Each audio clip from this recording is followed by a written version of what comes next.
Good morning, everyone. Today is Wednesday, September 11th, 2024, and this is time and place for the regularly scheduled Nevada Gaming Control Board meeting for the month of September 2024. Before we get started, I'd ask you all to please turn off your cell phones so we don't have any disruptions during the meeting. And may I ask that you all please stand and join us in the Pledge of Allegiance. I pledge allegiance to the flag of the United States of America and to the republic for which it stands, one nation, under God, indivisible, with liberty and justice for all. Thank you. And since today is September 11th, I would like to ask that we all take a moment of silence to remember those lost and those so greatly affected by the events that happened on this date 23 years ago.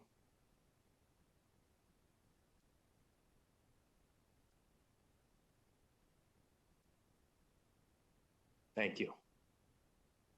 And Madam Secretary, has our agenda been posted in accordance with Nevada's open meeting law? Yes, it has. Thank you, Madam Secretary. Today we'll be covering all the items noted on our September agenda, with the exception that you will see that restricted item number 1 was removed from the agenda at the applicant's request and will be handled on next month's board meeting.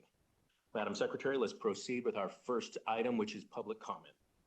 This item is placed on the agenda to give the public an opportunity to comment on matters. Anyone wishing to address the board may do so at this time. Comments by each person are limited to 3 minutes as a reasonable time, place, and manner restriction. If board members ask questions of the speaker, the time needed to address those questions will not count against the speaker's 3-minute time period. If speakers have any handouts or written copies of verbal comments to provide for the record, please hand them to the enforcement agent seated to your left in Las Vegas or behind you in the city.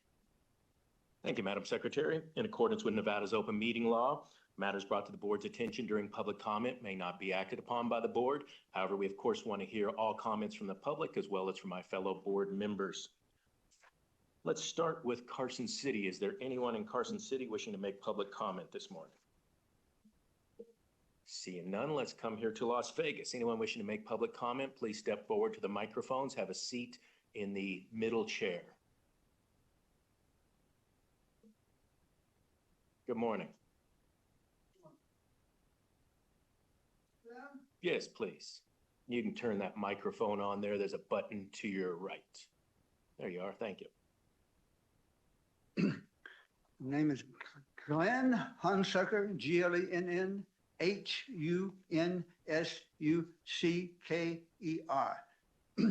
Today, talking about a modification to a gaming device called tapered cards. There is no list of modifications to gaming devices because they were destroyed after 5 years. In 20 years of research, I discovered a modification that's been used for about 30 years called tapered cards. Those who have never heard of tapered cards, go to my website, casinosustaperedcards.com. Briefly, tapered cards allow certain cards to be grouped together instead of randomly shuffled with the other cards. Grouping only 10 or 12 cards also groups the other 40 cards. Tapered cards were primarily used to beat card counters. It worked. Card counters cannot beat tapered cards. They can still count cards, but the count is always wrong and therefore useless. Tapered cards allow casinos to control the outcome of games like blackjack. There is no need for you to ban card counters because even card counters don't know about tapered cards. Let me warn you about the casino owners. They are playing all of you for fools. Casino owners like Miriam Adelson have known about tapered cards for years, but didn't tell you, our previous commissioners. Adelson also owns the Las Vegas newspaper, and I guarantee you, her newspaper will never tell the truth about her casinos defrauding the consumer. This is why I say that casino owners have become the biggest threat to a free press and our democracy. Donald Trump is merely their friend and accomplice. Thank you. And agents to your left. Anyone else wishing to make public comment? Good morning. Please state your name and spell it for the record.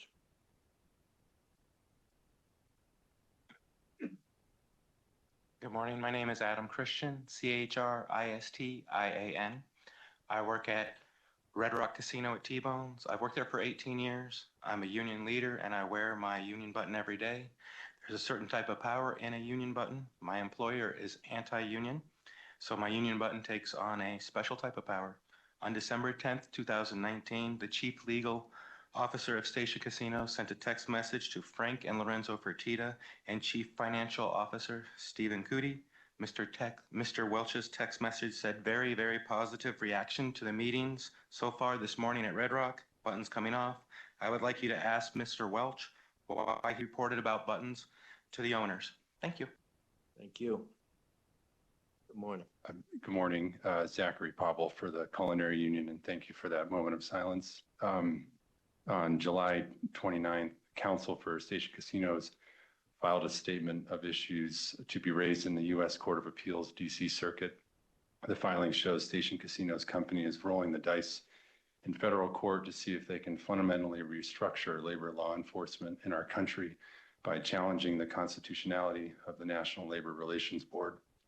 According to Station Casinos, a system of federal law enforcement and its judges that hold them accountable somehow violates their rights under the Constitution. This claim about the Constitution comes from a Nevada gaming company that violates federal labor law over and over again. In fact, the size and weight of Station Casinos violations have slowed down the NLRB and prevented a final legal reckoning in one of the largest labor law enforcement actions in U.S. history. We are concerned about what Station's challenge to the constitutionality of labor law enforcement means for Nevadans and the gaming industry. There is a law enforcement system that preserves the fundamental freedom to join a union. And now you have a large gaming employer arguing in federal court that that law enforcement system should not exist as it does at present. Essential to that federal law enforcement system is telling the truth and nothing but the truth in law enforcement proceedings. And we again must restate the fact that the top of the NLRB found that the top executives at Station Casinos testified under oath in a federal proceeding with, quote, with such an unusual degree of evasiveness and wholly implausible forgetfulness that a judge was fully warranted in discounting their testimony as generally unreliable, except where independently corroborated or against the respondent's interest. That question was whether the chief operating officer, the chief legal officer, the chief financial officer, and the top labor strategy executive could provide credible testimony about significant matters related to labor strategy and how they discussed that strategy with the owners. In law enforcement proceedings, gaming executives need to give credible, truthful testimony about significant company strategies and need to give credible, truthful testimony about how owners engage in those strategies. No gaming company or its executives should have a problem with the truth and telling it. Tomorrow is another hearing in the ongoing labor trial against Station Casinos. We again urge the board to assign staff persons to monitor the proceedings in person, particularly when a gaming license holder is on the stand. Thank you. Thank you. Anyone else wishing to make public comment this morning? Judge Assad. Yes, thank you, Chairman Hendricks. While it's important to remember this day as reflective upon what happened 23 years ago with the 9/11 attacks, I think it's also important to remember why we were attacked.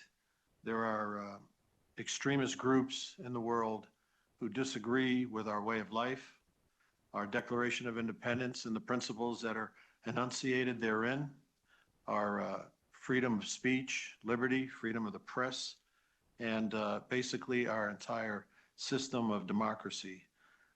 It's embodied in the Bill of Rights, especially in the First Amendment, those sacred freedoms. Many people around the world disagree with those concepts and our system of government. So we must be vigilant and always remember that freedom is never free. Thank you. Thank you, Judge.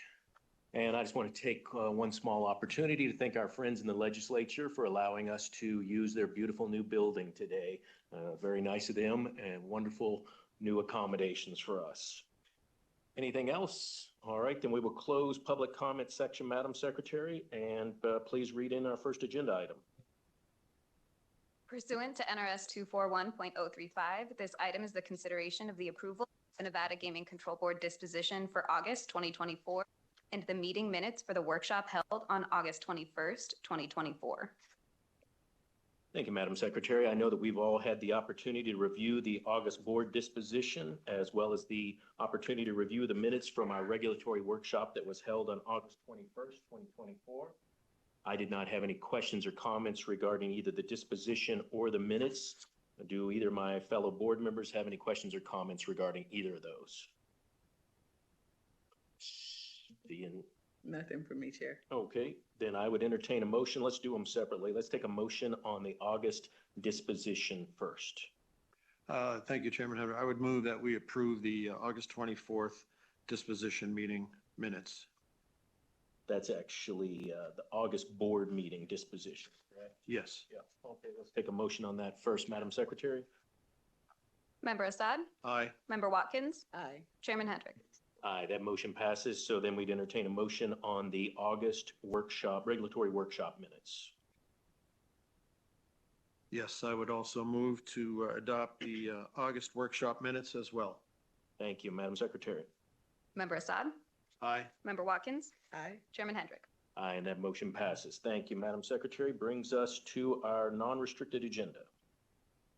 Non-restricted number 1 are the applications of Sega Sammy Holding for an acquisition of control of GAN Limited and for an amendment to their order of registration.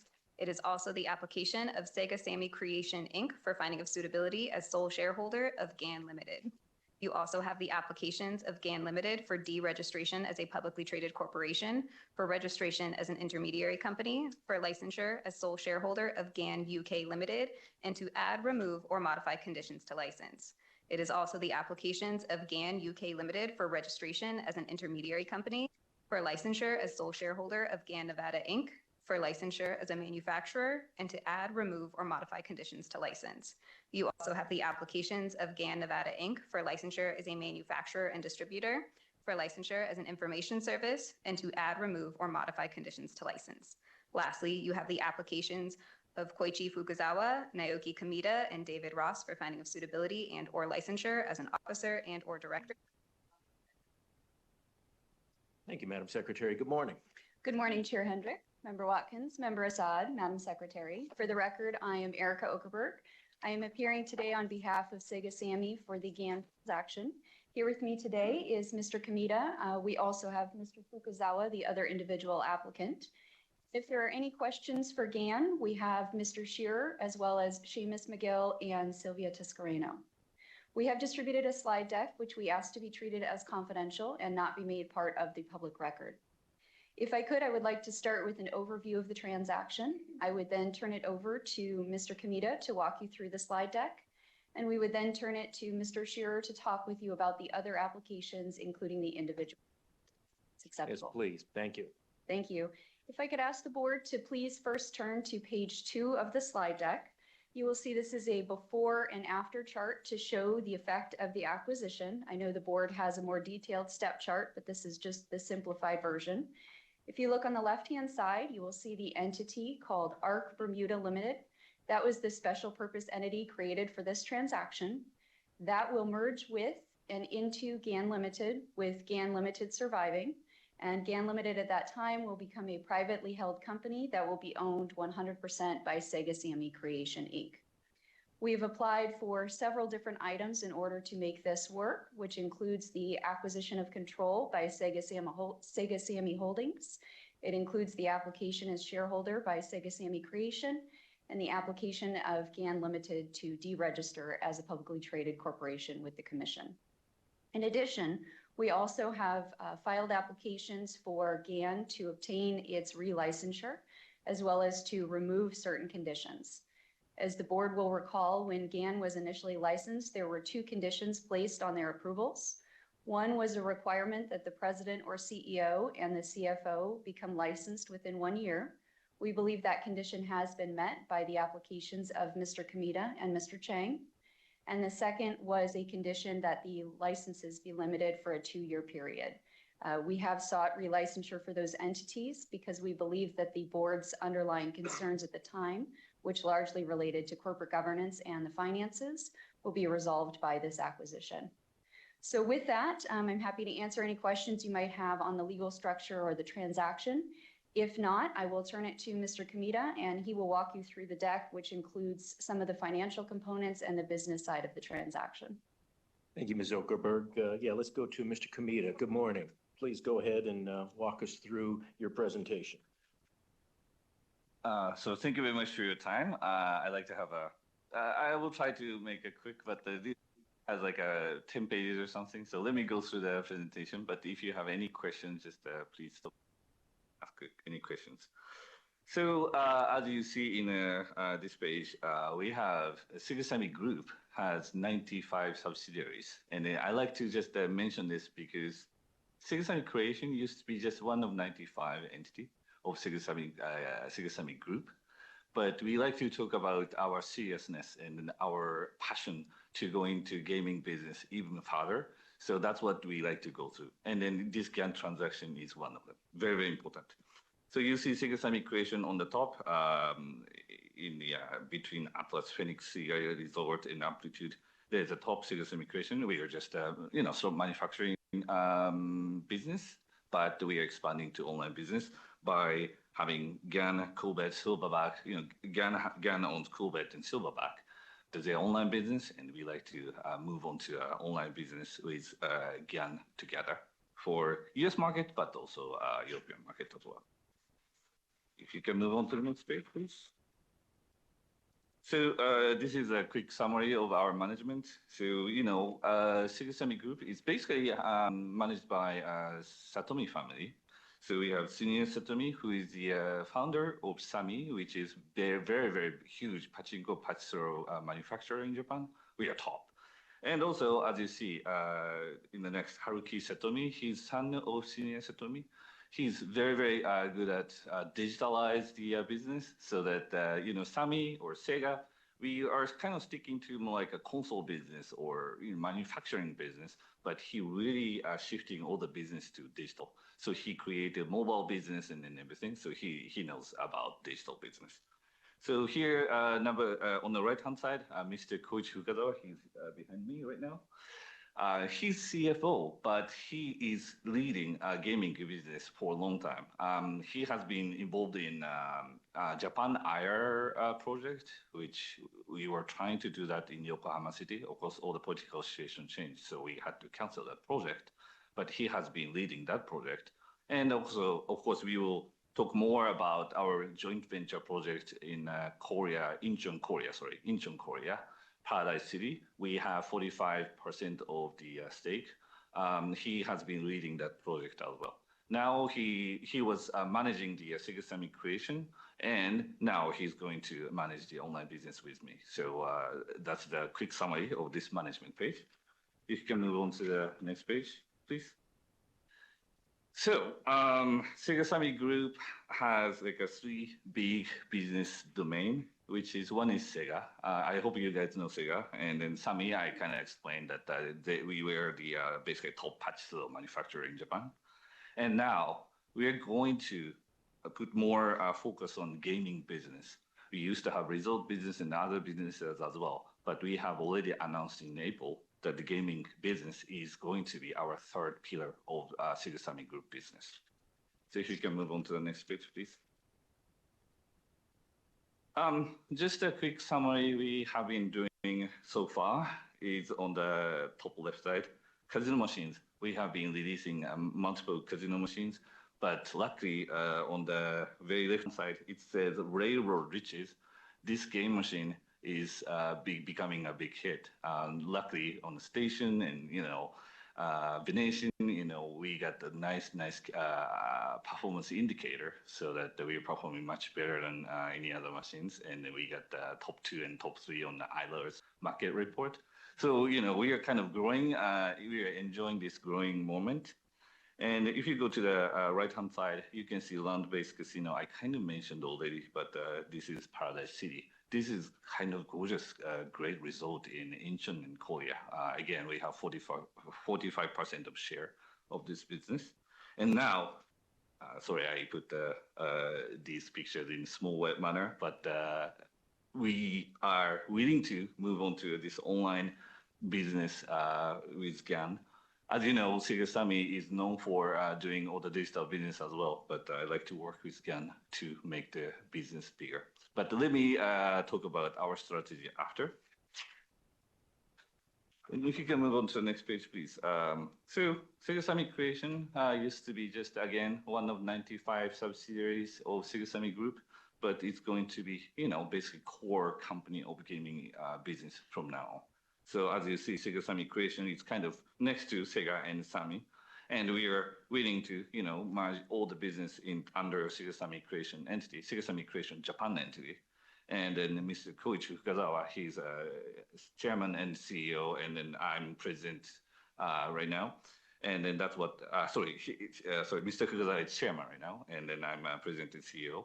But we like to do that change so that we can lead the business with Mr. Fukazawa and myself for the gaming business of Segasami. And then that's under, Segasami Creation USA, it's just 3 minutes drive from here. And we are expanding our warehouse right now for the growing slot business. But also we like to work with GAN and Kobe for online business. And Paradise City is going to be eventually under Segasami Creation entity. So if we can move on to the next page. So this is our strategy, basically. So what we like to do is basically, we are not going to just operate the online game platform by ourselves as a B2C to a consumer. Maybe Europe, we will continue doing so. But for the US market, the main point is we like to work with land-based operator. GAN has been doing such a nice job with Station Casino for the sports betting. I know that it's still, on a technical test and everything.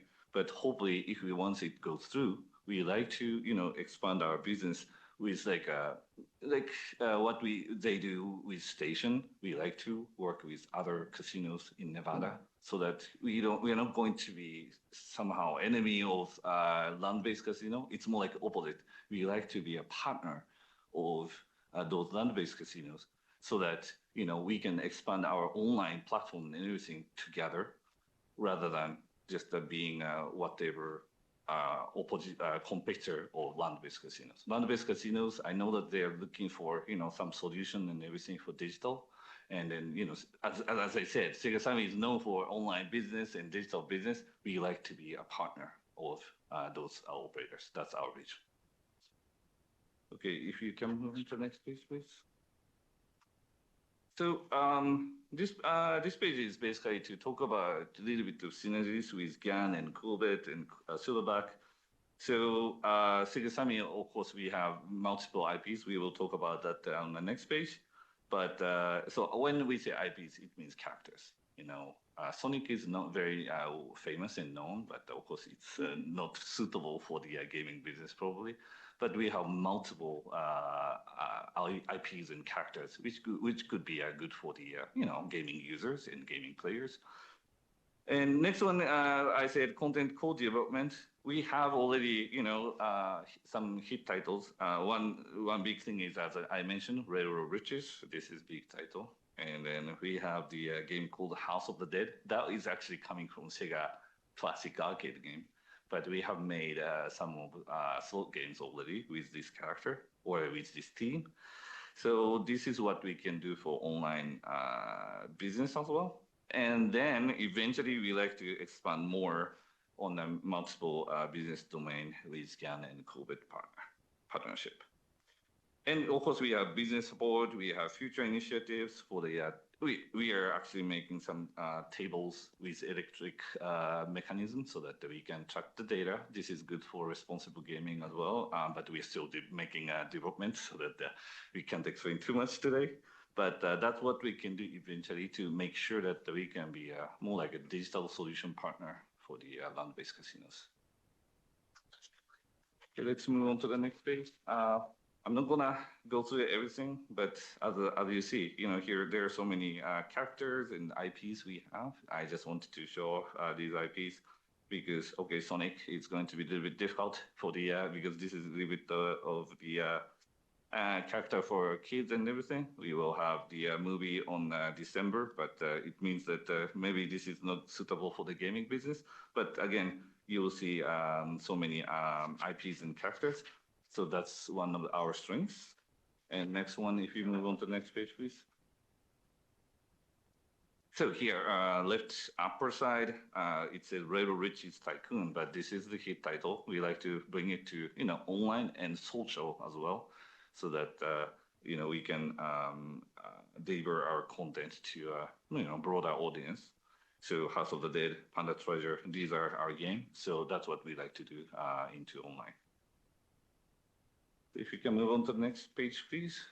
So finally, financial foundation I'd like to talk about. So when you see the chart on the bottom, FY22, FY23, 24, COVID time, it was a little bit tough, but after that, especially Sega made some good growth on 2023. And 2024, Sammy, we made such a very good patchy slow product, so we got a big hit. So that's how we kind of pile up the cash here, as you see in the graph below. So let's move on to the next page, please. So in essence, we have cash and liquidity on hand a lot. And what I'd like to talk about is our investment strategy at Sega Sammy Group. We had budgeted investment. This is for not only for Sega Sammy Creation, but Sega also, but over 700 million, including everything. We spent some money for Rovio, which is Angry Birds company. So that's why budget is already decreased. But we still have $500 to $700 million budget for investment. There could be more additional investment for GAN to improve their system and in services and everything. But that could be, opportunity for us to move on to other type of acquisition as well.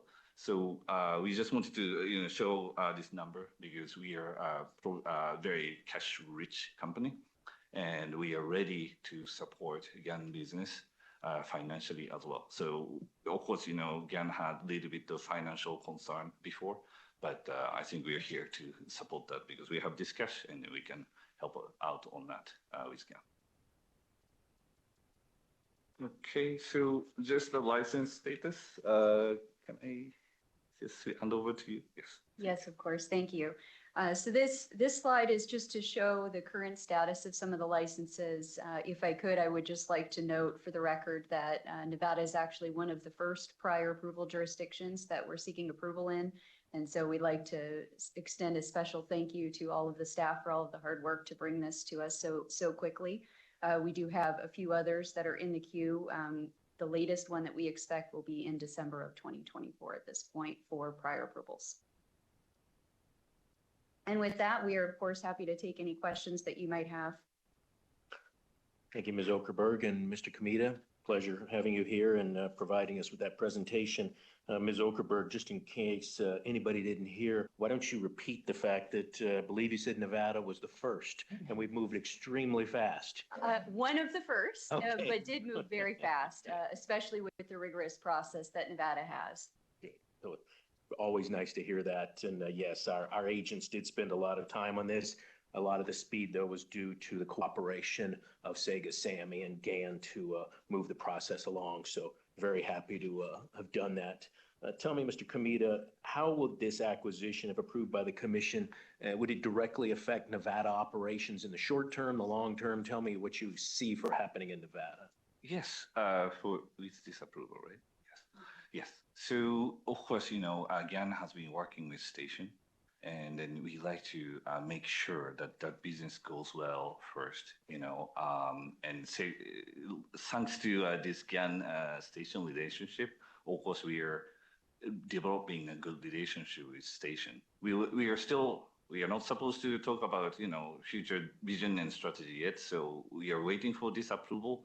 But after this, probably we can have very positive conversation about, this station sports, STN sports, which station is operating, and GAN has all the system. We can probably bring and propose to some other operators about the sports betting business first. But after that, probably some of the, social elements, which is not like a real betting, but social is also a very big opportunity for the services, so that the users are waiting for those services as well.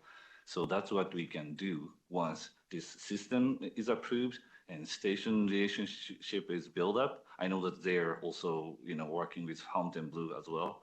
We like to make sure that we can do that business first, but eventually we can move on to expanding our business with other Nevada operators, land-based operators. That's what our vision. Thank you for that. We'll save comments for Mr. Kamita and Mr. Fukuzawa regarding their personal applications for a minute later, but I want to first ask if my fellow board members have questions regarding the business transaction, acquisition, or anything regarding comments already made by Mr. Kamita or Ms. Okerberg. Dr. Watkins? Yeah, just a general question. What is it about GAN's technology? I have an understanding that, this transaction, you believe it will allow operators who contract with you to quickly enter the market. What is it about GAN's technology that you think will allow, that's unique and will allow operators to enter the market quickly? Firstly, what we found out was, GAN's technology for sports betting is quite intuitive, quite innovative, so that, so if you go to a regular sports betting terminal, it's a little bit classic.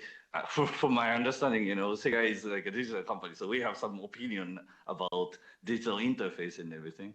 But this GAN sports betting system for, a retail terminal, that's very, very good. But also online mobile app, they have very, very good, interface and system, and so that the people can just bet anything very easily. I heard from GAN through due diligence that some of the, I think they have already provided the services to a Boulder station, but the users kind of moved from over the counter to a terminal. Like, I think like right now, 70% of players are just betting through this terminal. And that was very positive because it's going to be bringing much easier environment for the users to bet, so that, people can coming in and then easily bet, so that, probably bet amount will be also growing, will grow. But my point is their sports betting technology is quite, new and innovative. And then we found out that their platform is also excellent for the account management system. And so, I know that they're migrating from, their original platform to this new platform, but then we have more opportunity to grow into new casino games or new social games.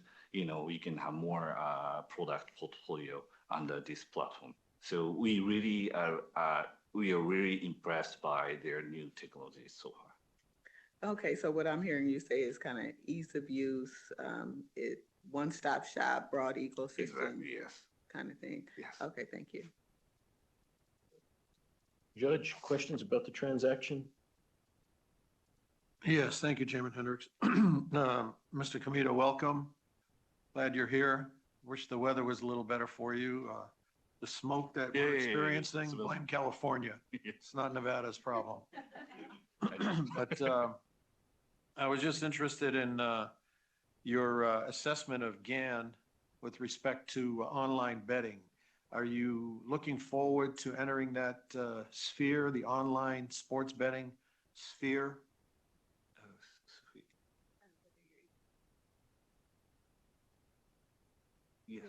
Yes, yes, of course. Yes. Okay, your timing is excellent because all that we're receiving indicates that that is a expanding and exploding area of growth for gaming. So good for you. I have no other questions specifically. Just wanted to welcome you and let you know I'm in full support of this merger. Thank you very much. Truly appreciate it. All right, Ms. Okerberg, let's go through the individual applications. And since we have Mr. Kamita in front of us, let's start with you. You already told us about what your role is with the company. And obviously, you've been licensed by the commission very recently. So I didn't have any particular questions regarding your personal application. As I said, it was just gone through several months ago, and you were before the board and commission. But is there anything you want to tell us about how this acquisition will change your personal role, specifically as it relates to Nevada, but overall regarding the company? Thank you very much for your question. So, personally, I moved to Las Vegas in September 2019. But before that, I was in San Francisco, and then I was being involved in mobile business, which means online operation business. So in that sense, this journey is quite interesting for me because I learned so much about gaming industry for 4 years, but I also have some expertise on the online operation. And now because we are acquiring GAN, we are moving on to a digital business. So for me, for my personal career, this kind of merging gaming business experience and then online digital business experience is very, very good for me. So I really would like to contribute myself to, grow the online business, not only in Nevada, but also for the US market as well. But I'm confident that I can do something better to grow the gaming industry for the future. So. Thank you. Dr. Watkins, question for Mr. Kamita regarding his applications. Thank you for being here today, Mr. Kamita. Thank you very much. I don't have any questions. Judge? Yes, thank you. No questions, just a comment. Excellent resume. The company should be thrilled to have you. Yes, thank you again, Mr. Kamita. As I said, you were, I believe, in front of the board and commission only about 6 or 7 months ago. So we had an opportunity to thoroughly look through your application, and we got an update from our agents. So very happy to support your applications today. Thank you very much. Ms. Okerberg, can we bring up Mr. Fukazawa? Yes, of course. And we will also bring up Mr. Shearer as he's representing them. Wonderful. Good morning, Mr. Shearer. Could he sit here?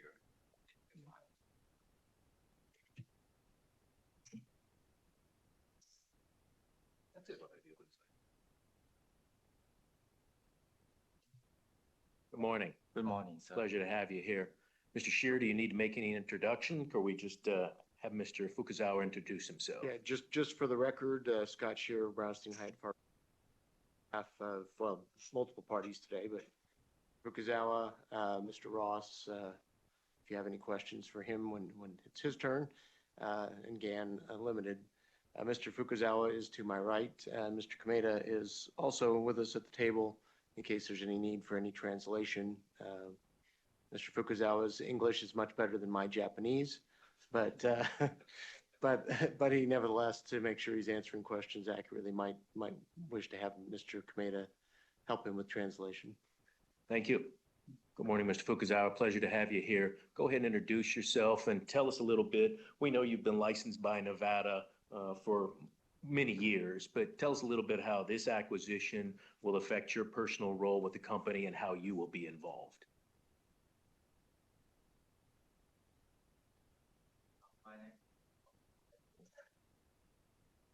Thank you. My name is Koichi Fukazawa. Koichi Fukazawa. その時に今回のアクエジションで自分のロールがどういうふうに変わるか。はい。日本語で。もともとゲーミングのビジネスをセガサミーで10年以上前からやってます。So he has been, as I explained for the IR project, he has been involved in gaming business for more than 10 years. 今年の4月からセガサミグループ全体のセグメントをリゾートからゲーミングというセグメントに今変えました。で、これは意図するところはセガと同じサイズのビジネスにセガサミはコミットしていきたいという思いがあって、今回ゲーミングというセグメントを立ち上げています。So this April, as I explained in the presentation as well, but we made a change of the segment, gaming business segment. So one of the segment called resort segment has been changed or switched to a gaming segment. Means that we are showing our posture to make more full investment onto this gaming business. 引き続きグループ CFO としては役割変わらないんですけれども、その CFO の役職を持ちながらこのゲーミングビジネスをセガサミグループの中で第三の柱として大きく成長させるのが私のミッションになっています。So he will continuously being as a group CFO of Segasami Group, but also he will be leading this project gaming segment. He's going to lead this gaming segment. So that this is going to be close to, Sega and Sami, like as a third pillar, as we explained already. 先ほどカメラが説明差し上げたそのキャッシュポジションですね。このキャピタルアロケーションというのは私の CFO としてのミッションになるわけですけれども、このゲーミング業に投資をしていくところのそのキャピタルアロケーションというのは、ゲーミングの責任者をやりながら CFO をやると、ある意味牽制とドライブをかけるという2つの役割をやるわけですけれども、そこはしっかりと投資ができる前提のポジションが持てているというご理解いただければと思います。So as a CFO, of course, he has a full control on capital management and everything. So of course, he's in the position that of course he has to put some acceleration on the gaming business. Also, he has to take more like a braking side of approach from as a CFO. But he will have a nice balance. Means that we can do more investment on a gaming segment. That's it from him. Yes. Thank you. And as I stated, you've been licensed in Nevada for several years, so our agents were able to update your application. We appreciate your cooperation, and I had no concerns with your personal application. I would ask Dr. Watkins, did you have questions from Mr. Fukazawa? I don't have any concerns with your personal application. Thank you for being here. Judge Assad.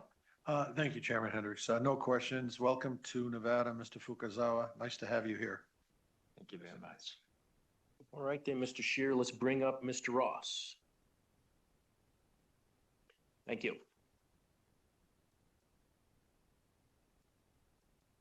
Thank you, Mr. Chairman. As you know, Mr. Ross has also been licensed multiple times in Nevada. Good morning, Mr. Ross. Pleasure to have you here. Good morning, Mr. Chairman, members of the board, Madam Secretary. As Mr. Shear just stated, you also have been licensed several times in Nevada, so our agents were able to do an update on your application, and very pleased with your background, education, experience in the industry. Had no questions about your personal application, but did want to ask what your role will be with this company. I don't have a role post-closing. My role from the board is as a fiduciary and as chair of the audit is to oversee this transaction, make sure it gets through. But I've had no discussions post-closing with Segasami. Good. Thank you. Dr. Watkins, questions? Good morning, and thank you for being here. I don't have any questions for you. Judge Assad. Yes, thank you, Chairman Hendricks. No specific questions. Just note that you have a very extensive and impressive resume. So I'm sure that you'll be able to shepherd this through, no problem. Thank you, sir. Post-closing, what will be your committee assignments for the board? Obviously, we'll have a wind-up of the company from an SEC perspective, and so I'll work with management and Segasami along those lines. Okay. Do we have an expected date on that at this time? No, I think it's subject to approval and gaming approvals. Still uncertain. Yes. But again, Nevada's way out in front. Can't thank enough. Gold standard once again shining through. Glad to hear it. All right. Again, had no questions about your application, and certainly happy to have you licensed again in this role for the state of Nevada. So appreciate that. Thank you. Ms. Okerberg, I believe that is all the individual applications, correct? Yes, that is correct, Chairman. Okay. If I could, just for the record, I would like to note that Mr. Shearer and I have reviewed draft number 2 of the order of registration dated September 10th, and we believe that it is in proper form. Okay, thank you very much for that. Questions from board members regarding the draft of the second revised order of registration, if you have any. I don't have questions about the orders. All right then, Judge. No questions. Everything looks to be in order. All right then. Ms. Okerberg, Mr. Shear, anything else you'd like to add? No, I would just like to extend a great appreciation and to the agents for all of their hard work and professionalism. Thank you very much. I did have one other question, and I don't know if you covered this. Retention of employees. I believe our materials showed that the GAN employees will be retained, and particularly talking about here in Nevada operations. Is that correct? Yes, so I think I can answer that, Chair. The current intent is to maintain a majority of the employees. As you know, sometimes there is some turnover as a result of the transaction, and they do a merit-based review of employees. But Sega Sammy is really excited about GAN's talent and bringing those into the workforce for Sega Sammy. Great. Always happy to hear that. All right, then, unless board members had anything else to ask, I would. One other administrative matter, Mr. Please, Chairman, yes. just on behalf of GAN, the order of deregistration draft number 1 is also in proper form. Yeah, good point. We're going to take that, I think, as a separate motion. Let me check here.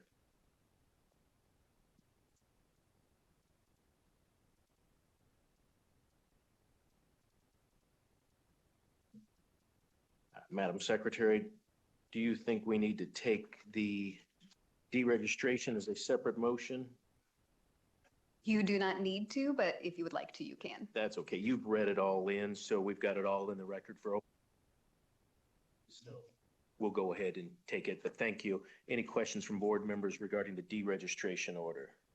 I do not have questions regarding deregistration order, but I did have an additional question. Yes, With please. regard to GAN. Can you tell us about the status of GameStack in Nevada? Who's the best person to address that?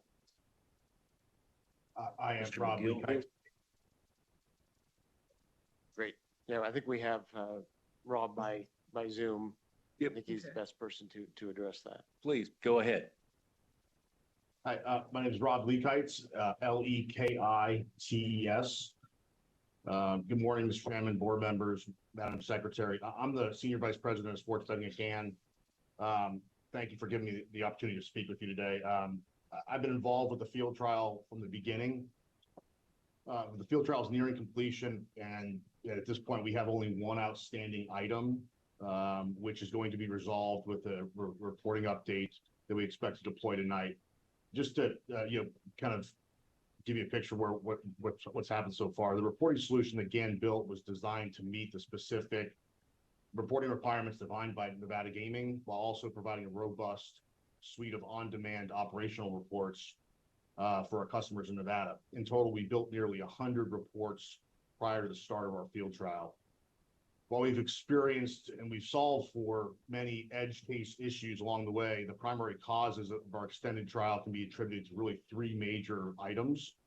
And I don't want to get in the weeds, but our system is just built differently with different logic than many systems currently being utilized by stations and other operators in Nevada. The first major issue, which was identified shortly after we launched the field trial in February, dealt with rounding discrepancies. We have since resolved this issue. The second issue was identified around the same time. This is around infrastructure. We quickly resolved that issue by scaling up our reporting servers located in Las Vegas. And quite frankly, I don't believe anybody could have imagined or anticipated the amount of computing power needed to provide PDF generation of 100 reports on demand. Lastly, in late June, following the grant of our extension of field trial, the third item was discovered that deals with amending prior gaming periods due to wager resettlements that commonly occur within this industry. This impacted 41 reports. We've been working very closely with stations as well as the incredible team at the technology division to come up with a solution that will meet all reporting requirements expected by stations and those defined by Nevada Gaming. Again, this is expected to be deployed tonight, and which would be the last fix that we anticipate prior to running clean. I'm happy to address any questions or you may have, and thank you for the opportunity to allow me to speak today. So it sounds like you believe that you're going to meet this new December field test deadline. Yeah, I think we will. It's going to be, we're going to be cutting it close. We still have to go through the GLI certification, which we have submitted to GLI as of today. And once that certification is completed, hopefully we anticipate that the early, I think it's December 5th is the date that we will complete that and hopefully satisfy all requirements. Okay, now I don't know if you're the appropriate person to speak to this, but I do have an additional question about the status of GAN's contracts in Nevada. Yeah, I can answer those. Yeah, just an update. Who are you contracted with? Anything you can publicly disclose about future contracts? We obviously are contracted with Stations Casinos, who has also entered into service, partnership contracts with at least one other operator, including Fontainebleau. We have a national agreement, partnership with Wynn. And we're expecting to launch the same solution, the GameStack 2.0 solution with Wynn following the field trials. Outside of that, it's just, very early stage discussions with other operators. Okay, thank you for putting that on the record first. Welcome. Thank you for joining us. So based on what you're saying, the GAN system right now, Station Casinos is the only location in the United States where that particular race system, book system is deployed, or are you deployed in other parts of the country with that system? So if you, the system in its totality, yes, it's unique. We don't have anywhere else in the world where we operate a race book solution. So that's one thing that's unique to stations. In addition, we have the GameStack 2.0 is our newest version of our platform. That is not live out with any other operators in the US. We do have our GameStack 1.0 platform, which has been live since the beginning of iGaming. We took the first online casino bet in the United States as a company. But in their sports book component is live in Mississippi and in Boston with Wynn Encore. We also were live with WinBet online sportsbook on a separate platform, separate company's platform, in I think it was 8 or 9 states prior to flying down to their business. Understood. To be clear, you're talking about the 1.0 is deployed, but the 2.0 is still going through the approval process here in Nevada, and that would be the first place it's deployed? Correct. And then following the certification, we anticipate migrating all of our customers. We have 2 other customers that are on we call it the V1 platform in Arkansas and Michigan. We anticipate launching or migrating those customers over to this version of the GameStack 2.0 version mid next year. Okay, thank you for that. Judge, any questions? Thank you. No questions. All right, appreciate you being here. And Ms. Okerberg, I wanted to also, just for the record, talk about, you had brought up during your presentation that the request for application to remove the conditions that were put on GAN's licensing, and you stated the reasons why you didn't believe those conditions would be necessary if this transaction was approved by the Gaming Commission.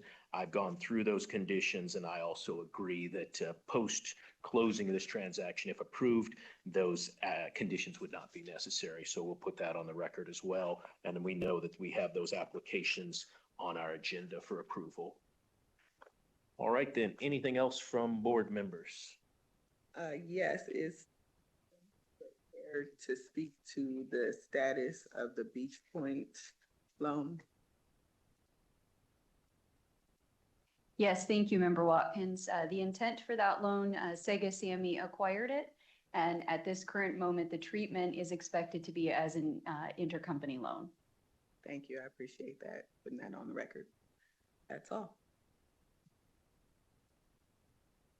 I think that is all I had. We also had a question about translation of documents required.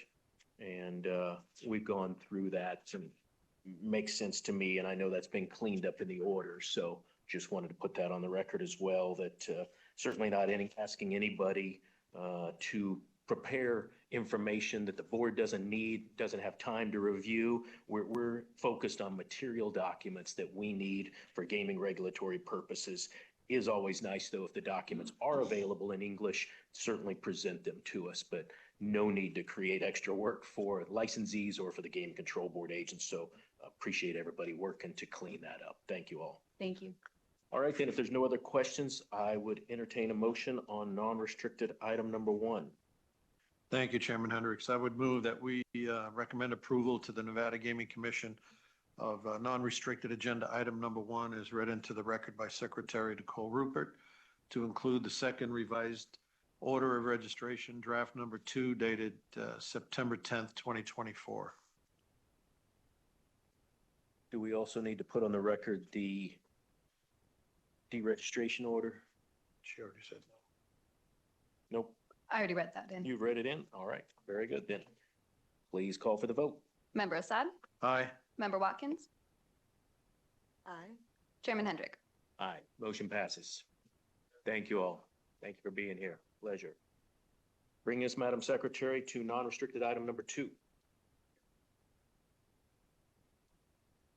Non-restricted number 2 are the applications of Caesars Entertainment, Inc. to pledge membership interests as noted on the agenda and for an amendment to their order of registration.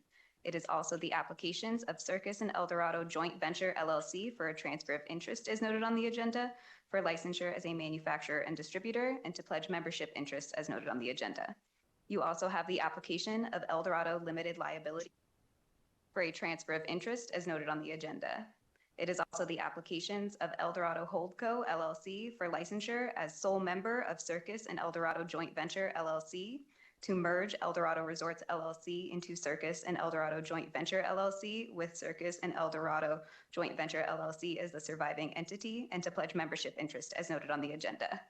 You also have the applications of Tropicana Entertainment, Inc., Caesars Holdings, Inc., Caesars Growth Partners, LLC, American Wagering, Inc., BW Subco, Caesars Resort Collection, LLC, CEOC, LLC, Caesars World, LLC, Caesars Palace, LLC, Caesars Nevada Newco, LLC, HTM Holding, LLC, Caesars Growth PH, LLC, Caesars Growth Quad, LLC, Caesars Growth Bally's LV, and Caesars Growth Cromwell, LLC to pledge membership interests as noted on the agenda.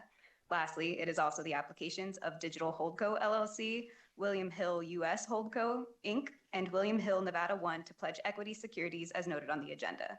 I believe we have a disclosure on this item.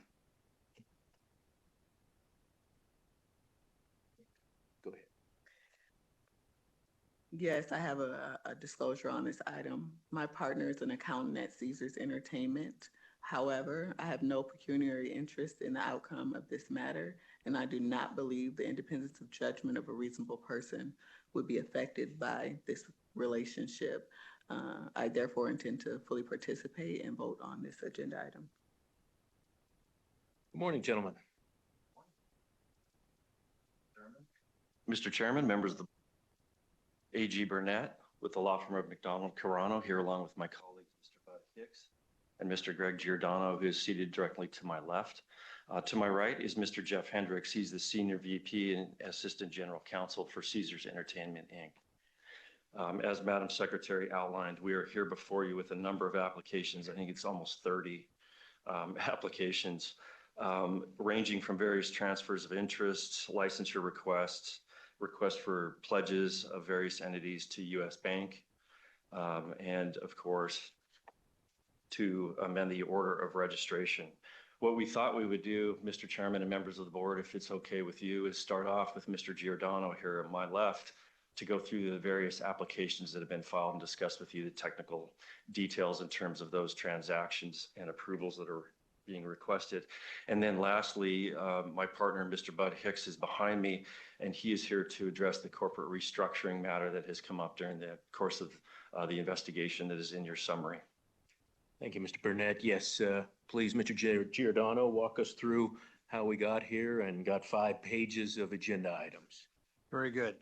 For the record, Chairman Hendrick, Member Dr. Watkins, Member Judge Assad, Greg Giordano, law firm McDonald Carano, Madam Secretary, appearing on behalf of the applicants. The applications, most of the applications here before I respect your new pledge approvals requests. These requests come out of some recent Caesars financings that occurred in February of 2024. Basically, at that time, Caesars amended its credit agreement to issue a new term loan B in the amount of over $2 billion. They also issued new senior secured notes in the amount of $1.5 billion that were 6.5% senior secured notes due in 2032.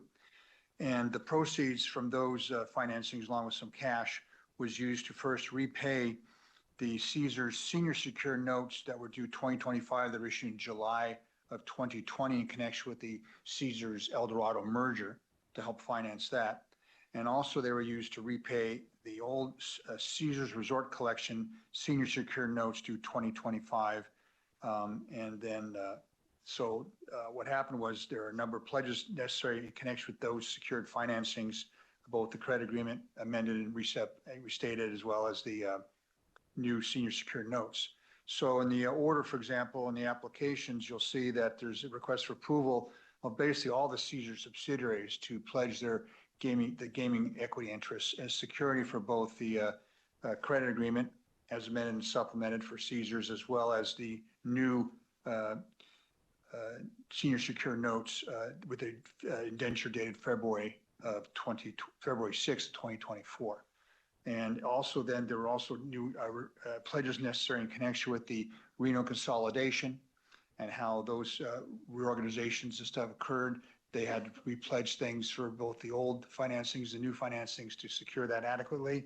And the order reflects the deletion of all the pledges previously issued in connection with the CRC credit agreement and the CRC notes, senior secured notes. By the way, that CRC credit agreement was actually, and term loan was actually paid in January 25 of 2023 to justify the removal of that. Other updates and cleanup in the order for some changes with respect to deleting the Rio property interests because those are no longer controlled by the company. The Reno consolidation entities were deleted in the order because they're no longer involved in gaming in Nevada to any extent whatsoever. And then there were also some changes with respect to handling some of the other matters, some typos and so forth, and some general cleanup. But that's basically a summary of the pledges, approval requests, applications, and in connection with the recent financings of Caesars. Thank you, Mr. Giordano, for kind of setting the table. It's my understanding that the transactions you're talking about, some of those were handled without using gaming counsel. Is that correct? Well, that refers to the Reno consolidation. There was gaming counsel, Mr. Hicks, involved in the Reno consolidation approvals that were obtained in December of 2020. But with respect to the subsequent actions taken by Caesars in March and April of 2021, no, we at McDonald Carano are not consulted and are advised concerning those. That's correct. Yeah, and so if you've sat through our restricted agendas, every few months we advise restricted licensees that it's always a good idea to retain experienced and competent gaming counsel. And so without pointing fingers, Mr. Hendricks, I'd like to ask why was gaming counsel not consulted on this particular item? Great question, Chair Hendricks. For the record, Madam Secretary, Jeff Hendricks, Assistant General Counsel for Caesars Entertainment. So in regards to your specific question, Mr. Hicks is going to come up and walk you through the process that we used. The answer is that we made a mistake. And we thought that we had the correct approvals in place to execute reorganization following a set of prior approvals from the Nevada Gaming Control Board. The takeaway for me specifically and for our team is that we are going to reconfirm on those sorts of matters in the future. I think what you can see from the documents in front of you is that we have a extensive and complicated organizational chart and a correspondingly extensive and complicated order of registration. What that means is it's incumbent upon us to double check. And so we thought we had done so here, but my purpose in these hearings is to be clear with our regulators and our stakeholders. And this was not as clear as it should have been. So that's something that we will improve upon, and we will both confirm on the front end when we're looking at these sorts of reorganizations in the future as we do, and then double check on the back end as well to make sure when we plan to execute that everyone feels comfortable that we've traced through the approvals necessary. Thank you for putting that on the record. And again, I'm not pointing fingers, but as you do know, we have restricted licensees who have much less complicated scenarios, and we always do advise them, as you just said, check with Gaming Council just to be sure. Obviously, the El Dorado acquisition, just based on the number of pages, the number of applications, the number of licenses, when that happened several years ago, very complicated. Things get missed. But in this situation, we actually had a couple of years where I know there's some legal debate about whether or not these applications needed to be filed, but one of them kind of stands out to me, and that's the question that there's a miss about a manufacturer and distributor's license. Does any of you gentlemen want to address that? I would be happy to speak to that as well. Please. So let me give some brief context on timing so I can help inform the answer. So we filed these applications to do what we're referring to as the Reno consolidation here.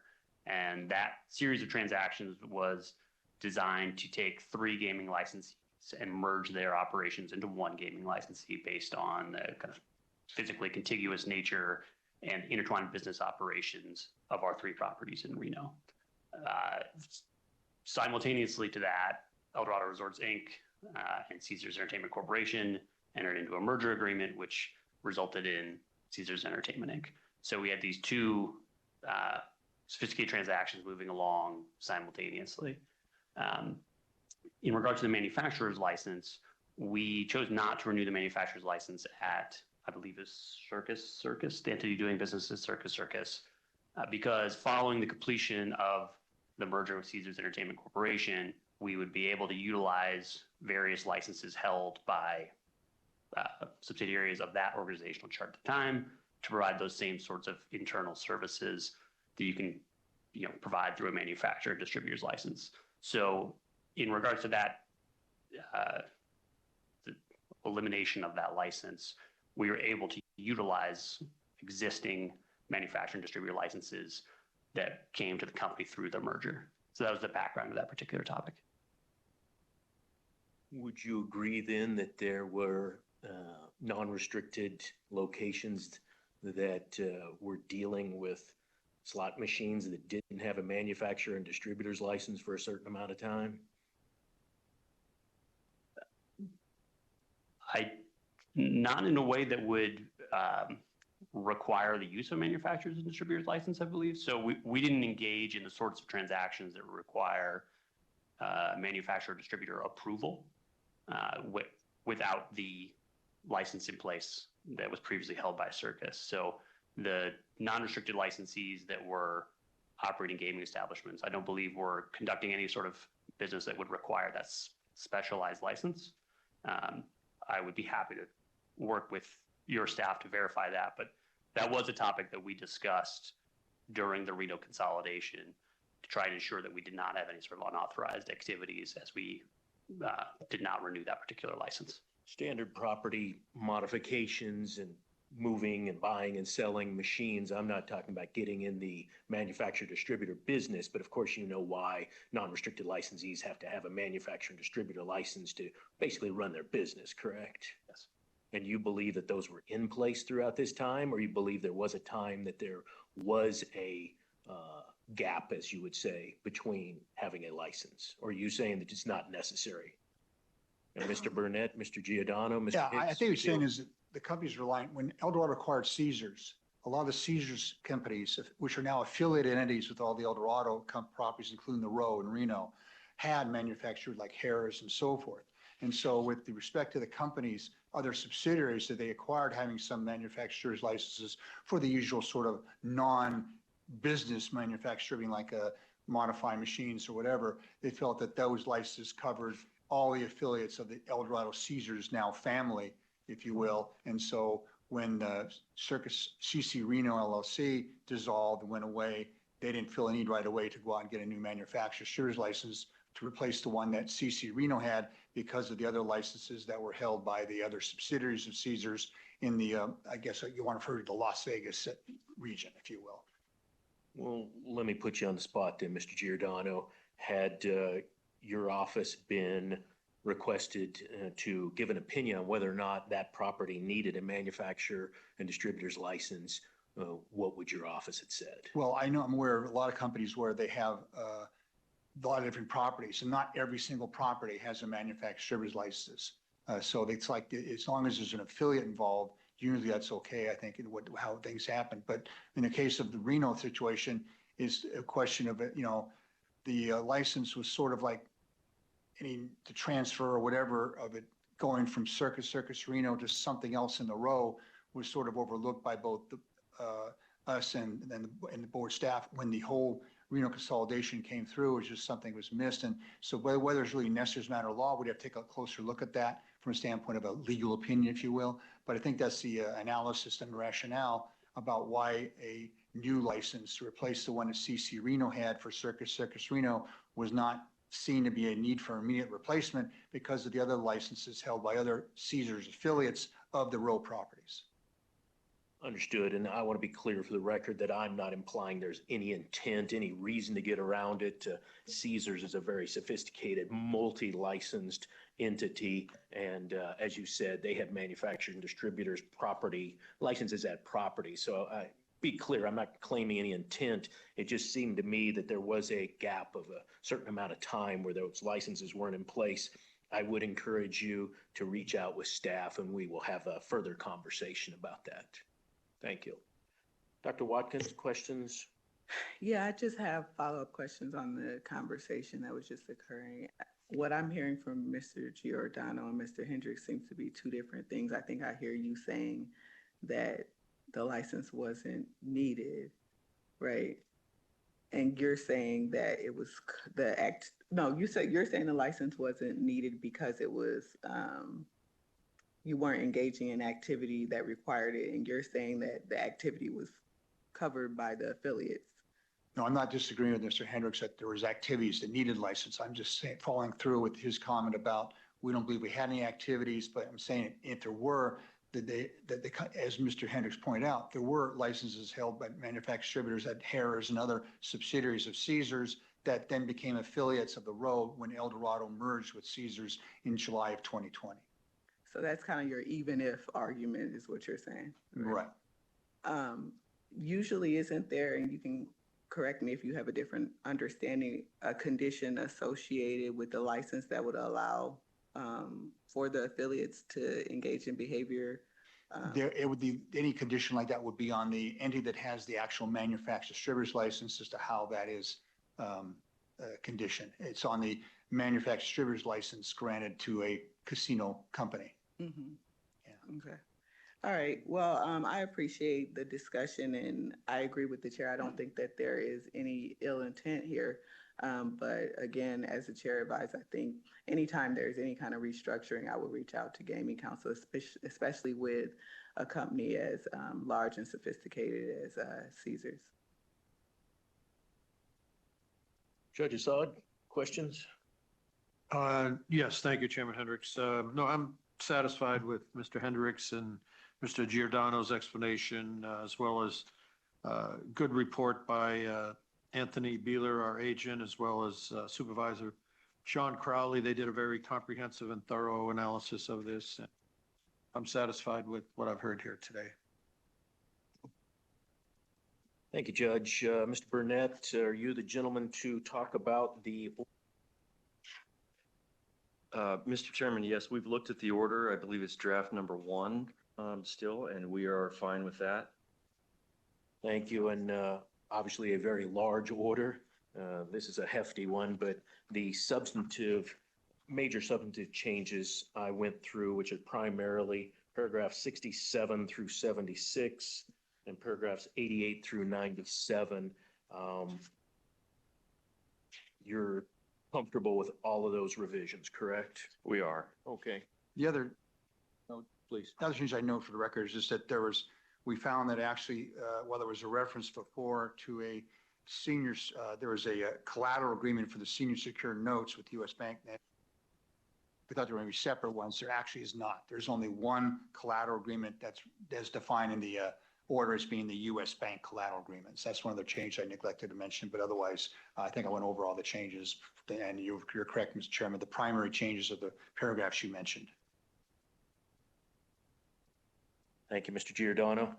Mr. Hicks, please step up. Pleasure to have you here. Just as you thought you were about to get away, they drug you back in, right? I listened to Mr. Giordano explain what the transaction was several years ago.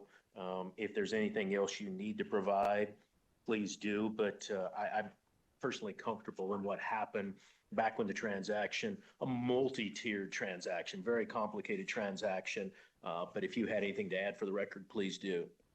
Mr. Chairman, I'll keep it short. It was a very complex set of applications, many applications that were filed in the second half of 2019, and that the primary applications were the merger of the Caesars Gaming Corporation, publicly traded company, and the merger of Eldorado Resorts Reno.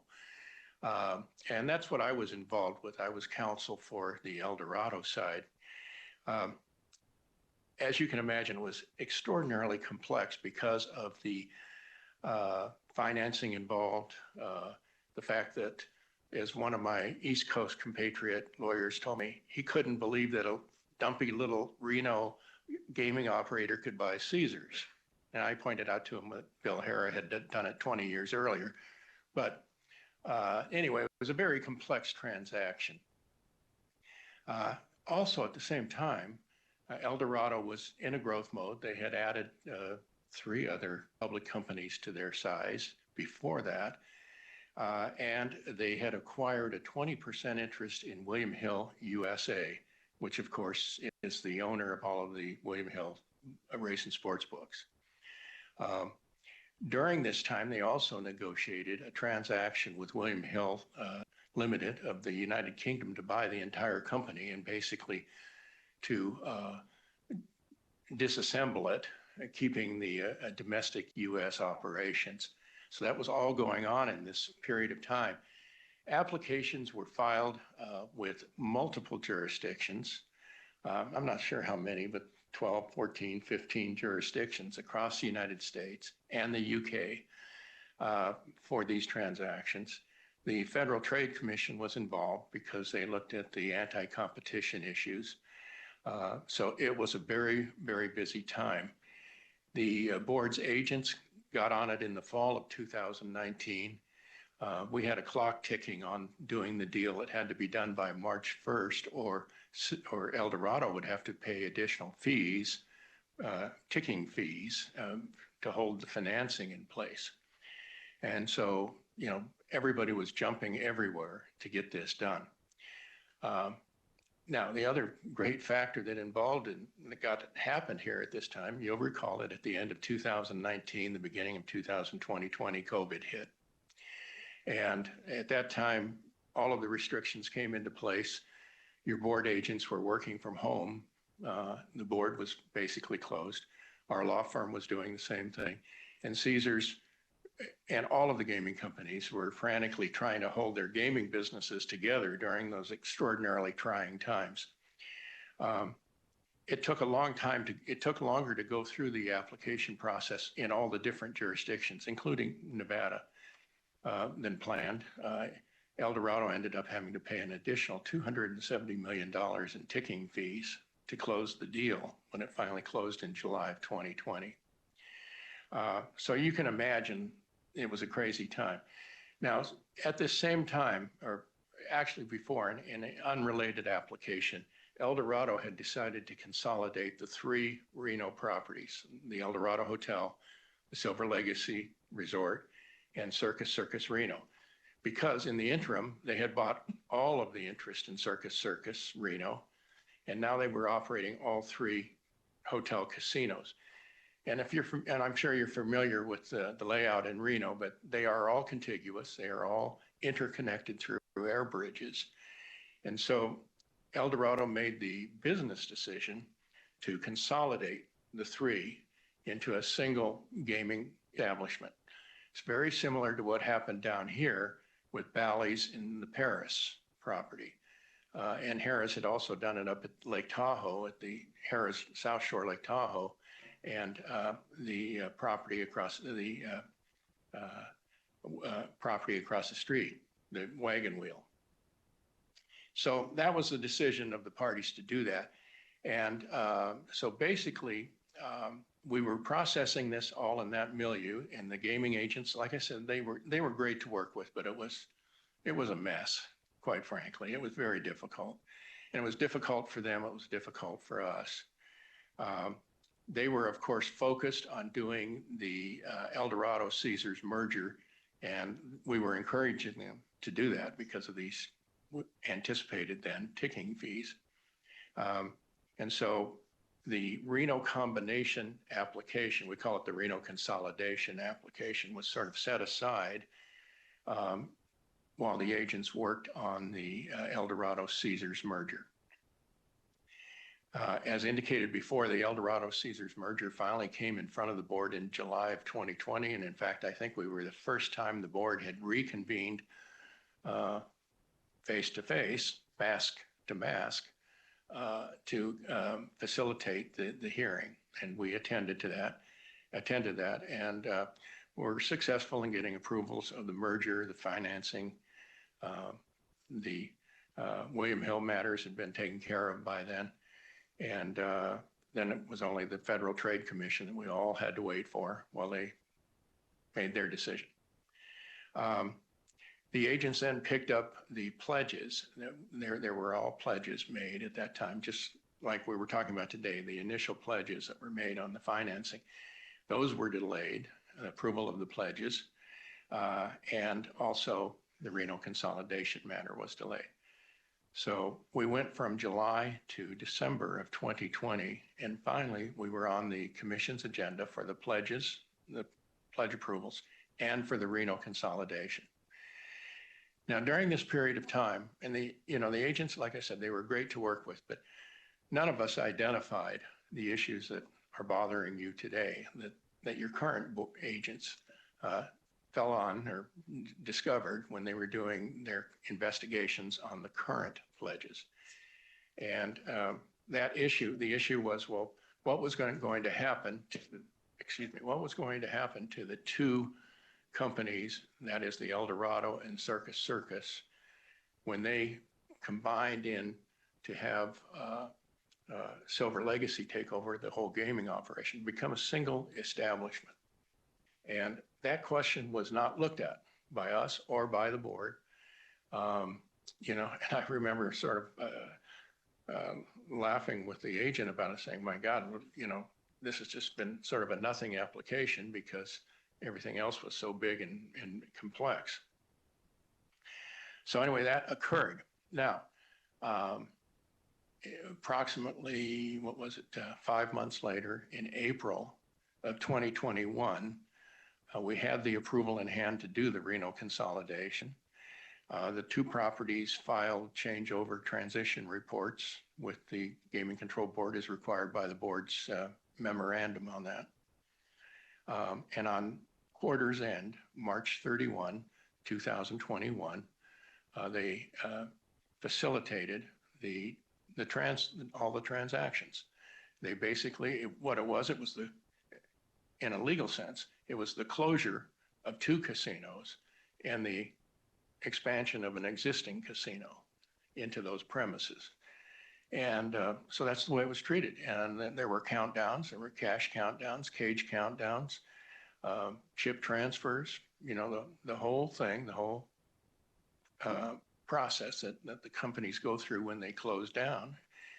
And, there were no big issues. It was all done. And so all done and over as of March 31, 2021.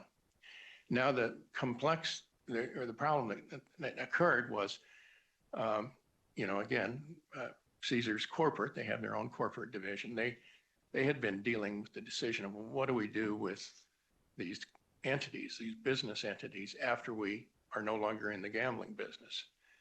And, we'd had some discussions in the interim because both businesses, well, particularly El Dorado Hotel, had some other corollary non-gaming assets.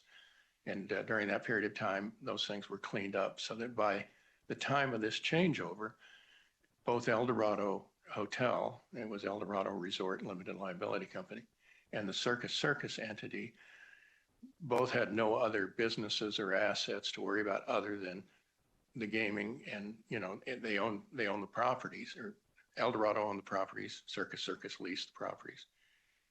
So there was no need to keep those business entities.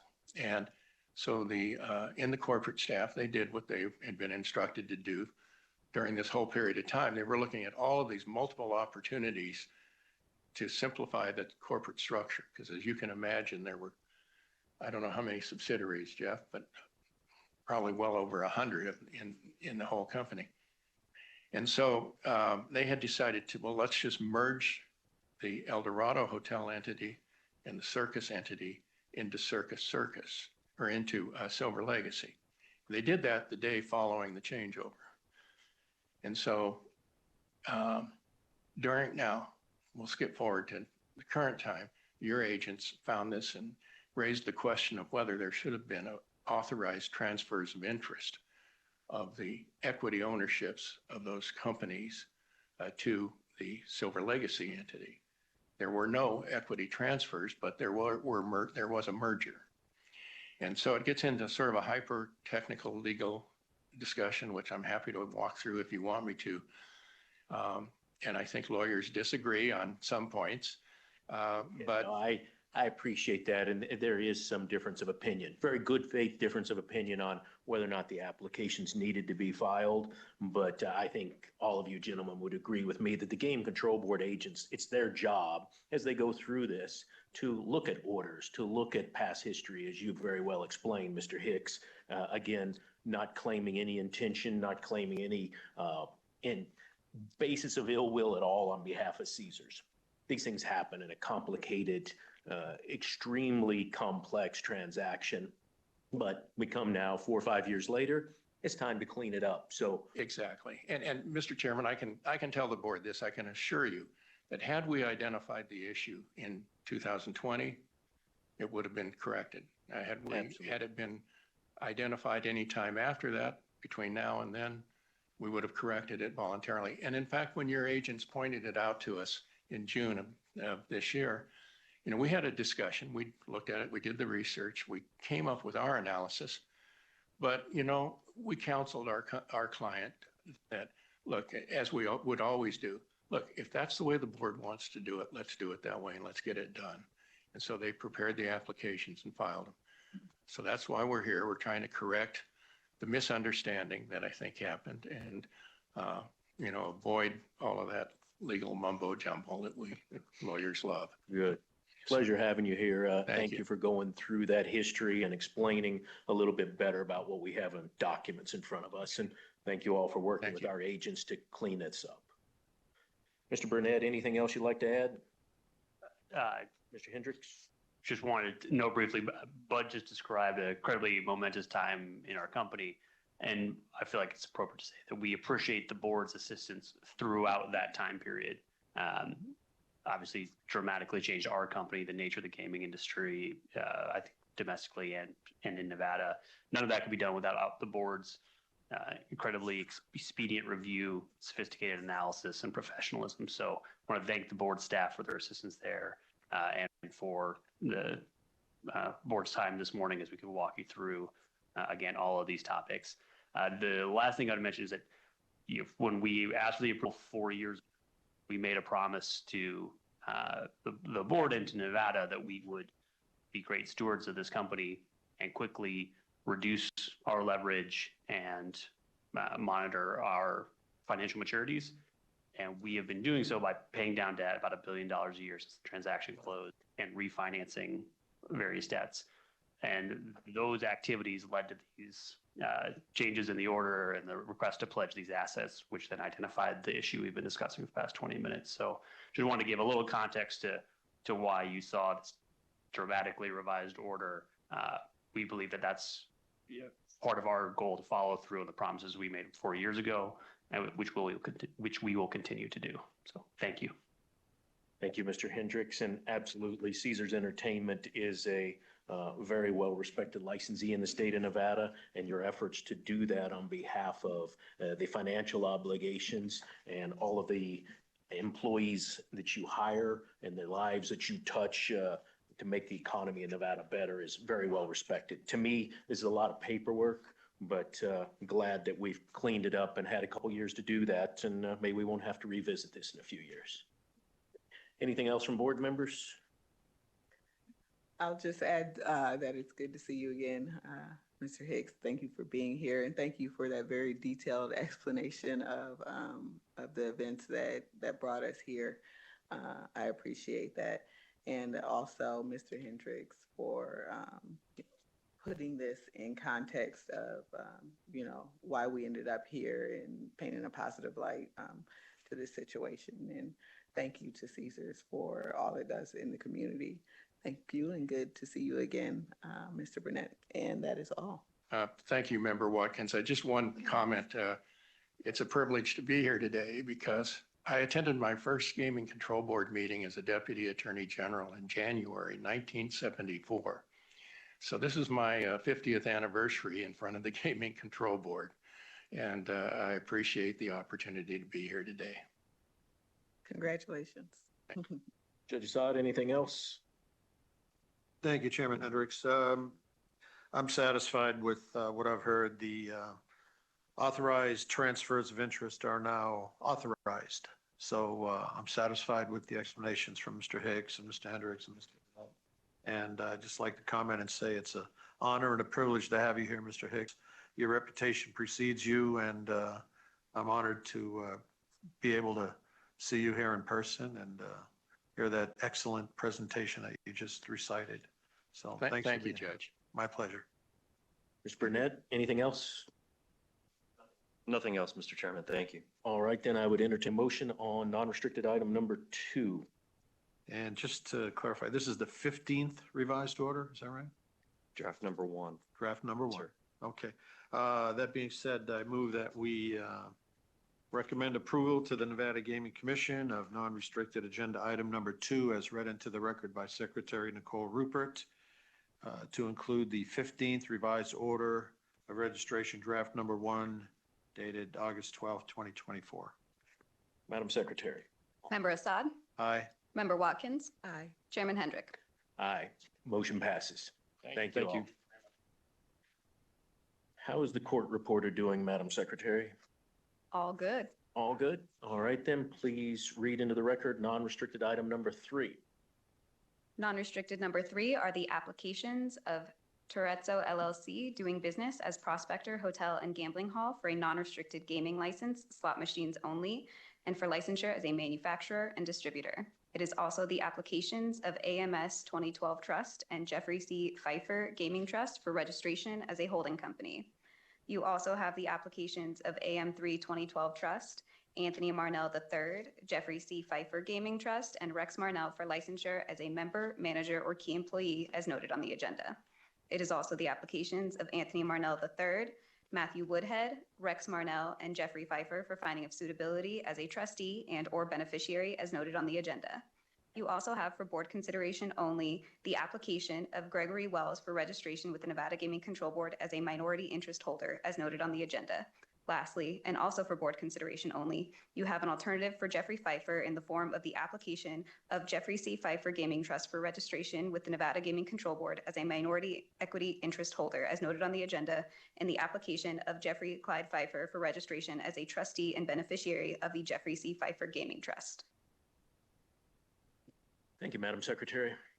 Good morning, Mr. Alonso. Gentlemen. Good morning, Mr. Chairman, Dr. Watkins, Judge Assad, and Madam Secretary. For the record, I'm Michael Alonso, and I'm here on behalf of the applicants as read into the record by Madam Secretary. Mr. Chairman, with your permission, I would like to do a brief introduction of all the applicants. We'll get into an affirmative presentation on the Prospector Hotel and Gambling Hall, the acquisition, and going forward on that property. Then we'll bring it back to the individual applicants that you have before you to go into some more detailed background. None of them have been in front of this particular board.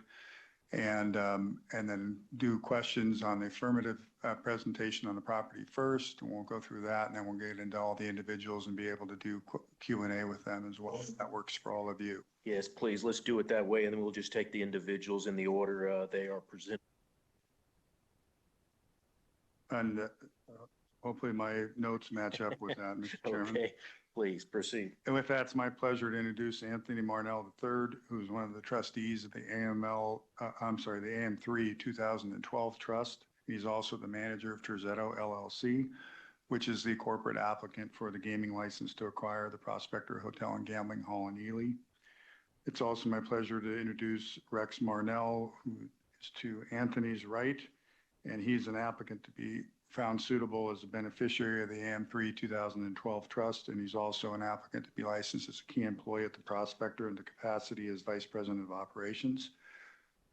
I'd also like to introduce Matthew Woodhead, who should be in Carson City. He is the other trustee of the AM3 2012 Trust, and hopefully he's in Carson, but I can't see him. Also in the audience, and hopefully they'll stand up for me, is Jeffrey Pfeiffer, who's seeking licensure and/or registration in connection with his membership interest in Terzetto LLC. And he is also going to be a key employee of the property and with the title of Chief Operating Officer, and he submitted his application to your staff last Thursday. And finally, I would like to introduce Gregory Wells, who's also seeking registration as minority equity interest holder of Terzetto LLC, with both he and Mr. Pfeiffer have 3% non-voting interest in that entity. Before we get into the affirmative presentation, Mr. Chairman and board members, I would like to take a moment to recognize your staff, specifically Senior Agent Ashlyn Burke, Special Agent Jeff Zinn, Supervisor Eric Kaufman, Deputy Chief Luke Rippey, and Chief Carl Hoffman. We appreciate all the great work that they did and their professionalism and dedication. And we can get into that more on the issue on the alternative matter of the registration as well, and how we worked with staff on that.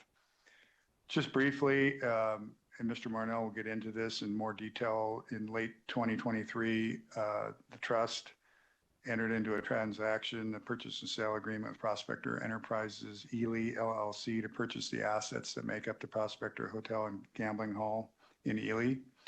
As a result, Terzetto LLC was created to be the buyer. It's a newly formed entity. The AM3 2012 Trust owns 100% of the voting interests in that, and you have the two trustees.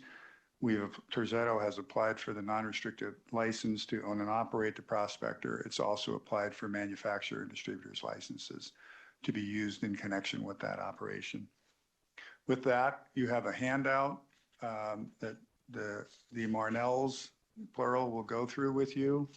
We'd like to treat that handout as confidential under NRS 463-129 and keep it out of the public record, if that's all right. And with that, I'll turn it over to Anthony Marnell. Thank you. Good morning, Mr. Marnell. Good morning, Mr. Chairman, Judge Assad, Dr. Watkins, Madam Secretary. Anthony A. Marnell III for the record. I thought it would be good to maybe go back in time and how this transaction came to be to today, and then I would be proud to turn it over to my son and maybe have him take you through the presentation that you have in front of you, if that suits the board. This transaction came to me in middle to the end of 2019, before COVID.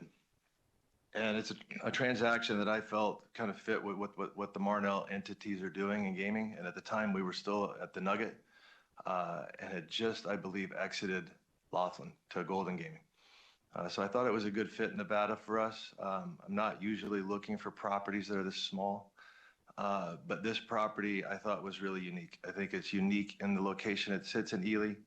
I think that the Woywad family, and specifically Jason, has done a phenomenal job at this property over the years.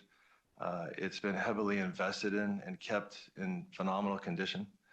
It has the luxury of having the Holiday Inn next to it, which has been deed restricted for gaming. So it's in essence a 60-room hotel that enjoys 160 hotel rooms with people having to come over to it.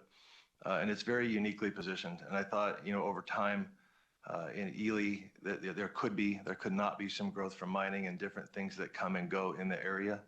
But as you all know, I've made my career pretty much on buying really rundown assets and repositioning them and fixing them up and then maybe taking them back to market or have taken them back to market. And I saw in this particular example 4 years ago that I wouldn't have to do that. I think it's in a really good position. And if anything, I saw potential maybe expansion ideas with it as that market grew. Nothing crazy, but well within our balance sheet capabilities. Living a life of very low leverage post 2009, if any leverage at all. And I saw it as a family operation that could be well integrated with our family operation. So that's the high level of how we got here. We did get very close to doing a transaction, maybe midway through that. I don't recall the exact date. I think it was in 2020, late 2020 or 2021. And then the selling family had made a change of heart, didn't want to do it at the time. And I said, great, if you ever change your mind, please give us a call. And 2 years later, the phone rang. And when it happened, we were in a good position to do it. The circumstances had changed with my family, with my son, and the trust, and made the decision that this was, after consulting with the family as a whole, with the beneficiaries and Rex, with his career, thought it was a good opportunity for the beneficiaries of that trust and the trust itself to make its first step into gaming. Thank you, Mr. Marnell. Is there anything you want to go through on deck with us, or will Mr. Rex Marnell go through that? I will defer that to Rex. Okay. Thank you. Good morning, Mr. Marnell. Good morning. Everybody hear me okay? Yep, fine. Dr. Watkins, Chair Hendrick, Judge Assad, Madam Secretary, Rex Marnell for the record. We're going to begin on page 2. Shows a map of Nevada, and you can see Ely there on the east side. As of 2022, the population there is 4,000, so it is a small town. It's located on Highway 93, as well as Highway 50. It's 50 miles from the Utah border. There are numerous citywide events there. There's the Silver State Challenge, as well as the Open Road Challenge, numerous fishing tournaments, and the Fire and Ice Winter Festival. Turning to page 3. You can see here, the prospector is located on Highway 93 in the upper right corner of this picture. And then there's 12 acres of land to be purchased in the bottom left. And that is on Great Basin Street in Ely. Turn to page 4. These are the details of the transaction. We would like to keep these confidential if possible. First line there is the total purchase price for the prospector itself. Then the next line is the price for the 12 acres on Highway 50 to the south.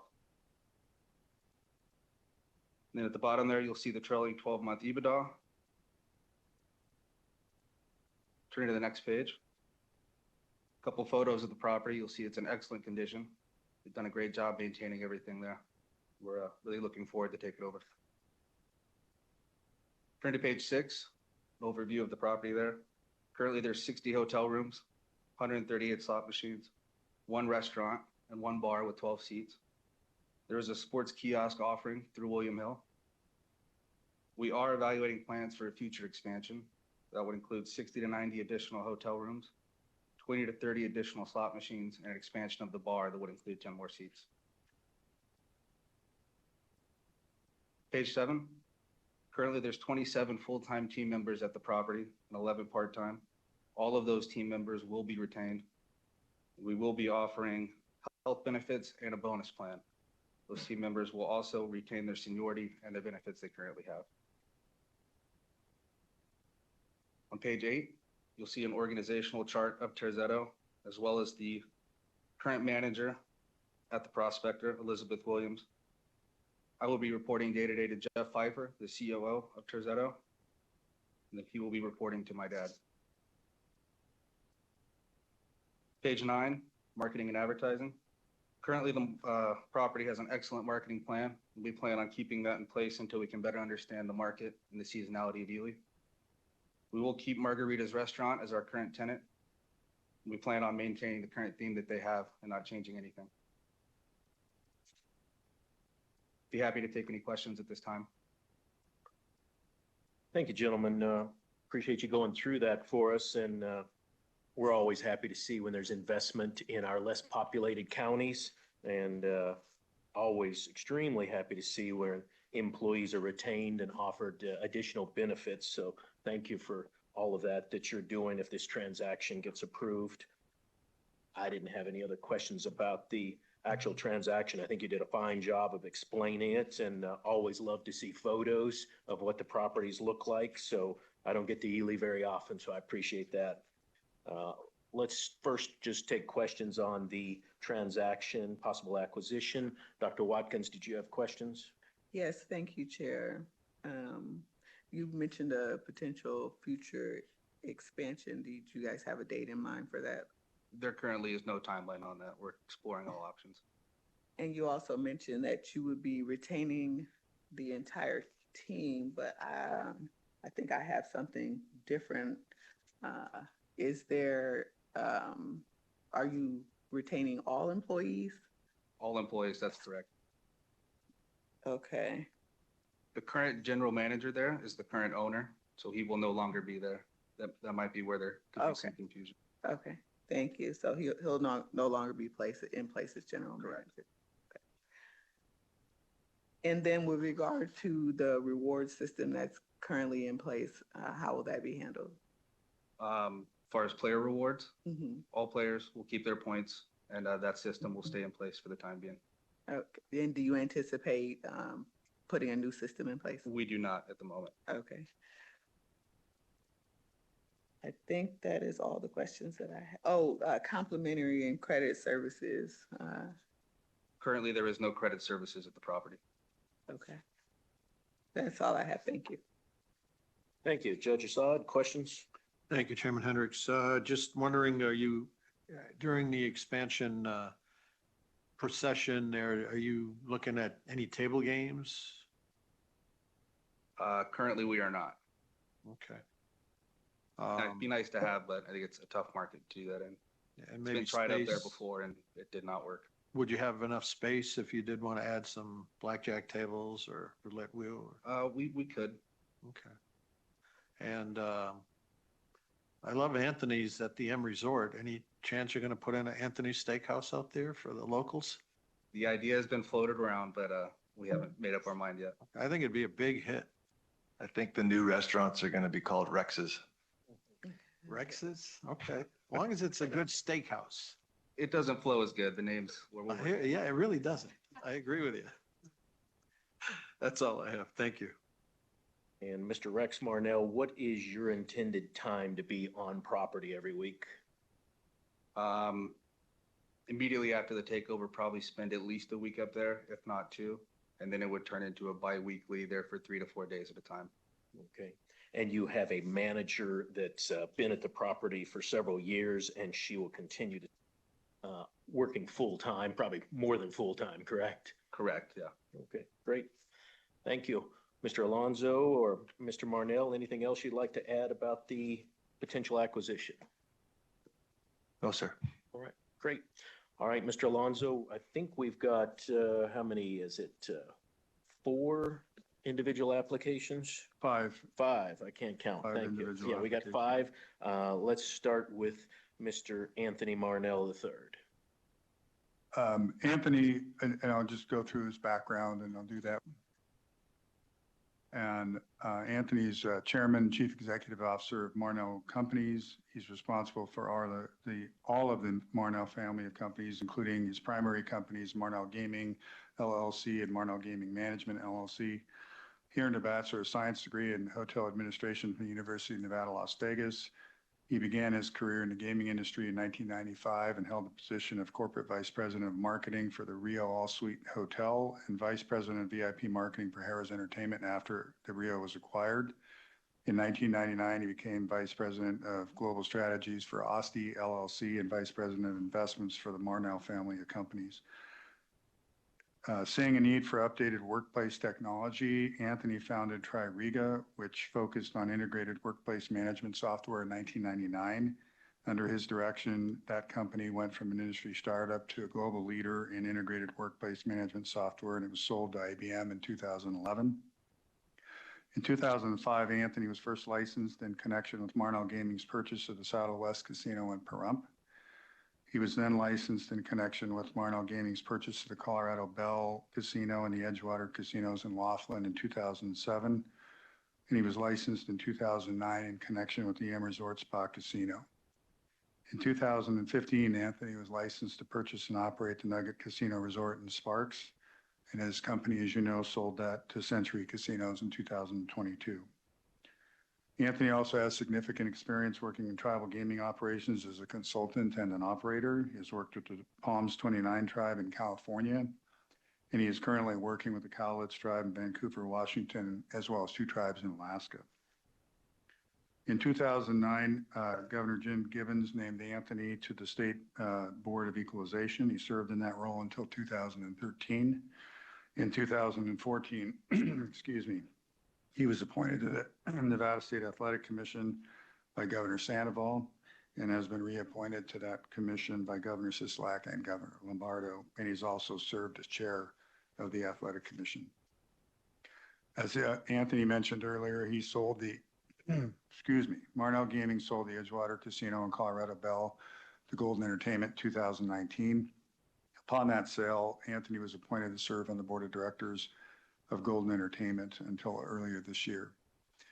He also serves as a member of the Marnell Foundation, which supports various charitable causes, and he serves on the Board of Trustees of Boys and Girls Club of Southern Nevada, and is also a board member of Tuscany Research Institute, a nonprofit organization for the preservation of wetlands habitat. And with that, Mr. Chairman and board members, I'm going to turn it over to Mr. Marnell.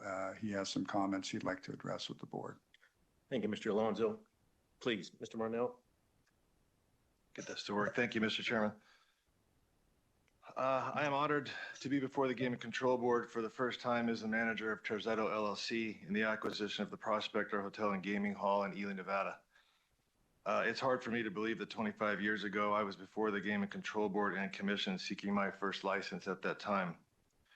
So much has happened in my life since that day, and thinking back on it, I could never imagine then that I would be before you today in the interest of my children, who are now no longer children and on their way to adulthood. It's been a great 25 years with many ups and many downs, but I couldn't be prouder to be before you and now leading all of the Marnell family business units across the United States. I'm also very proud that the next chapter of a 4th generation developers and 3rd generation applicants and a 3rd generation applicant for his first license. There's not many families that can say that, and I'm very proud to be before you today to say that. I'm also proud to watch my children most likely take a similar path in being so deeply involved in Nevada communities and part of Nevada gaming industry across our state. Our family has been involved, as you've just heard, in so many of our state's great communities, such as Las Vegas, Henderson, Pahrump, Laughlin, Sparks, and now hopefully with your approval and the approval of the Commission, Ely, Nevada. When we started down this road for our children's trust to purchase the Prospector, I never wanted this purchase to be about me. It's about them and the start of their venture into Nevada gaming. Unfortunately, I'm going to be taking time away from the intent of today's hearing based on a mistake that I made several months back. Earlier this year, my wife and I and our 3 children were all home. This may not sound unusual, but in our family, it is a rare occasion that just the 5 of us have any meaningful time together given our children's geographical diversity over the years. We decided as a family that we would go down to the Strip for dinner, which is also very rare for us. The beginning of the evening was both proud and surreal for my wife and I. It was clear throughout dinner that our children are grown up, their conversations and questions are advanced. for the age, and most importantly, they're all great human beings. They want to learn, and we want to teach them. Much like I grew up with my father around things that most people will never see or understand, they too have had the same upbringing. While I witnessed almost every major Las Vegas casino on my kitchen table as a teenager and young adult, before the world even knew that they would exist. They too have grown up inquiring about their family history, how the gaming business works, discussing things that most people don't get to discuss. And I think it's safe to say that you will soon see all of them before you.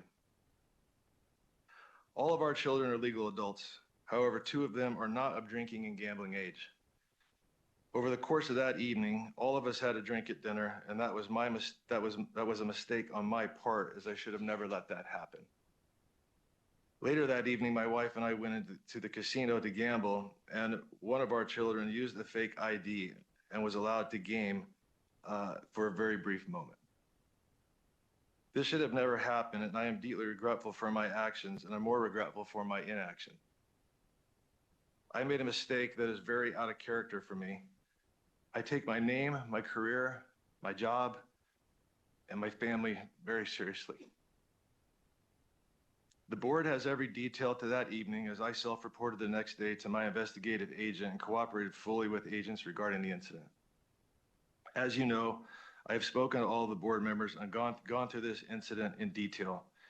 And as a result of this incident, I was also trespassed from the resort in question.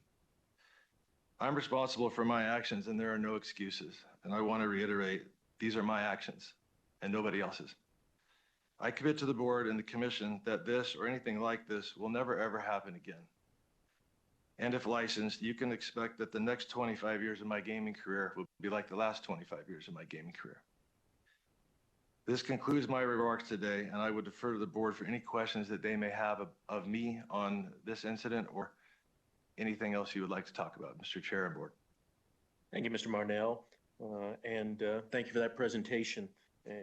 You brought up an incident which I think is an outlier in your 25-year history of being licensed in this state, and all of the properties that you've brought to Nevada and the property you hope to bring to Ely. So I look at that as one small blip on a very impressive and stellar resume for the things you've done in the past and the things we expect in the future. Our standard and the commission's standard is to license people that are of good character, honesty, and integrity. I have no question about that. And again, I appreciate you self-reporting. That's one of the most important things in the state of Nevada. We don't have enough agents to go around and police everything, but what we do expect is licensees and applicants to come before us to tell us about things that happen. So I know it's not comfortable for you to do that here today, but I appreciate you doing it and being honest and forthright. That's the most important thing to me personally. Questions? Point of information. Yes, please, Judge. I just, as a point of information, I've read a lot of different reports here.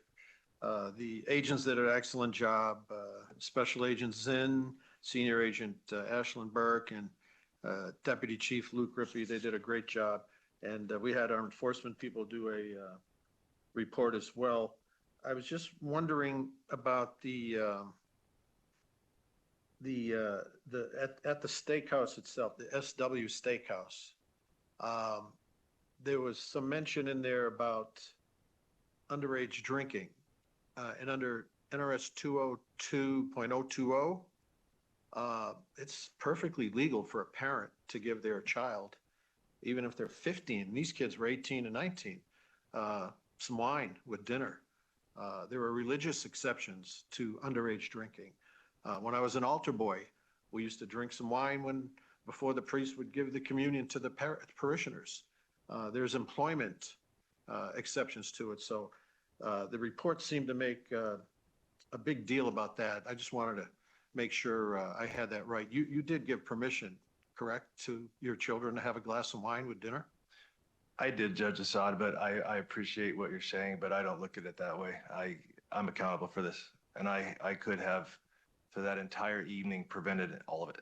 No, I understand. So I'm not passing that off to anybody. It's my cross to bear. And that's what I also appreciate is your candor, your acceptance of responsibility. You're not pointing the finger at anybody else or saying you had too much to drink or anything like that.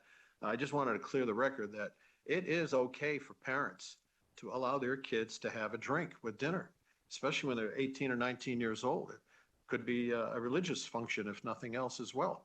So, but I do appreciate you accepting full responsibility for this, accountability and candor. That goes a long way with me as a former judge. I always gave people leniency when I sentenced them if they totally owned up to their lapse in judgment, and that's what I call this, just a lapse in judgment. Your history, your family's history is stellar. The record is clear. Anybody that knows Las Vegas history knows that the Marnell family is one of the pillars in the Nevada history, along with the Boyds and the Gons, and I'm probably going to leave a couple other people out, but your family has done so much for this state. You've employed thousands of people, and I'm sure the 27 people up in Ely are going to appreciate you taking over this property. And I just wanted to put those comments on the record. Thank you. And can you give me that statute again, just in case I need it? I think I'm just Mr. kidding. Alonso has it as well. Okay, great. Dr. Watkins, questions? Yes, good morning. I do have questions. Thank you for being here. The affirmative presentation. I agree. I think that you have an excellent reputation in the community, an excellent background in gaming. Family is very well respected, and I do think that you're a person of good character and honesty and integrity. And this was a lapse in judgment, although I see it maybe as a significant lapse in judgment, apart from what my colleagues may see. I think your children were looking to you to lead, and I think it was a serious lapse in judgment for you to allow that, to allow them to gamble and to drink underage. Can you address for me how were they allowed to gamble? Your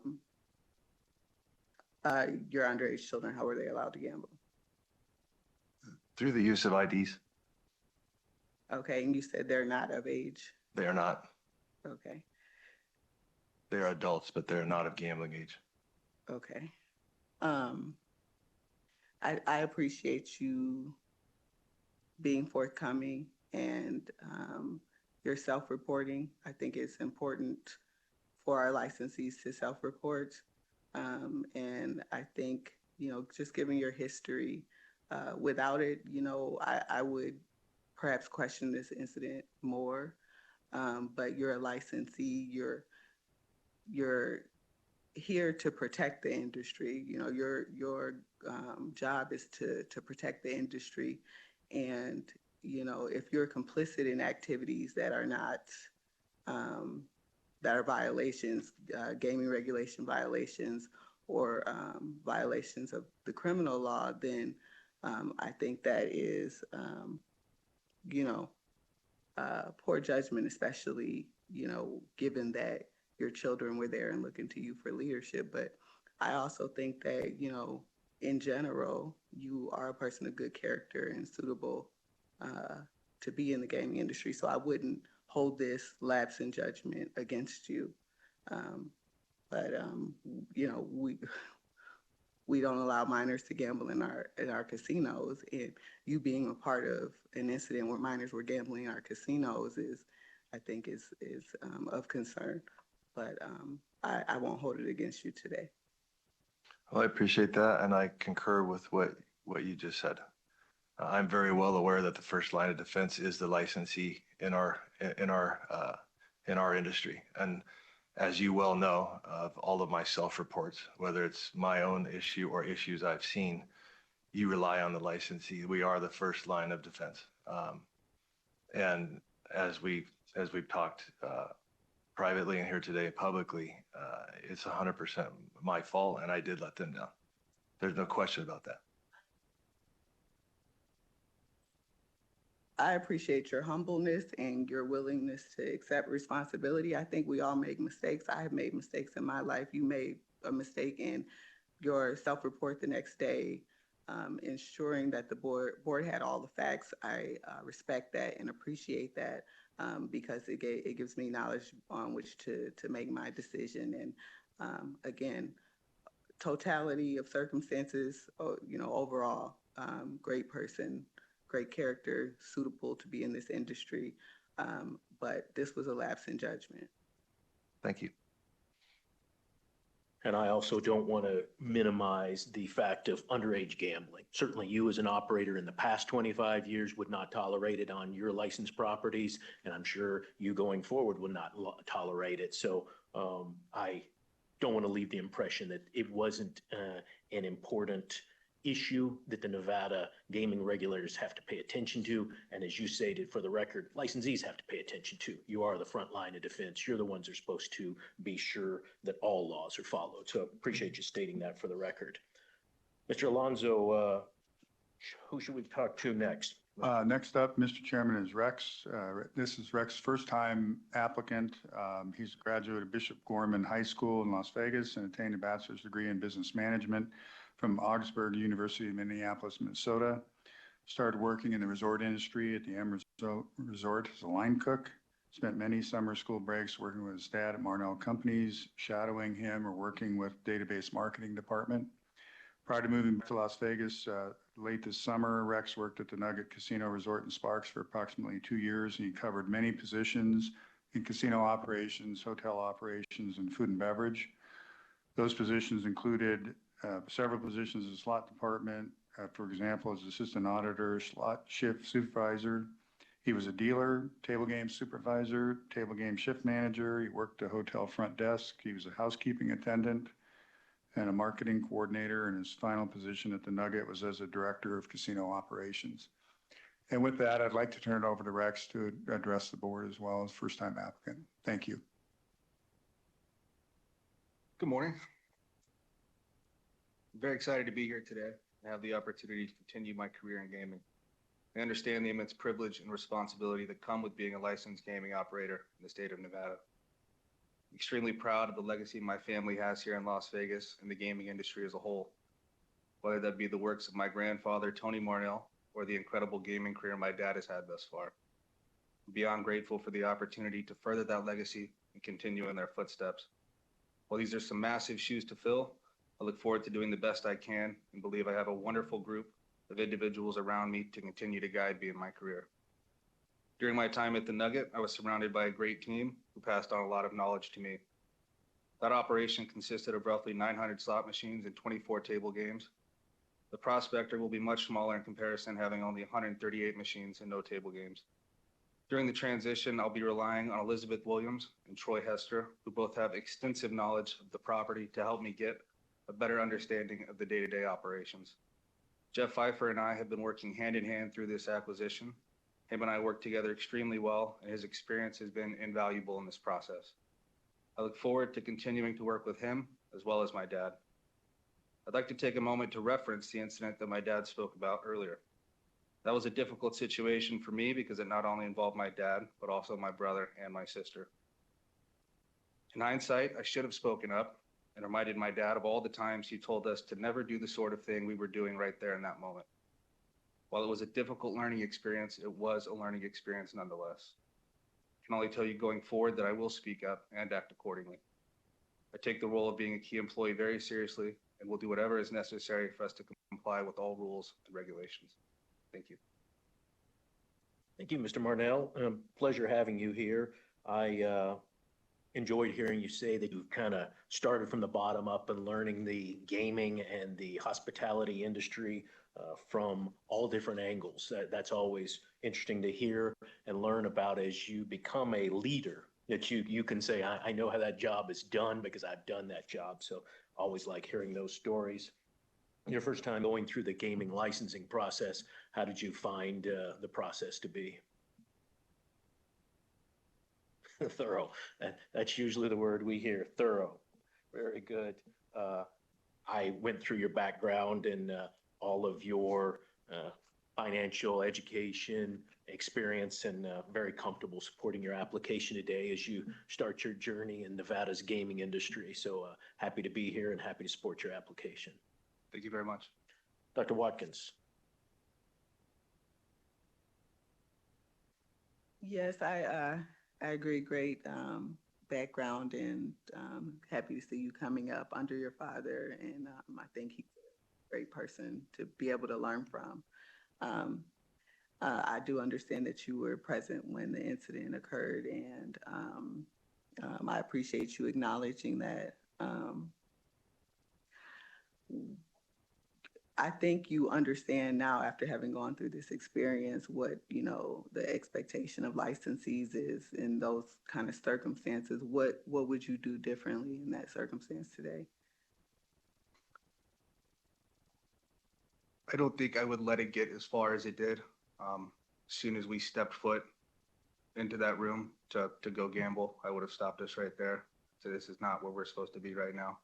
If the kids want to go home, you and I can stay. That's fine. We're of legal age, but they had no business being there. Mhm. And I think that is going to be important in your role as a key employee, right? That willingness to step forward and speak up when you see something wrong. That's the expectation. I think you guys have done it right for the most part. And going forward, just like you said, Mr. Marnell, expect it to be like the last 25 years.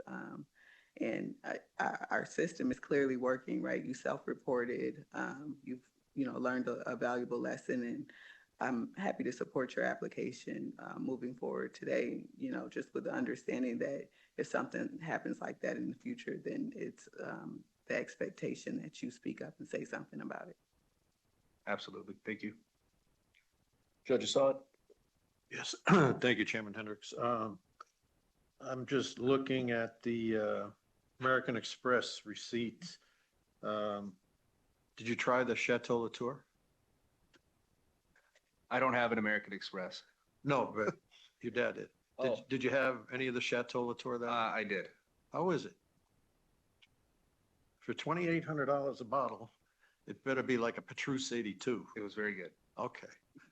I think you can get the same thing at Lee's Discount Liquor for about $600, but that's just for future reference. I'll defer to you on that one. Okay. The other suggestion I might throw out there for you is up there in Ely, I bet they don't have hardly any good Italian restaurants. You might want to try the Panavino Deli over there that you have on right over here by the airport. Maybe stick one of those in there. I think it'd be a big, big hit. I think that's a great idea. And just a word of caution for you growing up with a father like you have and a grandfather like you have. You've got some huge shoes to fill. Don't put all that pressure on yourself. Just take it easy, use them for guidance, and I think you'll do just fine. And I'm honored to support this application. Thank you very much. Appreciate that, Judge. Mr. Alonso, does that bring us to Mr. Woodhead next? Yes, Mr. Chairman. Mr. Woodhead should be in Carson City. I'll go through his bio real quick. Matt was born and raised in Reno, Nevada. He attended the University of Nevada on a golf scholarship, and as an aside, he's still really good at golf, unfortunately.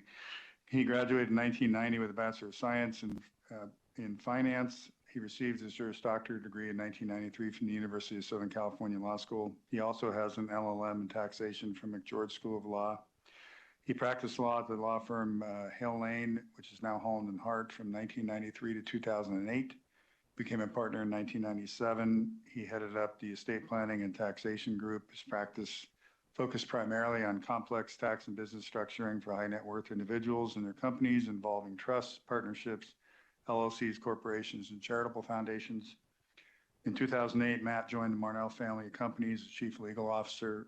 His primary focus was on the gaming businesses, but he has overall responsibility for legal oversight as to all businesses and entities. He's been registered with the board several times as a minority interest equity holder in connection with Marnell families, and also as a trustee of other trusts. Throughout his career, he served on numerous charitable organization boards, including Sierra Nevada College, the Nevada Museum of Art, Boys and Girls Club of Las Vegas. Currently serves on the board of Tuscany Research Institute and the Nazir and Mary Ansari Foundation. And with that, I'll turn it back over to the board, and hopefully Mr. Woodhead's there. Mr. Woodhead, pleasure having you here with us and Zoom today up in Carson City. Is there anything you'd like to add? We obviously know you've been licensed many times by Nevada gaming regulators, but if there's something you'd like to tell us about yourself today as an update or how your role will be in helping this property in Ely, we'd certainly like to hear about it. I don't have an affirmative presentation for you today, and my role as far as the property itself is concerned is effectively, I don't want to say non-existent, but very limited. I'll certainly be participating as needed to the extent there are contractual issues and whatnot that arise, but for the most part, my role will be simply as a trustee of the trust which owns the entity. Thank you for that. And you are going to be a minority owner, is that correct? No, he is the other trustee of the That's AM 2012 trust. That's right, as a trustee. Okay, good. Well, happy to hear that your expertise will be available if needed. Questions for Mr. Woodhead? Thank you for being here, Mr. Woodhead, or there. I do not have any questions or concerns. Judge. Thank you, Chairman Hendricks. Just noted that you've been previously licensed many times by the Gaming Commission. Is that correct? That is correct. Great. And your resume is very impressive. I have no questions. I'm happy to support this application as well. Thank you. Again, for the record, because you've been licensed so many times, we got an update from our agents on your applications, and we've all gone through that and received all the supporting material, and you continue to cooperate with our agents many times over the years. So I'm also very happy to support your application. Thank you for joining us today. Mr. Alonso, who's next? We're going to make some moves here and bring up Greg Wells and Jeff Pfeiffer. Who would you like to start with? I'm going to cover Mr. Wells first. Greg Wells is president of investment and real estate for the Marnell Companies. He's responsible for the day-to-day management activities of Osti LLC and Marnell Capital LLC, the strategic investment and financing arms for the Marnell family of companies. As president of real estate, he's responsible for real estate development, construction, transactions, and day-to-day management of Marnell Properties LLC, which includes the Marnell Public-Private Partnership with Clark County Department of Aviation for the development of office, retail, industrial projects at Harry Reid International Airport. In addition to leading the Marnell family of companies' real estate investment activities, Greg is actively involved in the development and operations of Marnell Gaming LLC, where he serves as vice president and treasurer. Plays a major role in both commercial and Native American new business development and has directed the acquisitions and divestiture of the Nugget Sparks Casino, Colorado Bell, Edgewater, Saddle West, as well as the land assemblage, construction, and development of the M Resort. He's been registered with the board several times as minority equity interest holder. He is also a member of the Marnell Company Steering Committee, which provides leadership and operational oversight to various business units of the Marnell family of companies. He has a Bachelor of Arts degree in economics from Arizona State University, and he has served with several nonprofit organizations, including Tuscany Research Institute, and he's also served on the Henderson Community Education Advisory Board, and he currently serves on the Bishop Gorman High School Advisory Board. Thank you, Mr. Alonso. Welcome, Mr. Wells. You push that button right there. There we go. Good morning, Mr. Chairman, members of the board, Madam Secretary. Pleasure to have you here. Is there anything you'd like to add that Mr. Alonso didn't say about your illustrious career? I'd just like to make one really distinguishing correction with regard to education. It was University of Arizona, not Arizona State, for the record. That's a big one, yeah. Some people more than others. Good correction for the record. You have also, like other gentlemen on this item, been licensed many times by the commission over the years, and we got an update to your application, and our agents have gone through that. Again, appreciate your cooperation, and I had no questions about your background or your ability to be a great asset for this property. Only thing I would say is that we will take this as a separate item because this is board action only, correct, Mr. Alonso, for his minority interest? That's correct. Okay, so anything you'd like to add or tell us about your responsibilities for this property? No day-to-day operational responsibility available to assist to the extent any other transactions or support are needed. Great. Appreciate it. Dr. Watkins, questions? Good morning, and thank you for being here. Good morning, thank you. I, similar to the chair, have no doubt that you'll be an asset to this transaction, and I don't have any questions or concerns. Thank you. Judge? Thank you, Chairman Hendricks. Yeah, Mr. Wells, thank you for being here in person. You have a very impressive resume. Although Arizona State does have a fantastic business administration program, you know. I'll take your word for it. Yeah, they do. And I want to thank you for your work with Bishop Gorman. My niece went there and they prepared her very, very well for college and is graduating law school this year. And so kudos to Bishop Gorman. I'm Great. happy to support. Congratulations to her. I'm sorry? Congratulations to her. That's great. Yeah, thank you, thank you. And I'm happy to support your application. Thank you. And for the record, we need to note for purposes of Regulation 15B, we're going to get into this a little deeper in a minute, but your shares that you're receiving are Series B non-voting shares, correct? That's correct. So you would have no control whatsoever over the LLC entity, which is the applicant for licensure, correct? That's correct. Okay, very good. Glad we can put that on the record, and we'll do that again here in a minute with Mr. Pfeiffer. Anything else, board members? Mr. Alonso, anything else for Mr. Wells? No, Mr. Chairman. Okay, then let's go to Mr. Pfeiffer. Please introduce Jeffrey Pfeiffer again. He's president of Marnell Gaming Management. He's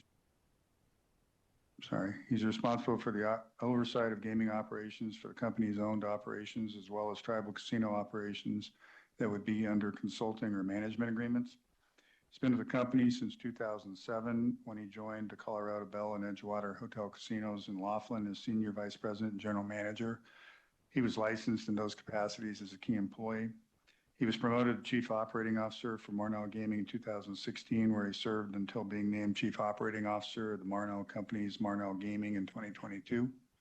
And most recently, he was named president of Marnell Gaming Management. Prior to joining Marnell Gaming as the head of Laughlin operations, Jeff was vice president and general manager of the Empress Casino in Joliet, Illinois. He also served as vice president and assistant general manager of the Harris property in Metropolis, Illinois. His gaming career spans almost 40 years, having served in multiple gaming markets. Jeff's been licensed in Nevada several times, and he's also been registered with the board as well. He's a graduate of the University of Nevada, Las Vegas, with a bachelor's degree in communication studies, and he has served as president of the Illinois Casino Gaming Association and the Laughlin Tourism Commission. As I noted earlier, he's going to be the chief operating officer in his role for the Marnell companies on the gaming side for Terzetto, and he submitted his key employee application last Thursday. Thank you. Good morning, Mr. Pfeiffer. Anything you'd like to add about your role and responsibilities for this property? Good morning, Mr. Chairman, members of the board, Madam Secretary, and staff. Thanks for the opportunity to. My role will be to serve as and provide management oversight and direction guidance for the prospector, with Rex reporting directly to me. As Rex noted earlier before, I've been involved with helping him as he gets prepared for, and we get prepared for this acquisition in hopes of receiving the approval. And the role will be the same as it has been with a company where I provided the same level of management oversight, day-to-day operations, and guidance direction for all facets of the business, and it'll be the same for Prospector. And I'm really looking forward to the opportunity. Thank you. What is your expected time to be on the property every week? I'll be going up there in the first week when we take over acquisition, and my plan is to be there as Rex has noted earlier, the same, and cadence will be there every other week to make sure that I'm get familiar with the operation on a day-to-day basis. One of the things that I've found is, you can look at a lot of reports, you can look at a lot of analysis, but the only way to really understand an operation is for you to be there and deal with the team that's doing the work. There's a great team up there with a lot of experience, so we're fortunate in that regard as we step into this operation. And Rex has great experience. I have, even at obviously his age, he had responsibility for a very large operation at the Nugget with 900 slot machines and 24 table games. So I have great confidence in his abilities, and I've really gotten to know those over the last year and a half. So looking forward to it. Thank you. And I believe Mr. Alonso said you filed your key employee application last week. Is that correct? Yes, sir. Very good. Dr. Watkins, questions for Mr. Pfeiffer? Excellent background. Good morning. I don't have any questions. Morning. Thank you. Judge. Yes, thank you, Chairman Hendricks.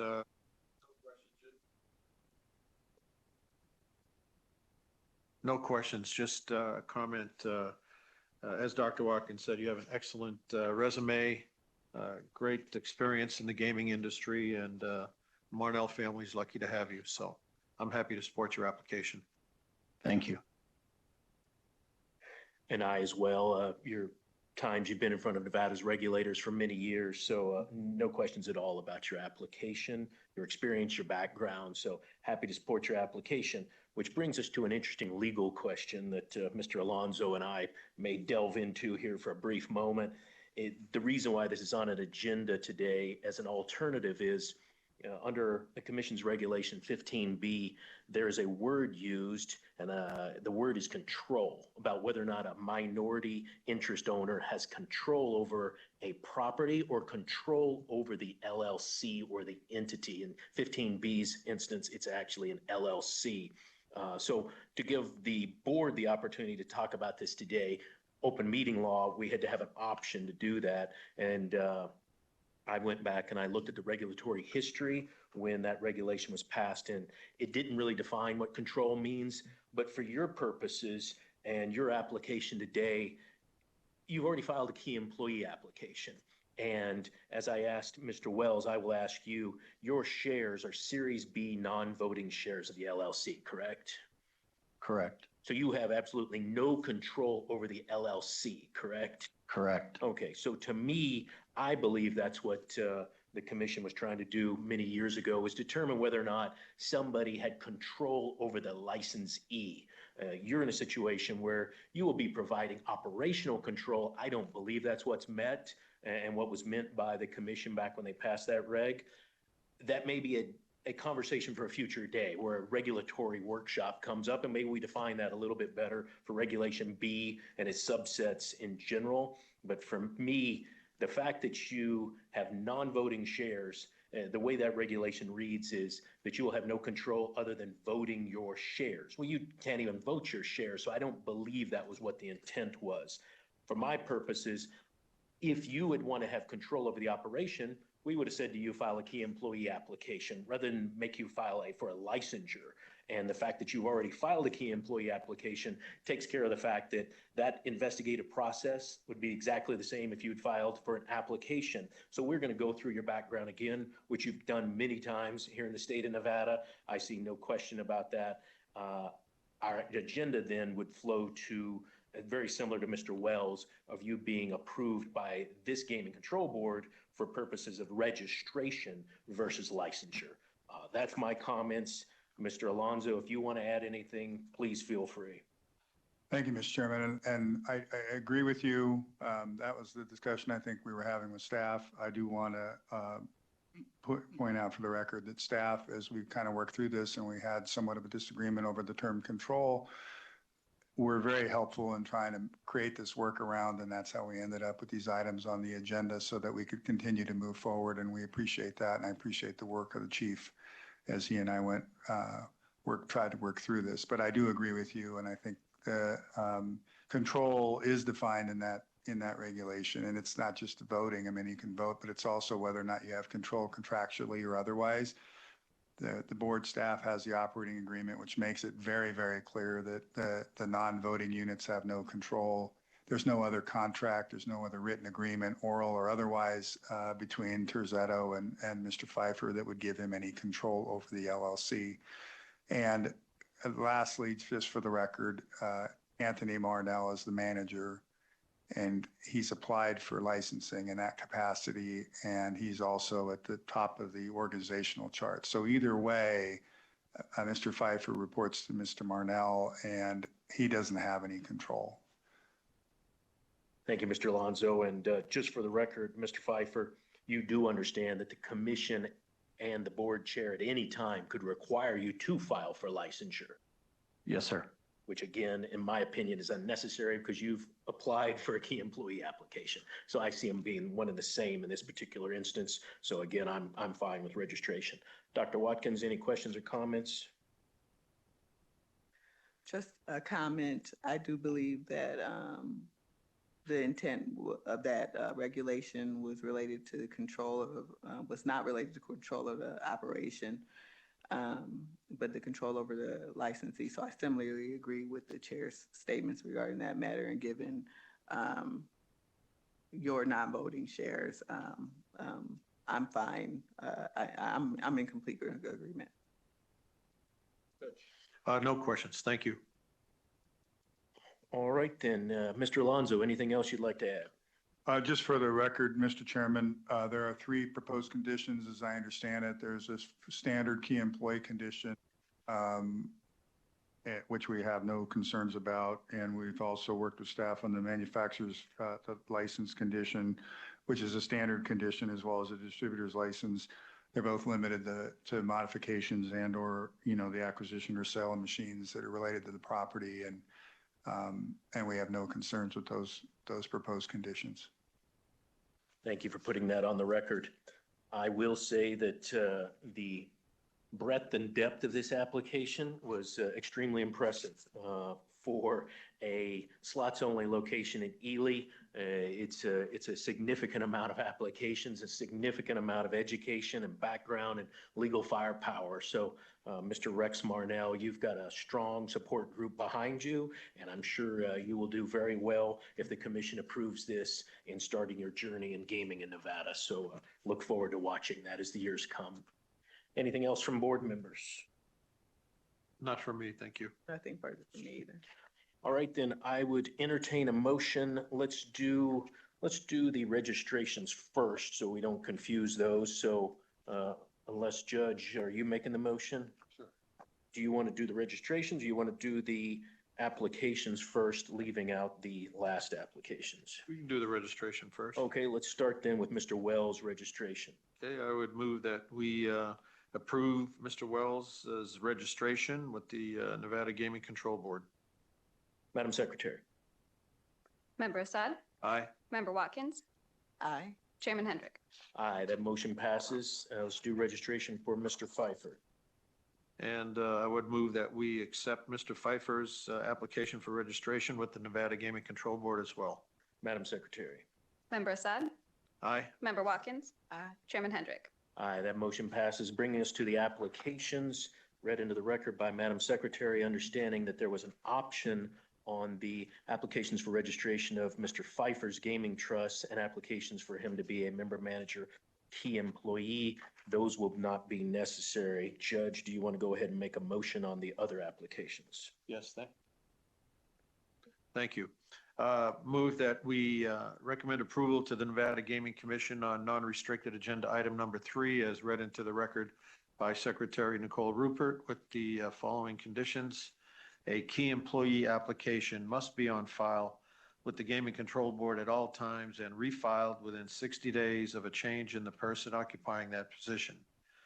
The approval of the Jeffrey Pfeiffer Gaming Trust as a member of the Terzetto LLC is limited to expire at midnight of the September 2026 Nevada Gaming Commission meeting on the day the item is heard. If I may interrupt on that, that was only if we were going to go with the other choice. So we don't need to include that one. We don't need that one. Very good. Thank you. Thank you, Chief. That's why you get paid the big bucks, Chief. That's right, big bucks. The Other conditions? yes, the manufacturer's license is limited to the modification of the machines that are or have been utilized in the operations of the licensed location or its affiliated companies, and such modifications shall be limited to operational configuration changes such as replacement of one pre-approved component with another pre-approved component, or modifications that will not affect the manner or mode of play of the device. And last, the distributor's license is limited to the acquisition of machines to be utilized in or the distribution of machines which have been utilized in the operation of the licensed location or its affiliated companies. Madam Secretary. Member Assad? Aye. Member Watkins? Aye. Chairman Hendrick? Aye, motion passes. Thank you all for being here. Thank you very much. Good luck to you. Madam Secretary, I'm sure the court reporter needs a break, so let's take a 10-minute break and we'll come back with our next non-restricted.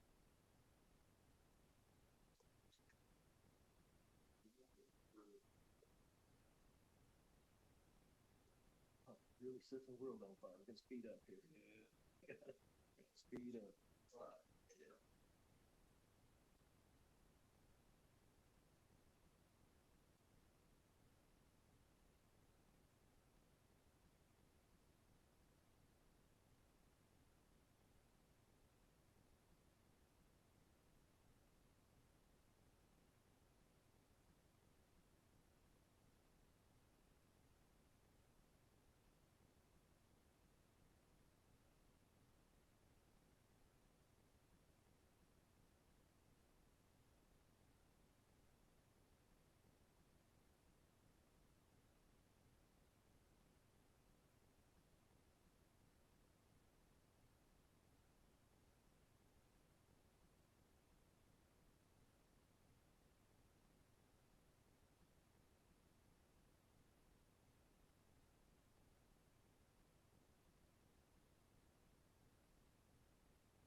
We're ready to begin again.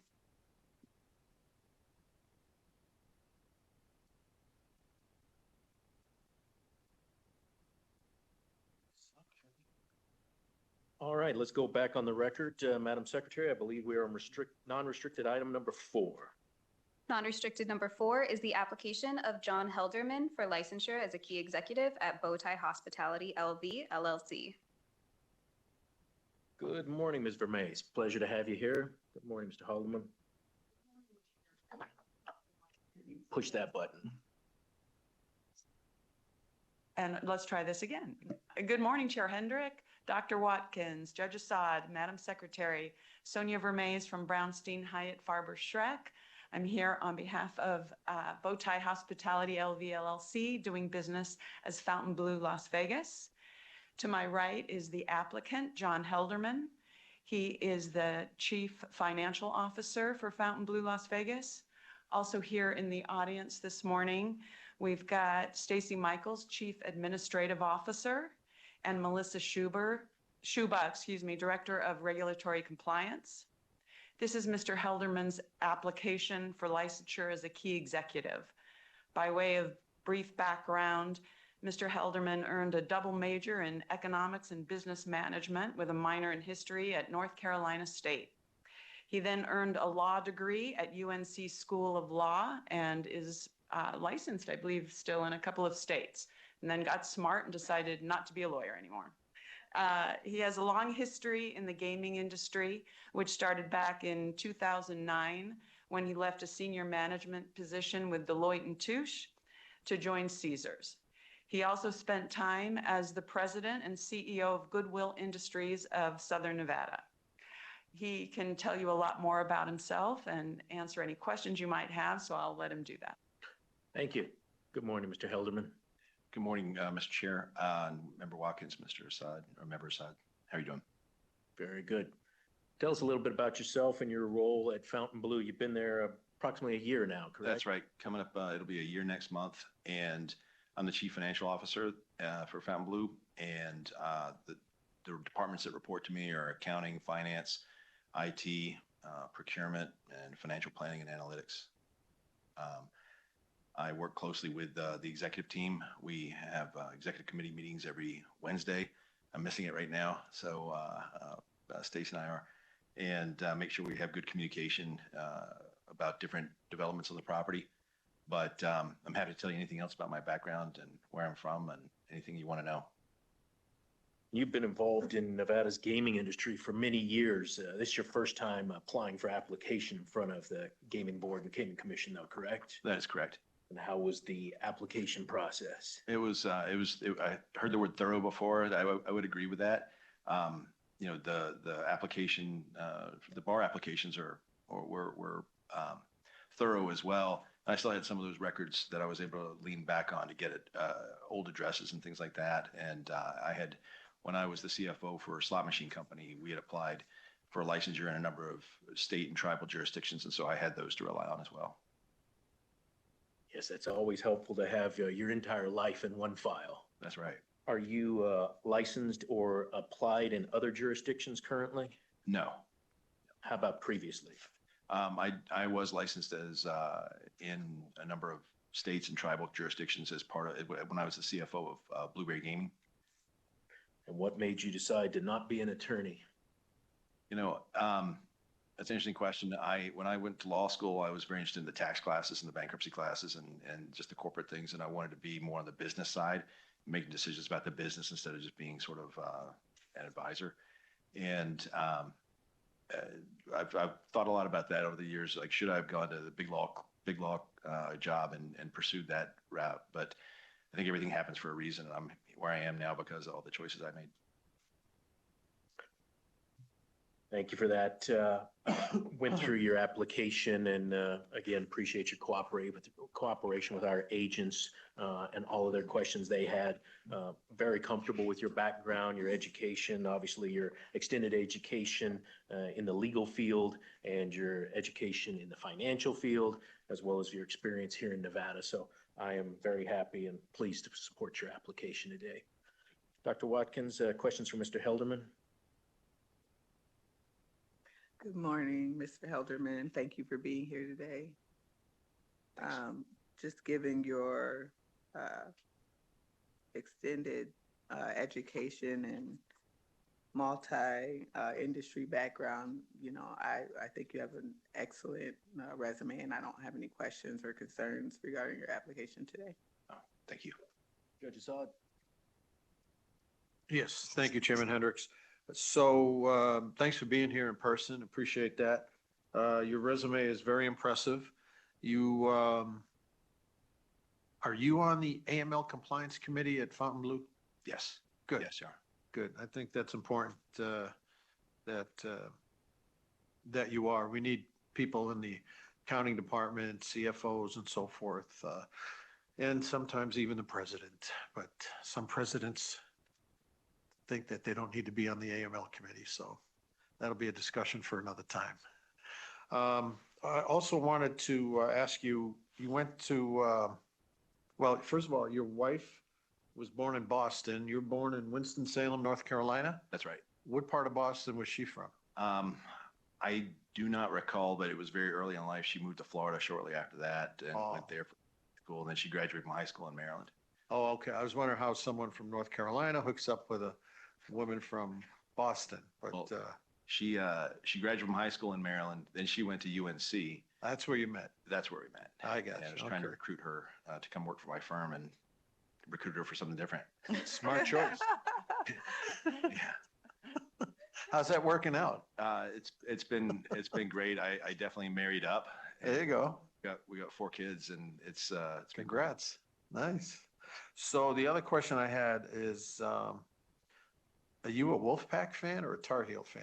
I cheer for the Wolfpack. I grew up North Carolina State. Yeah, North Carolina State. The most people in North Carolina are Carolina Tar Heel fans, but you can't cheer for for them if you go to NC State. That's just not allowed. And I recently took my son back to North Carolina. He just enrolled as a freshman at Wake Forest, so I think we've got the ACC pretty well covered. Yeah, you got the triangle there. Mm-hmm. Excellent. Good deal. Well, I'm honored to support your application. Thank you. Ms. Vermees, anything else you'd like to add? Nothing further, thank you. Okay, well, again, appreciate you being here. I appreciate your background and happy to support your application to have this role at the Fontainebleau. I would entertain a motion then on non-restricted item number 4. Thank you, Chairman Hendricks. I would move that we recommend approval to the Nevada Gaming Commission of non-restricted agenda item number 4 as read into the record by Secretary Rupert. Madam Secretary. Member Assad? Aye. Member Watkins? Aye. Chairman Hendrick? Aye. Motion passes. Thank you. Good luck to you. Bring us to non-restricted item number 5. Non-restricted number 5 is the application of James Odell for finding of suitability as a director at Light and Wonder, Inc. I think it's still good morning, a couple minutes away. Ms. Good Vermees. morning again, Sonia Vermees for the record from Brownstein Hyatt Farber Schreck. I am here on behalf of Light and Wonder, Inc., and the applicant to my right is James Jamie Odell. He's director, chairman of the board of Light and Wonder. Also here this morning is Michael Fries. He's SVP, Chief Compliance Officer for the company.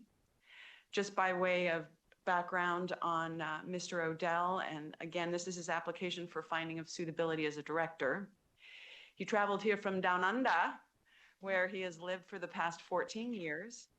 He joined the Board of Scientific Games in 2020 as executive chair.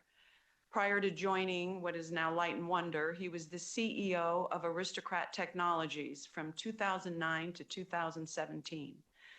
Prior to joining Aristocrat, Mr. Odell had a successful senior leadership career running multinational organizations across the US, Australia, Europe, and Asia.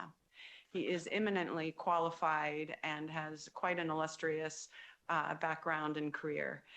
He has filed applications and been found suitable in numerous jurisdictions by many, many gaming regulatory agencies. And with that, I will give it to Mr. Odell to answer any questions. Thank you. Mr. Odell, pleasure to have you here. Tell us a little bit about yourself and how much your role will be involved in your time and expertise here at Light and Wonder. Sure, thank you, and appreciate your time. First, I'd like to say how nice it is to be back. This is the old office where I was CEO of Aristocrat, and you've done a pretty good job on refurbishing it. It sure needed it, so thank you. Yeah, I joined the industry, as Sonia said, as CEO of Aristocrat, and had a really good time there for 8 years, and then sort of semi-retired, I think you would call it. I was asked to take on various non-executive roles in the old scientific games, and at the beginning of 2020, at COVID, previous ownership led by Ron Perlman approached me about he wanted to get out and sell his controlling stake. We did that with a bunch of investors, and I took over the role of exec chairman in September 2020. Since then, we've made a major changes to the business. Firstly, the name, which is obvious. The name went the lotteries business, which we sold, and we also sold off the sports betting business. So we significantly reduced our debt by some $6 billion, and we focused our business now primarily on land-based gaming, on iGaming in Europe and some US jurisdictions, and on social gaming. So it's a simplified business, new leadership team, doing very well. We've certainly by recovering our debt, we've been able to invest heavily in people, in product and the business, and enjoying that very much. We are a NASDAQ primary listed company. We have a secondary listing on the ASX, the Australian Stock Exchange. So about 75% of our stock is here in the US with US investors and the rest in Australia. And I come over here 3 or 4 times a year as chair, and I work to support Matt Wilson, who's the CEO, and the executive team as best I can with my colleagues, and appreciate the opportunity to be here. Thank you for that, Mr. Odell. I didn't realize you're correct. This building has been refurbished very well from the time that it was Aristocrat's building. And again, we thank the legislature for letting us borrow it today. And I've gone through your background. You've been through the process many times, and here and other gaming jurisdictions. Your background is extremely impressive, including your time in gaming. So I am happy, based on your experience and your expertise and your education and your long history in gaming, very happy to support your application. Thanks. Dr. Watkins? I agree with the chair's statement, given your extended history, education, background in gaming history with Aristocrat, and otherwise, I'm happy to support your application. Thank you, Dr. Judge? Thank you, Chairman Hendricks. Very impressive resume, stellar background. Just shout out to Deputy Chief Nathan Allen and his team for doing an excellent report. And I'm very happy to support your application as well. Thank you, Judge. Ms. Vermees, anything else you'd like to add? We'll just also add that we thank Agent Chad Jackson for his time and thoroughness on the investigation. Great. Thank you. All right, then I would entertain a motion on non-restricted item number 5. Thank you, Chairman Hendricks. I'm happy to make that motion. I would move that we recommend approval to the Nevada Gaming Commission of non-restricted agenda item number 5, as read into the record by Secretary Nicole Rupert. Thank you. Madam Secretary? Member Assad? Aye. Member Watkins? Aye. Chairman Hendrick? Aye, that motion passes. Thank you. Good luck to you. Bringing us, Madam Secretary, to non-restricted item number 6. Non-restricted number 6 is the application of Dante Regalado for finding of suitability as an officer at Wynn Resorts. And it is good afternoon, Ms. Vermees. And good afternoon, Chairman, Dr. Watkins, Judge Assad, Madam Secretary, Sonia Vermees from Brownstein Hyatt Farber Schreck here on behalf of Wynn Resorts. To my right is the applicant. This is his application for a finding of suitability as a key executive, Mr. Dante Dan Regalado. Just briefly, Mr. Regalado has a very interesting and unique educational, occupational, personal background. He grew up in the Philippines and earned his bachelor's degree in computer engineering from the Mapua Institute of Technology in Manila. And the joke he made during his interview was, yeah, I went to MIT, right? This position is Mr. Regalado's first entree into the gaming industry, having worked previously in other industries, including 20 years working for Walgreens. We are thankful to Senior Agent Brad Barnard for his time on the investigation. And he's a lot more interesting than I am, so I will let him tell you more about himself and answer any questions that you have. Thank you, Ms. Vermees. Mr. Regalado, pleasure to have you here today. Tell us a little bit about your background that Ms. Vermees started to tell us about, and tell us more specifically about your role at the property, your direct reports and responsibilities. Thank you, Chair Hendrick. Good morning, everybody, member of the board. It's a pleasure to be here. Like Sonia said, I grew up in the Philippines. I moved here over almost 25 years ago. I'm the Chief Information Officer of Wynn Resorts North America. Prior to joining Wynn, I spent almost 30 years in other industries. I started my career in consulting, spent many years in retail and healthcare, held progressive roles starting from a software engineer all the way to leading major global digital transformation and CIO. I consider myself extremely fortunate to join Wynn Resorts. It's an awesome brand. We pride ourselves with delivering amazing guest experience. And in my role, I lead our infrastructure and operations. So that's basically the day-to-day technology operations from network, server, and user computing. I also have the digital platforms. So that's anything that our guest touches from a digital perspective. We own that. All of the front of house and back of house systems. So from hotel to gaming. I have cybersecurity also under my umbrella, IT project management office. And I also have a small team in Boston for our Encore Boston Harbor. From a personal perspective, I have two wonderful young women in my family. They're both out of the house now. We moved here when my eldest was 1.5 months old, and she's now 24 years old, having a life of her own. We now own a dog. My wife and I live not too far from here, brand new resident of Nevada. We love it, except for the smoke. And we have another daughter. She's a sophomore in college in Georgia. So we're empty nester. We have all the time in the world to explore Nevada. And I'm very happy to be here and answer any of your questions. Thank you, Mr. Regalado. Pleasure to have you here, and thank you for providing your background. You mentioned that you were over information technology and cybersecurity. Do you see any conflict in that? If, let's say, your cybersecurity side of the business is asking for something that they need for protection of the company, protection of gaming assets, but yet you're over the IT budget. Yep. Tell us about if you see a conflict there, and tell us about if your prior businesses in your role have treated that the same way with one person above it, or do they separate it? Both Walgreens and Banfield Pet Hospital, the CIO had the CISO reporting up to them. I've seen it also where the CISO is reporting outside of the CIO, including our friends on the Strip.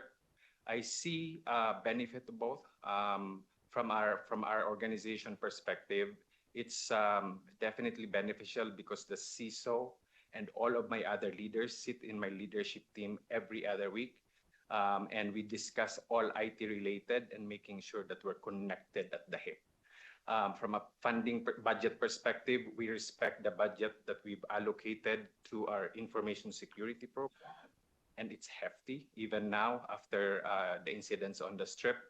And together, I view it more as a partnership with him. We decide on funding, budget, people, process, technology.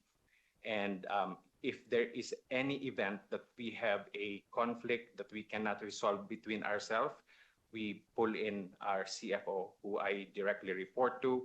And it's something that we are prepared to do, but so far it hasn't happened. We have a good partnership. I respect our CISO. He has a really deep knowledge and tenure. His team is solid. And together, because we're in the same team, we're able to achieve a very balanced cybersecurity program that protects our company, continues to challenge ourselves in order to get ahead of the enemy, and also agility in delivering the programs that we are tasked to do for our company. Thank you for that. I'm glad to hear that cybersecurity protection of gaming industry is important to you and that you have a thoughtful and reasoned approach to that. And your background you're bringing from other industries is always great to hear. But the fact that you're making it a priority, Win is making it a priority, that always makes us feel more comfortable as we can be in this day and age. Absolutely. And if I could add, Chair Hendrick, I made it clear to my team and the operations team that when it comes to cybersecurity matters, we all work for David, who's our CISO. We all realize that the people is our biggest blast radius and attack surface. And we're always conscious to make sure that we're putting the security in the DNA of everything we do. That's great to hear because, as you know, it's always about the weakest link, right? Absolutely. And one mistake can be catastrophic and very costly. Absolutely. Dr. Watkins, questions? Good afternoon. Thank you for being here. So you have a 20-year history with Walgreens, is that right? Yep. I really like to see people coming outside of the gaming industry. And I mean, inside the gaming industry, outside the gaming industry, both have its benefits, right? But I think having people come into these roles outside of the industry helps to keep the industry innovative and to shed new light on problems and solutions. So I'm interested in what you think or what you've seen so far and what stands out to you the most as, any advice you would have. The great thing about there's a synergy because both are B2C. The difference, of course, is I was in healthcare and retail for a long time, and this is gaming and hospitality. One opportunity that I've seen as soon as I came in is to have a parity in our digital client experience that we deliver to our customers. We provide amazing on-premise experience when you walk into our property, but we can extend that before they even step into our doors. So pre-stay, during stay, and post-stay, we have a lot of investments going into elevating our digital experience, not to replace, but also to complement and augment the physical experience. Walgreens was the inventor of refill by scan of your prescription, and that has basically took off. So we want to create that omni-channel experience for our customers. We want you to enjoy Win even though you haven't set foot in our property. Wow, thank you for that. Were you going to say something else? I'm sorry. I was going to add that from a decision-making perspective, I'm very happy with the pace that we're making responsible decision at the Win with the leadership that we have. So I'm very happy about that. Thank you. Appreciate your, you shedding some light on that issue, and I expect to see some great innovations coming out of Win in the future. But you have an excellent background, and you said you moved here with a 1 month and a half year old. Is that right? 1.5 month old baby. So I have a 1.5 month year old right now. Oh. So I can't even imagine. Basically kept the entire plane up, the Philippines to Arizona. We were like, don't hate us, don't hate us. And we learned after that when we went back to the Philippines, we gave her Benadryl and she slept down. All right. Well, thank you for being here, and I'm happy to support your application. Thank you, Dr. Watkins. Judge. Thank you, Chairman Hendricks. Welcome to be here. Great to see you in person. Thanks for being here. Are you going to Boston? You have an application pending. Yes. And have you been there already? I have a couple of times. I made the trip and I've had an interview with the Massachusetts Gaming Commission. Great. And then but Nevada is ahead. Have you been to the north end of Boston at all up there? Do you like Italian food? I do love Italian food. Go to the north end of Boston. That's the best. Okay. And do you like lobster and seafood? I love seafood. I love clam chowder. Go to Legal Seafood. Legal It's called seafood. Legal Seafood. Great Maine lobster, good New England clam chowder. You're gonna love it. I'm surprised. Do they probably have it at the Encore? Do they? Sinatra. We have some wonderful seafood at Yeah, I bet. So Yeah. Casa Playa, but not Italian. Nice, excellent. And the application's been very well prepared under the supervision of Deputy Chief Luke Rippey and Special Agent Barnard. They did a great job along with Supervisor Matt Doyle. Great application. I'm more than happy to support your application. Congratulations and good luck. Thank you, Judge Assad. Thank you. And I as well, based on your education background experience, I'm also very happy to support your application and look forward to seeing what you do here in Nevada's gaming industry. Ms. Vermees, anything else you'd like to add? No, thank you, Chair. All right, thank you. Then I would entertain a motion on non-restricted item number 6. Thank you, Chairman Hendricks. I'll be glad to make that motion. With respect to non-restricted agenda item number 6, I move that we recommend approval to the Nevada Gaming Commission for that item as read into the record by Secretary Rupert Nicole. Madam Nicole Secretary. Rupert. Member Assad? Aye. Member Watkins? Aye. Chairman Hendrick? Aye, motion passes. Thank you. Good luck to you. Thank you.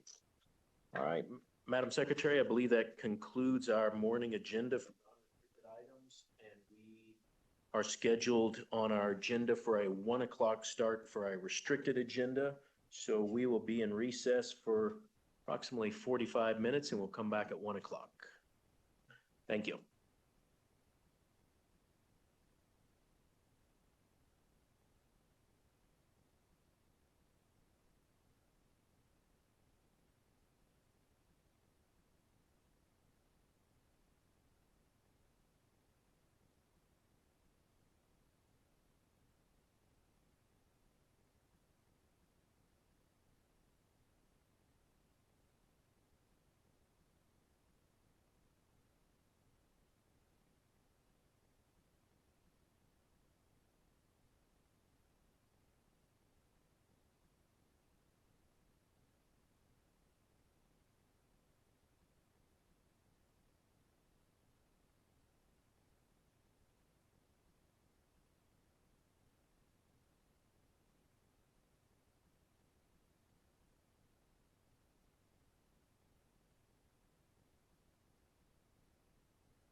Probably at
We are ready to continue.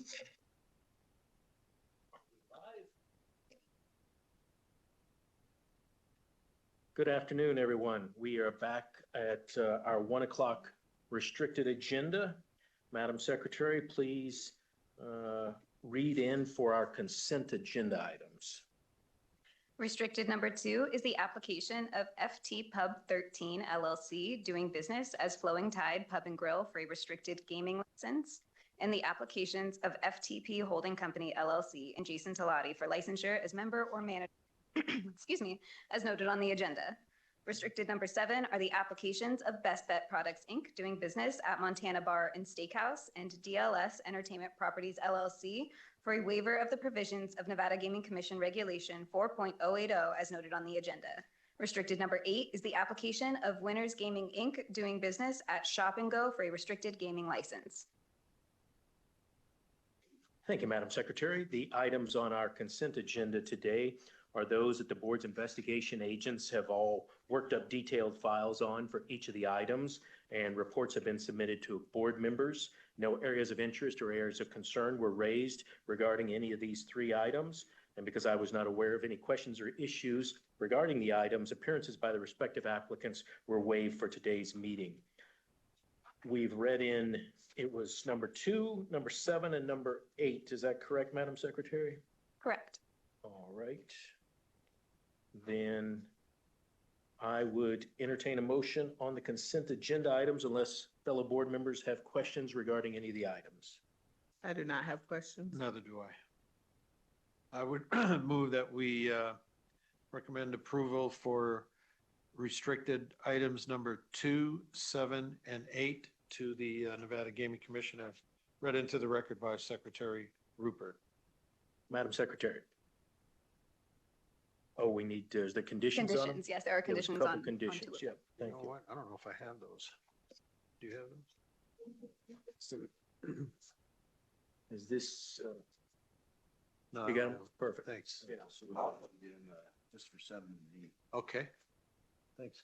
Thank you. Chief, with respect to restricted item number 7, it has a waiver. The waiver reads as follows. The waiver of the provisions of the Nevada Gaming Commission Regulation 4.080 in conjunction with the approval granted in March of 2024 shall expire on the date of the regularly scheduled Nevada Gaming Commission meeting in March of 2025. With respect to item number 8, the surveillance system and/or mirrors must be inspected and approved by the Nevada Gaming Control Board Enforcement Division within 60 days of issuance of the state gaming license and thereafter be maintained at or above the standard that is approved. Is that it? That's it. All right, very good. Madam Secretary. Member Assad? Aye. Member Watkins? Aye. Chairman Hendrick? Aye, that motion passes. And I previously stated that restricted item number 1 was removed from the agenda. So, Madam Secretary, why don't we go ahead, items 3, 4, and 5 are all related, have the same parties. So if you'd read those 3 in, we'll probably take them as separate motions, but let's go ahead and read all 3 of those items into the record. Restricted number 3 is the application of PW2 LLC doing business as the bar at Centerpoint for a restricted gaming license, and the applications of JRW Gaming Trust, JSW Gaming Trust, Peter Simon II, James Wickman, and Joseph Wickman for licensure as a member and or manager as noted on the agenda.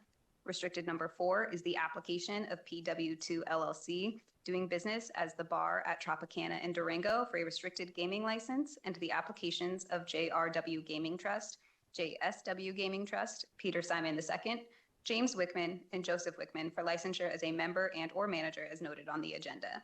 Restricted number 5 is the application of PW2 LLC doing business as the bar at Las Vegas Boulevard and Wigwam for a restricted gaming license, and the applications of JRW Gaming Trust, JSW Gaming Trust, Peter Simon II, James Wickman, and Joseph Wickman for licensure as a member and or manager as noted on the agenda. Good afternoon, gentlemen. Good afternoon, Mr. Chairman, members of the board, Madam Secretary Jeff Donato. Enrolled agent here with me today is Mr. Joseph Wickman, and we appreciate the board waiving the appearances. Mr. James Wickman which is the twin brother, Mr. Joseph Wickman. It's hard to tell them apart. And also Mr. Simon. For clarification, I believe, just want to make sure the record's clear that item number 3, the entity name is PW2 LLC. The entity name for item number 4 is 2JP LLC. And the entity name for item number 5 is JJP LLC. And with your permission, Mr. Chairman, I'd just like to give a brief overview of the application. Yeah, please walk us through all 3 of them if you'd like, and then we can ask questions about any of them, and then we'll probably take them as separate motions. Sure. So with regards to item number 3, this location is a new tavern in the city of Las Vegas to be known as the Bar at Centerpoint, and the cross streets are Charleston and Town Center. The applicant anticipates the tenant improvements to be completed and the opening of location to take place on or about mid to late of October of 2024.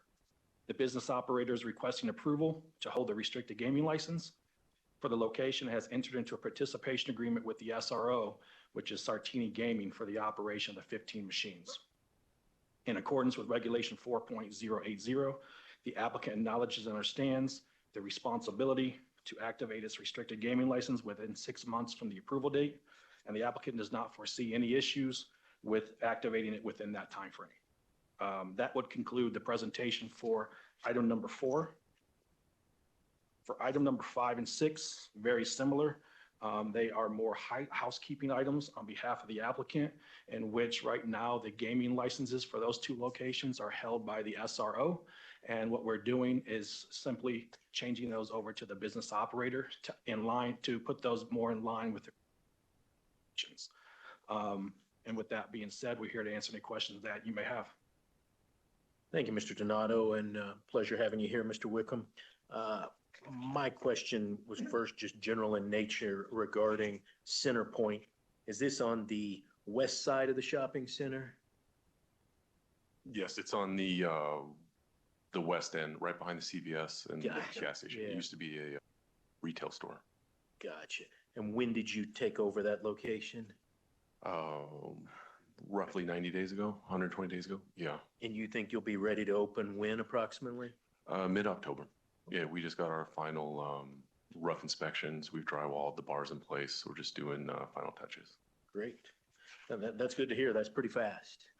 Thank you. It's our 7th. Hopefully we've had it figured out. And that was my next question. This will be your 7th The Bar location, correct? Correct. Yeah, very good. Congratulations on that. Thank you. And then as Mr. Donato said, on number 4 and 5, those are merely switching those over from a participation agreement to a licensure agreement. I understand you're trying to do that for all of your locations, correct? Correct. Yeah, okay, that makes sense. I didn't have any other questions. Did want to ask about the timing that Mr. Donato said. We've had several new builds, primarily new construction, that are getting approved by the commission and then running up against a 6-month approval time period.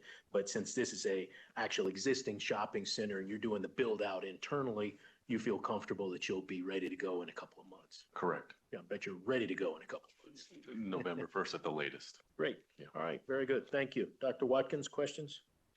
Yeah, do you have additional plans for expansion? If the opportunity presents itself, correct. Yeah. I have a twin brother that we own and operate together. So if there's 7, do the math. It doesn't work well for our internal relationship. So all jokes aside, but yeah, our goal is to try to get to 8. Oh, okay. We don't have anything on the books as of right now, but that's our goal. Oh, okay. Okay. So are you aggressively searching or just? Not necessarily. We're trying to finish this project now, put our heart into it, and then after that's complete, we'll look. Okay. Yeah. Thank you. Thank you. Judge Assad? Thank you, Chairman Hendricks. Thanks for being here.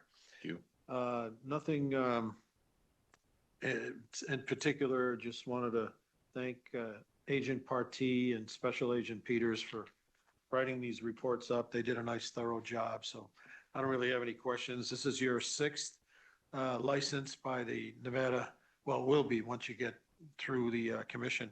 Last one was in September of last year, so. Yes, This will be our seventh. Center Point will be our seventh. Seventh, but you've been licensed 6 times prior, right? Correct, yes. Gotcha. So I don't have any, and I'm happy to support this application. I don't have any other questions. Thank you. And for the record, because this is your seventh location, obviously we have a very detailed background and investigation workup on all of the individuals involved, the trust, the trustees, the members, the managers, everybody involved. So want to be clear for the record that we weren't ignoring that. We know it's a lot of paperwork for you to go through, the agents to go through. Again, appreciate your cooperation as we've done this on 3 of these agenda items. So just wanted to be sure that we made it clear. We have all that documentation in front of us, as well as the plans, the build out, the participation agreements, being switched over to licensing agreements with the slot route operator. All that detailed package makes it very easy for us to do our job today.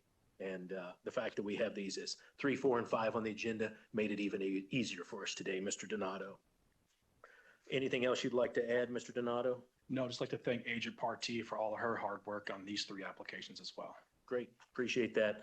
Let's do them separately just because there is different LLCs. So I would entertain a motion on restricted item number 3 first. Okay, I'll be happy to do that. With respect to restricted agenda item number 3, I move that we recommend approval to the Nevada Gaming Commission for this agenda item as read into the record by Secretary Nicole Rupert. Madam Secretary. Member Assad? Aye. Member Watkins? Aye. Chairman Hendrick? Aye. That motion passes. I take a motion on restricted item number 4. And with respect to restricted agenda item number 4, I move that we recommend approval to the Nevada Gaming Commission as read into the record by Secretary Rupert. Madam Secretary. Member Assad? Aye. Member Watkins? Aye. Chairman Hendrick? Aye, and that motion passes, bringing us to restricted item number 5. And with respect to restricted agenda item number 5, I move that we recommend approval to the Nevada Gaming Commission on this agenda item as read into the record by Secretary Rupert. Madam Secretary. Member Assad? Aye. Member Watkins? Aye. Chairman Hendrick? Aye, and that motion passes. Thank you for being here. Thank you. Bringing us, Madam Secretary, to restricted number 6. Restricted number 6 is the application of United Coin Machine Company doing business as Century Gaming Technologies, doing business at 7-Eleven store number 41998 for a restricted gaming license. It is also the application of 4 Santoshi LLC for license percentage of gaming revenue from United Coin Machine Company doing business as Century Gaming Technologies, doing business at 7-Eleven store number 41998. You also have the application of Muktiban Patel for licensure as a member and manager. Good afternoon. Good afternoon, Mr. Chairman, members of the board, Madam Secretary. I don't know if this keeps going out or maybe it's just me. Enrolled agent here with the applicant, Mrs. Patel. She is the applicant requesting to share in gaming revenue. And also with me today is Mrs. Debbie Cornine. She is a representative from the SRO of Century Gaming. With your permission, Mr. Chairman, I'd like to give a brief affirmative presentation, and then we'd be glad to answer any questions you may have. This location is an approximate 4,088 square foot convenience store known as 7-Eleven store number 41998 and is located in the city of North Las Vegas. The location was a new build that opened in September 12th of 2023 and has been operating since that time without gaming. The item includes the application for the SRO to hold the restricted gaming license for the location and the application for the business operator to participate in the restricted gaming revenue under the SRO's restricted gaming license. If approved, the location will initially have 5 gaming machines, and the business operator will commence sharing in the gaming revenue upon the SRO activating its gaming license for the location. During the investigation process, it was noted there are churches, a school, and a public playground in and around the area of the store. It should be noted, however, that the store, churches, and school are located upon property fronting MLK and Alexander, which is zoned commercial and has various commercial uses located thereon. In addition, there's another convenience store on the adjacent corner that has gaming and is closer to the school and public playground. Pursuant to the City of North Las Vegas zoning code, section 17.20.020, the store was required to obtain a conditional use permit for the off-premise alcohol use. As part of the conditional use permit, the developer was required to provide the city a survey as prepared by a licensed surveyor to evidence the property meets the distance separation requirements to protected uses, including schools, daycares, churches, and parks. On June 4th of 2021, the city administratively approved the conditional use permit application for the location to allow the off-sale alcohol use to be conducted upon the property. It should also be noted that the city does not require a special use permit or conditional use permit, nor are there any distance separation requirements for the restricted gaming, as it is deemed incidental to the primary business and therefore permitted on the property. Although a convenience store holds a restricted gaming license, which would allow for up to 15 machines, the gaming regulations restrict a convenience store to 7 or fewer machines.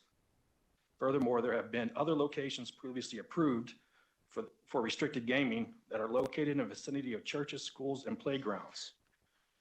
As shown in the materials of Exhibit 1 before you, a tavern location with the on-premise liquor and 15 machines was previously approved on Craig Road in North Las Vegas that backs up to Gold Crest Park and is approximately 700 feet from Craig Ranch Regional Park.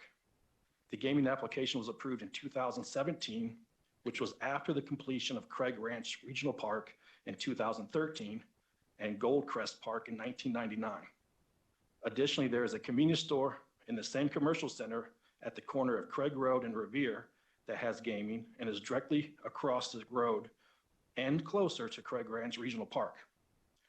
As shown in the materials of Exhibit 2 before you, a convenience store location with on-premise alcohol and 5 machines was previously approved on Blue Diamond Road in Clark County and is approximately 150 feet from a school.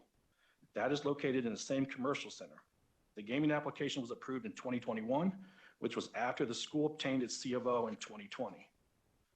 Additionally, there is a tavern location directly across the street from the school, but believe the tavern was approved prior to the school. However, it should be noted that the school would have located itself on the property knowing there was a tavern across the street and still decided to move forward with that location.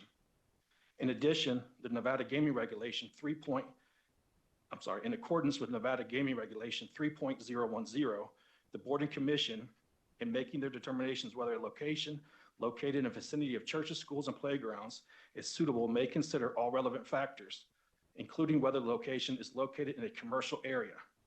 The factors to consider for this location we would submit include the store, churches, and school are located upon property zoned commercial and in commercial areas.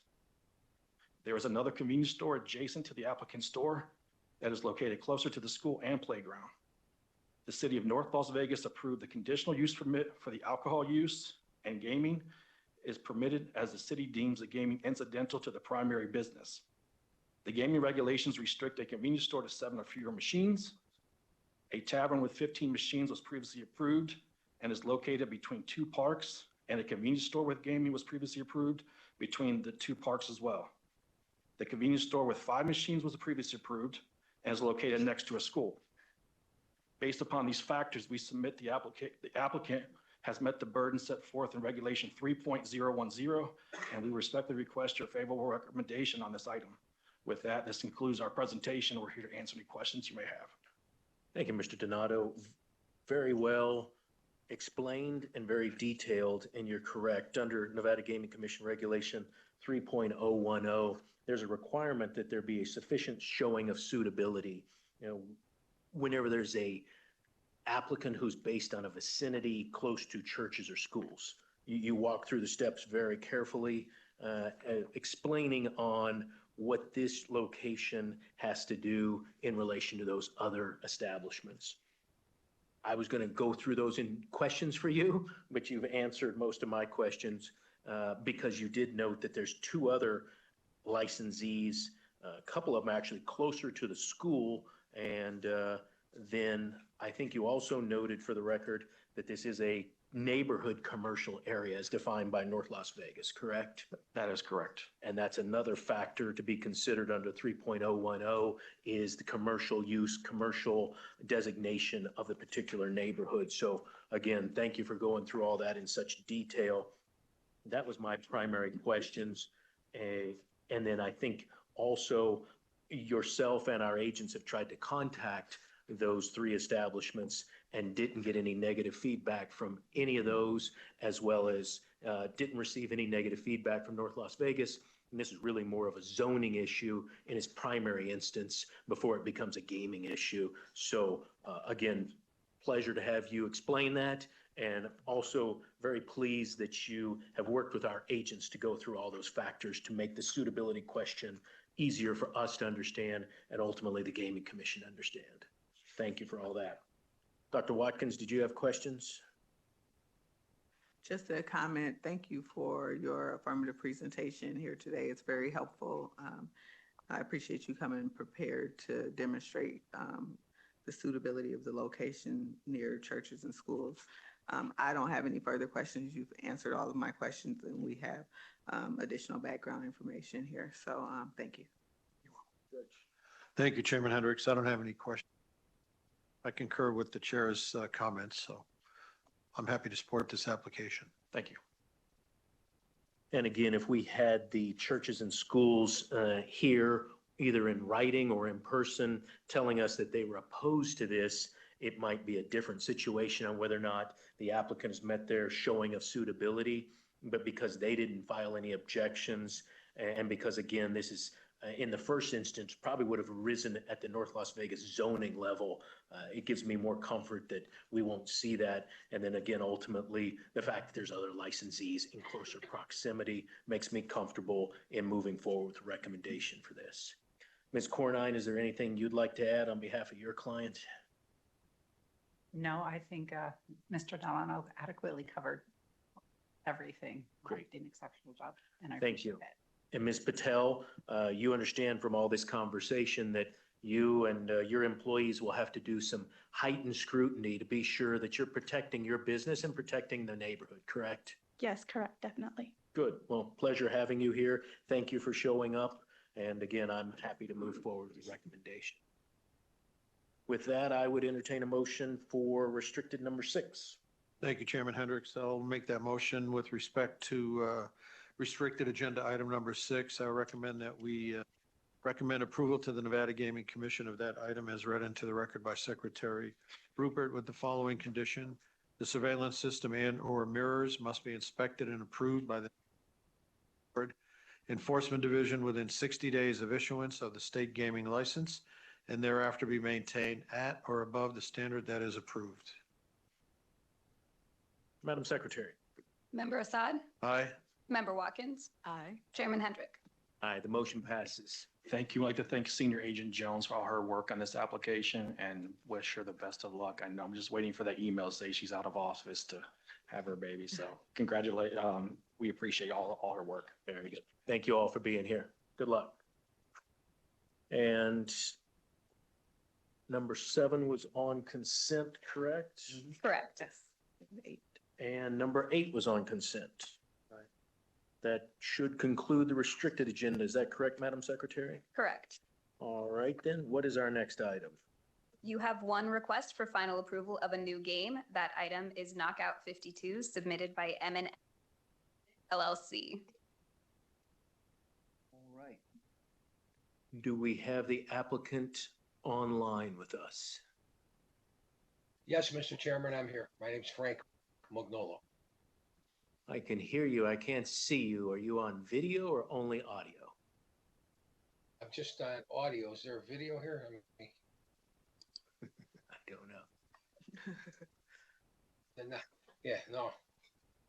Yeah, there we go. We can see your presentation. Yeah, you can see that. Yeah. That's just our layout. Any questions you have about the game?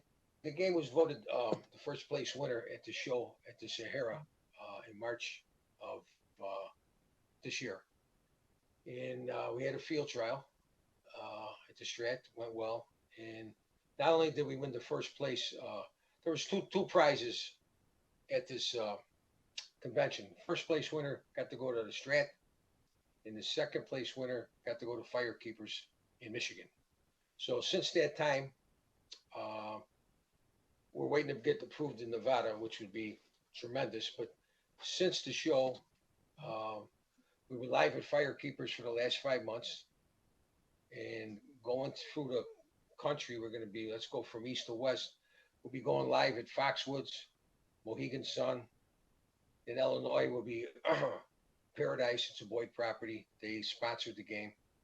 Wind Creek in Illinois. Indiana, I got a meeting with Hard Rock at the G2E. Other casinos in Michigan, Four Winds Casinos has 3 locations in Michigan. Gun Lake is going to meet me at the gaming show they called. They're interested. In Oklahoma, we got Apache Casino interested. Wisconsin, we got Potawatomi Casino, Menominee Casino. In Nevada, the main one for us, I mean, would it be so easy to go sell a game when, well, where's your license? When you say Nevada, okay, that's the major leagues, okay? So what we're in negotiation with Planet Hollywood, they're just waiting for it to be approved. In Planet Hollywood, the gentleman there controls Planet Hollywood, Horseshoe, and Paris. So if it works in one, which I believe it will, we should get the other 2. I got Stations Casinos coming to see me, particularly Boulder Station and Santa Fe Station, and a casino in California. Basically, our game is it's a new game. In fact, we were told by the organizers, it's the first time in the history of table games that a game wasn't based on a variant of craps, roulette, blackjack, baccarat, and poker. It's just a brand new game. And the feedback we've been getting, it's fast, fun, innovative. And so every other game was based on a variation. So hopefully, you know, when you think you got to dream big, we'll become big enough that maybe we'll do a variation in the future, you know, maybe progressive or something like that. So things have been going really well with the game. It's a simple game, easy for the dealers to deal, the players to understand this game in less than a minute. And the feedback from Firekeepers, where it's been 5 months, very solid. He asked me about a progressive bet. I go, we're coming up with variations. I have to get this done first. So we're really looking forward to be approved in Nevada, because when we go sell the game, one of the first questions is it approved in Nevada? So hopefully soon we could say yes. Thank you, Mr. Magnulo. Appreciate that presentation, and we have a very detailed investigative file from our enforcement division. Includes the laboratory approvals, the math approvals, feedback, as you said, from customers, as well as the property where the field trial was done. And so we've all gone through that. And one of the questions I usually ask is what the patron feedback was. And you're telling us that it was very positive. Is that correct? Yes, sir. It's positive, and it's very social game. Once you start playing it, the people will be interacting with each other and with the dealers. It's very friendly game. Basically, it's a game. Most people, not most, some people don't like to play craps because they're just intimidated. Blackjack, you know, it's the best table game, but some people don't want to play because if you hit on the wrong card, someone gets mad. This is similar to roulette. You go play the game, you have fun, you can make your own decisions, so you're not going to be, you get people working together and cheering together for the knockout. Good.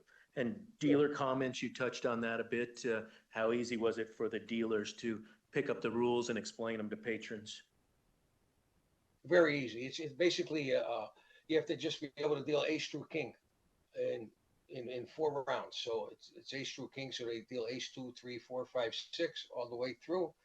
Round 1, if there's a knockout in round 1, then the game starts over. So that's how easy it is for the dealers.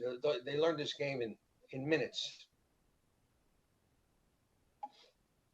Thank you for that. Always interested to hear how the dealers interact with the game as well. And Last question from me. What did you think about the hold percentage during the field test? The casino said the hold percentage was fine. The drop was fine. I got more feedback from fire keepers because it's been on there 5 months, and he said it started out solid, went to good, now it's great. And I said, well, I'll stop at great. You tell me the game's great. He goes, it's been on their 24-hour pit right in front. He goes, I have no intentions of removing it. When you come up with any variation or progressive, let me know. The game is solid as can be. That was the table game director's comments. Great, thank you for that. Dr. Watkins, did you have questions for Mr. Magnulo? No other questions. Just a comment in that it looks like it was an easy to understand game, that it generated a lot of interest, and there weren't any issues related to, there weren't any regulatory issues involved in the game. So I'm happy to support the application. Great, thank you. Judge Assad, questions or comments? No questions, thank you. All right, Mr. Magnulo, anything else you'd like to add before we take a motion?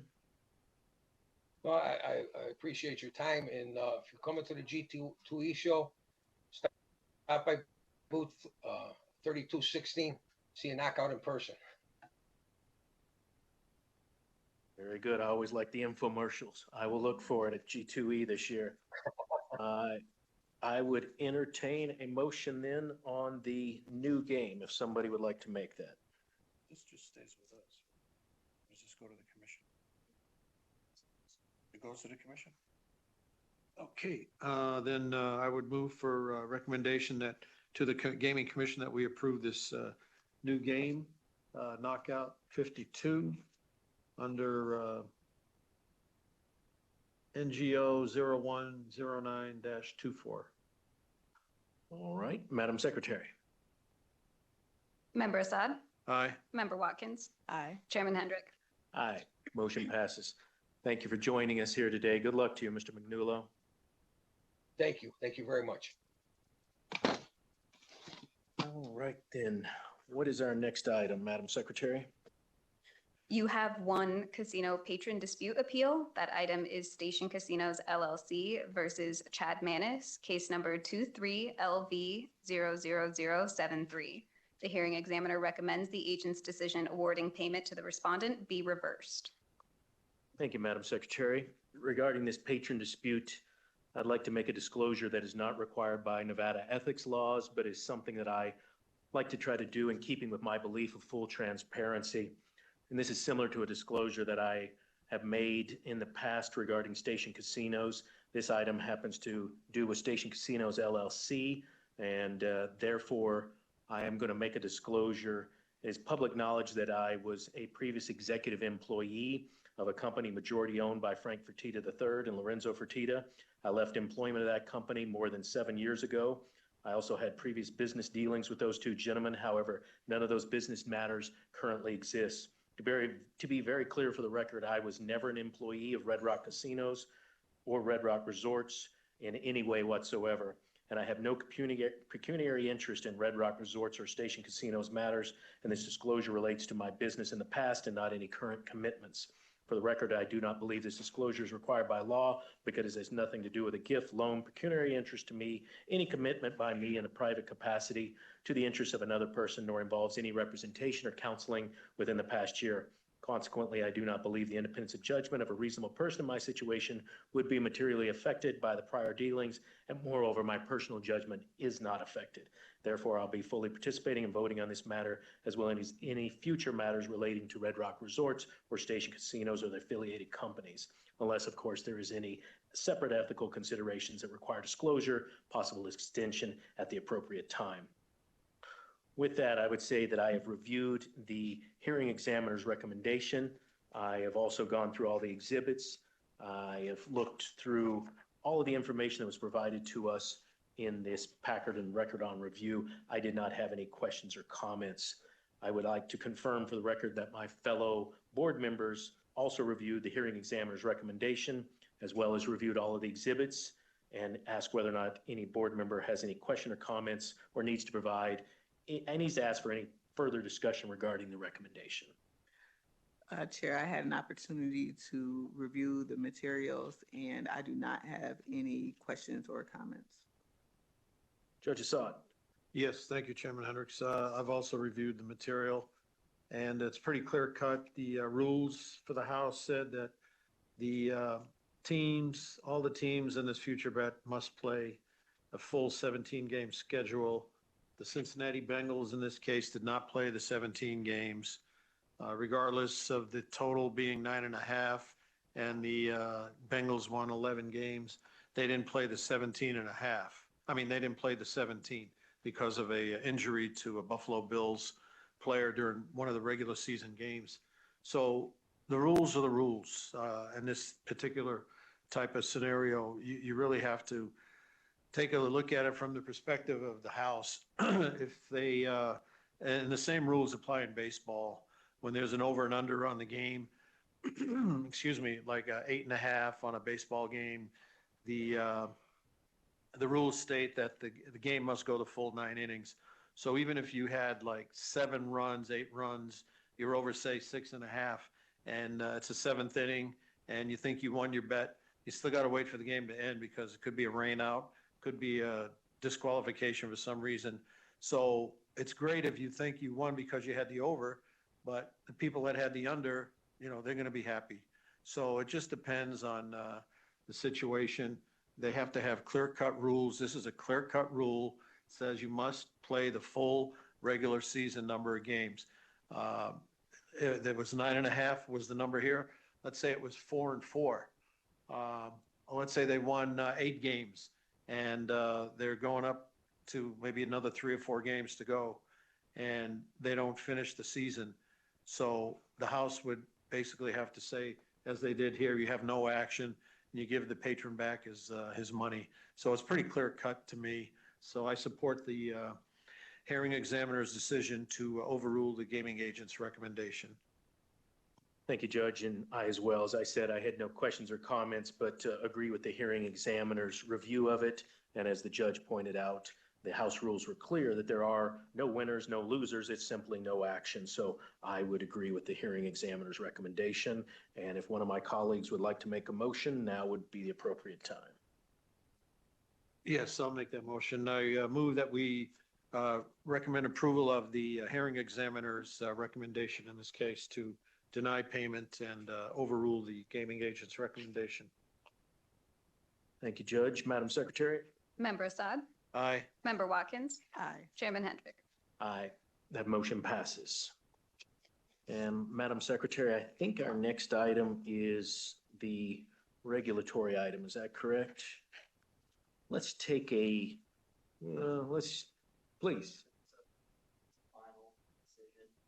Yes, sir. For the record, why don't you go ahead and sit down and introduce yourself, just so I can hear your name. You can turn that mic on with that little button at the bottom. I'm the patron, Chad Maps. Pleasure having you here. Yes, we don't take any testimony in front of the board on these matters. We have I haven't been here before. Happy to explain the process to you. Didn't realize you were here. First of all, pleasure having you here. And yes, we have our hearing examiner handle these matters and presents all the evidence to them. I assume you did that at the hearing examiner level? Right. Yeah, so when we receive the matters today, what we do is we make sure that all 3 board members have read all the information. We review it. If we have questions, sometimes we send these matters back for further evidence. In this particular instance, none of us had any questions, so we vote and we agreed at the vote that you just heard to agree with the hearing examiner. So yes, that is a final decision. And if there's any further review to that, you can check with legal counsel. I can't give out any legal advice, but if there's any further review, there is process for doing that. But the examiner was he was ruled in my favor, correct? The agent was, and then the hearing examiner reversed the agent's decision. At the hearing that I had back in January. Correct, the hearing, that's correct. Okay, and then it's kind of you guys make the final ruling on it, or? That's correct. Yeah. The hearing examiner does the day-to-day work for us. because there's so many of these appeals that they do the actual hearing, they present it to us, we review the record and make a decision. That's correct. Okay, so that's the end. The case will be closed. That's as far as the Gaming Control Board's decision. That's correct. So there's no further action that I You'd can. have to check with legal counsel. You can how to revise statutes. If there's any further appeal, gaming counsel should be your advisor on that. Okay. Pleasure So- having you here. Thanks for asking the questions. Very legitimate and reasonable questions. Yeah, so, but everything was reviewed, and so, like you said, the bet had been won, but because of what happened.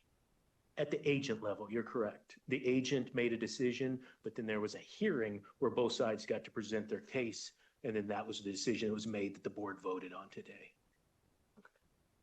Thank you. All right then, Madam Secretary, let's take a 10-minute break while we switch over to our regulatory workshop information, and we'll be in recess for just 10 minutes. Thank you.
We are ready to resume.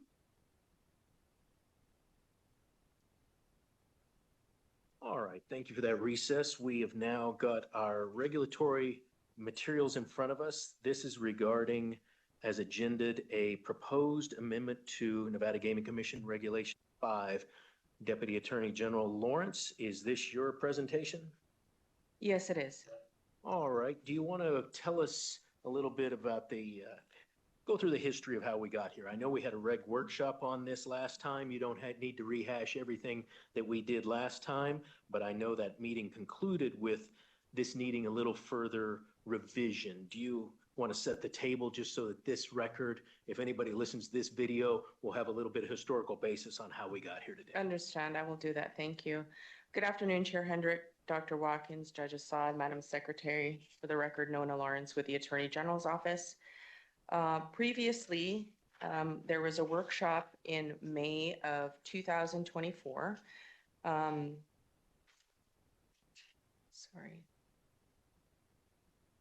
Generally, the changes in this draft are to align the regulation armed security personnel with the changes made by the Department of Public Safety. At the previous workshop, we had gone through amendments at that time. As presented prior, the Department of Public Safety published a notice reminding all criminal justice agencies that they may not run criminal history for employment or registration purposes. Subsequently, in the May 2024 amendments, 3 approval categories were eliminated, and the only categories that remained were 1, an applicant that held a current CCW, 2, an applicant that was currently employed as a law enforcement officer, and 3, a retired law enforcement officer with a valid Law Enforcement Safety Act card. At this workshop, the feedback from the industry was generally concern regarding the delay in hiring as applicants were awaiting the completed CCW.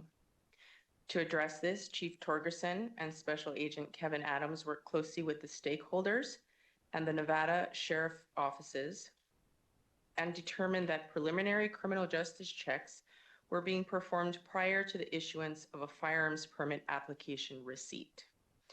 This check provides the board confirmation the application is in process and works in conjunction with the board's review process for the issuance of the temporary gaming registration. To this end, 2 categories were added since the workshop. Category number 4, a new applicant that submits the CCW receipt from the political subdivision of the state of Nevada, and number 5, a renewal application of a current employee of a licensee that submits the same receipt. All of these categories of applicants shall be deemed temporarily registered to work in an armed capacity once they receive written confirmation from the GCB. It is believed that these new categories adequately address the concerns of both the GCB as well as the stakeholders, while simultaneously protecting the public. Also previously presented at the workshop was the elimination of the language regarding the 15-day time period for the GCB to expedite the registration. This timeline was overly ambitious, and with the number of persons applying for gaming registrations of all types increasing exponentially, this was simply no longer feasible. There was, at the time, no feedback from the industry regarding this amendment. Additionally, since the posting of the draft changes, Chief Torgerson has requested additional language that be added regarding the maintenance and submission of qualifying credentials to the Enforcement Division of the board. These language changes have actually been added to the date drafted 9/11/2024, which I believe the public has available and the board has available as well. There are some technical changes that we need to make before this should go to the commission. Non-substantive changes such as paragraph to subparagraph, some letters to different numbers, but substantively, we believe that this would be appropriate for what we're, the goal that we're trying to achieve. Thank you for that, Deputy Lawrence. So let me just do a little bit of housekeeping matters here. Madam Secretary, I didn't allow you to read this into the record. Let's go ahead and do that just so we're all buttoned up. You have one regulation agenda item regarding proposed amendments to Nevada Gaming Commission Regulation 5.102 as noted on the agenda. Thank you, Madam Secretary. And you went through that, Ms. Lawrence, very well on what we're working on today. Thank you for explaining the workshop. I'm going to incorporate by reference. If anybody is trying to see the full history of this, they can go back and watch the workshop to get all of the background history on how we got here today. I know we started on draft dated 8/29/2024, and you said that now the public has also been provided with draft dated today, 9/11/2024. So I believe we'll be working off of that draft. Is that correct? That's correct, Chair. And you said you need to do a few more technical cleanup things just to be sure that we're following all the proper numbering. I'm guessing that's what you're talking about when you're saying it's not substantive, it's more numbering, our A's and B's and ones and twos, correct? That's correct, Chair. And also some terms that were used, such as paragraph should be subparagraph or section should be subsection. And we just want to clean those up to be sure that they're correct. Easy, got it. And I don't need you to do that on the record. Do you and your colleagues in the Attorney General's office need to take, how long do you need? 10 minutes to try to clean that up? Is that long enough? Longer? 10 minutes should be fine. Okay, let's take 15. That way you're not rushed. This is very important for the stakeholders, very important for the board. I'll lay a little bit more foundation here. First of all, thank you to all being here. Thank you for your patience. We understand that this caused some concern to the industry, and rightfully so. We want to be sure that obviously all the visitors to Nevada are properly and safely protected. And that includes having armed security that is properly background and qualified. And so this is an important regulation for us, has been for many years. And so we want to give it the attention it needs. We're going to take the time to try to finish this today so that we can try to get it put in front of the Nevada Gaming Commission. They have to have a 30-day posting time period. So I think it certainly makes sense to give the Attorney General's office time to clean up any technical issues. And then we will go through those specific issues. And then I will at that time also ask for public comment. So anybody who wants to come forward, pro, con, or any further revision, certainly give you time to opportunity to do that as well. So why don't we take a 15-minute recess, and then you can come back, Ms. Lawrence, and tell us if that's been enough time for you. Thank you, Chair. Great, thank you. So we'll be in recess for 15 minutes. Thank you.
We're ready to continue.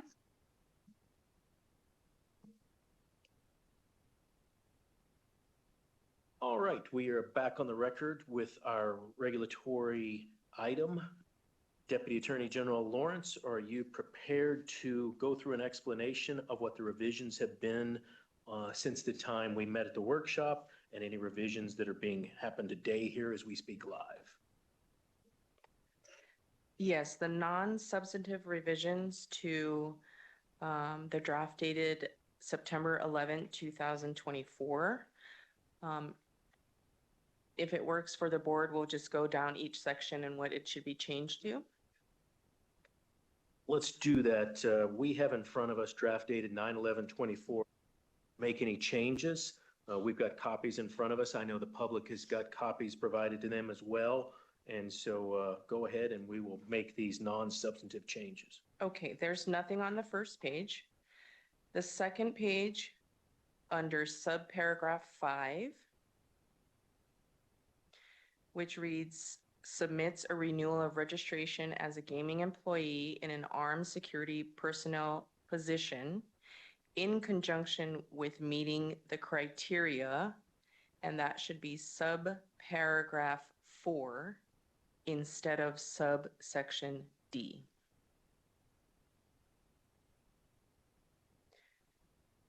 Under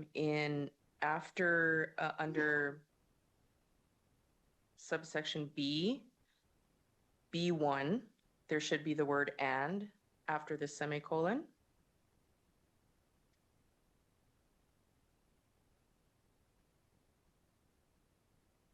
All right. Under number 2, it should read, submits a copy of any qualifying record instead of credential. All right. Number 3, the N should be capitalized at the beginning of that sentence. That's easy. And that, I'm going to read that whole sentence because there's several changes. So number 3 should read, notifies the board within 3 business days of receiving information that the qualifying record has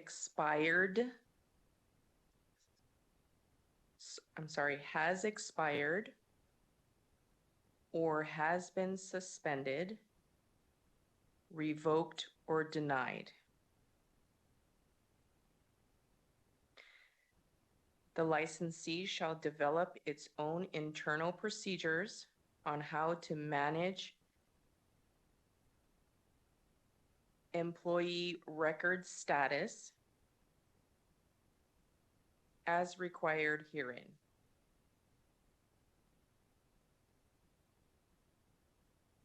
All right. And then moving on to subsection 4. On the last page, there is a strikeout where it says subsection 3, the second sentence on the last page. It actually should be subsection 3. So that should be reverted back to the word subsection.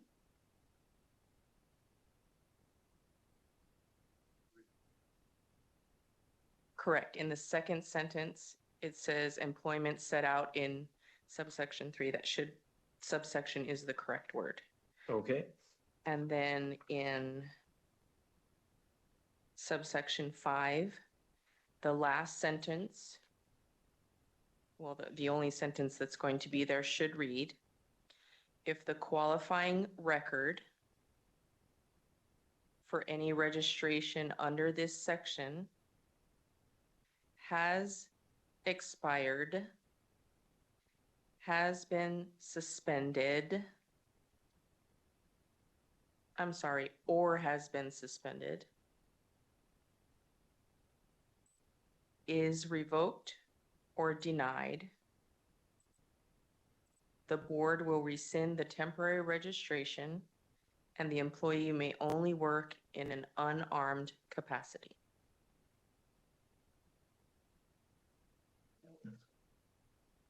Read that for me one more time, the whole sentence. Okay.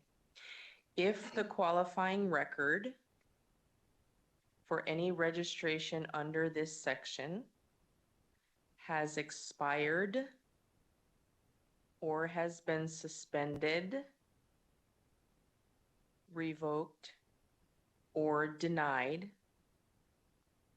comma, the board will rescind the temporary registration and the employee may only work in an unarmed capacity.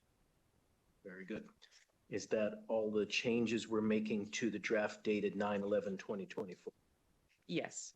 Okay, very good.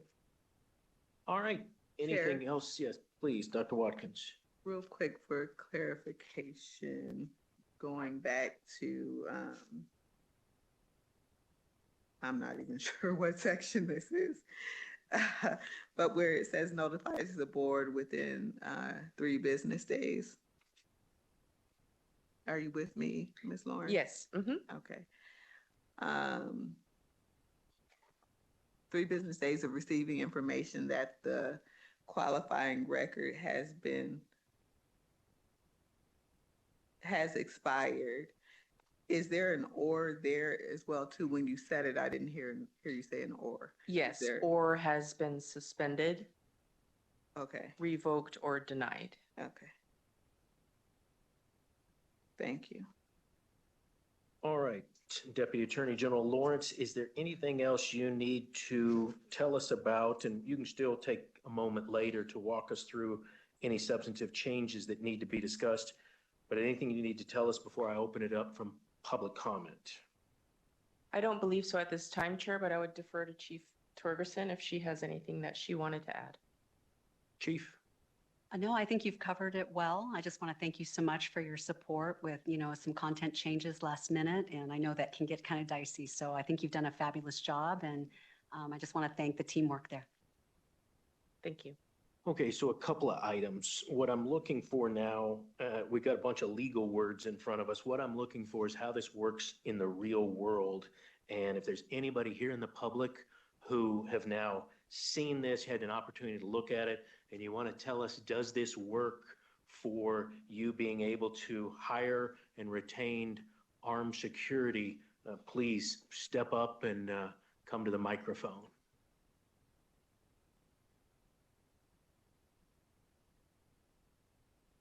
Good afternoon, Ms. Valentine. Pleasure to have you here. Thank you, Chair Hendrick. I'm very happy to be here. Dr. Watkins, Judge Assad, Madam Secretary. I'm Virginia Valentine with the Nevada Resort Association. And to your question first, I'm hearing from my group, and there are a couple of them here today with me who I think will speak. I think this does work. And I want to thank you all for working on this. I know at the workshop, we covered a lot of the reasons why taking the other methods out were going to create some challenges for us. And I know you couldn't do anything at that time. We appreciate that you worked on it so diligently and that you've come up with sort of a novel way to go about cooperating with another agency to meet these needs. And so we are extremely grateful for that. This is going to allow the resorts to maintain their staffing levels for new hires and for renewing registrations. And as I've stated before, the security of our team members and our guest is of paramount importance. I think we had a recent example where an armed security guard did make a big difference at a resort. And other than that, I have nothing to say, but thank you very much. Really appreciate your diligence in coming up with a solution. Thank you, Ms. Valentine. And yes, I would echo everything you said about this is an important issue for the industry. It's an extremely important issue for the employees and the citizens of Nevada, and of course our visitors. So we have continued to put in the effort from our side to fix a problem that we didn't create, but it's important, and we understand why the other agencies and public safety can't just have anybody looking through public records, non-public records, excuse me, that you can't use for employment purposes. Those are criminal background investigation services, computerized services. So when we had to do this, We put in the time, and we appreciate everybody from the industry putting in the time as well. This was a truly collaborative effort because we do need to hire and retain extremely well qualified people to be armed security. It's an important task. It's somewhere the police department can't be on a full-time basis. So they rely upon security, armed and unarmed, to be there and to have qualified people with qualified backgrounds. It's great to hear that the industry understood that we were moving as fast as we could from a regulatory standpoint to protect everybody involved. Thank you, Chair. Virginia Valentine again. I would be remiss if I didn't thank Chief Torgerson for working with us, staying with it, getting input, and also, of course, the Attorney General's office for working on this language. You're very appreciative. Great. Thank you. Anybody else wishing to make any public comment?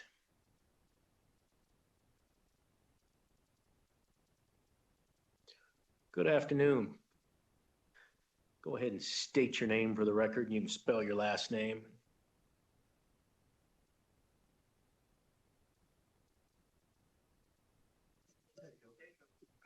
Okay. Good afternoon. My name is Ray Steiber, S-T-E-I-B as in boy, E-R.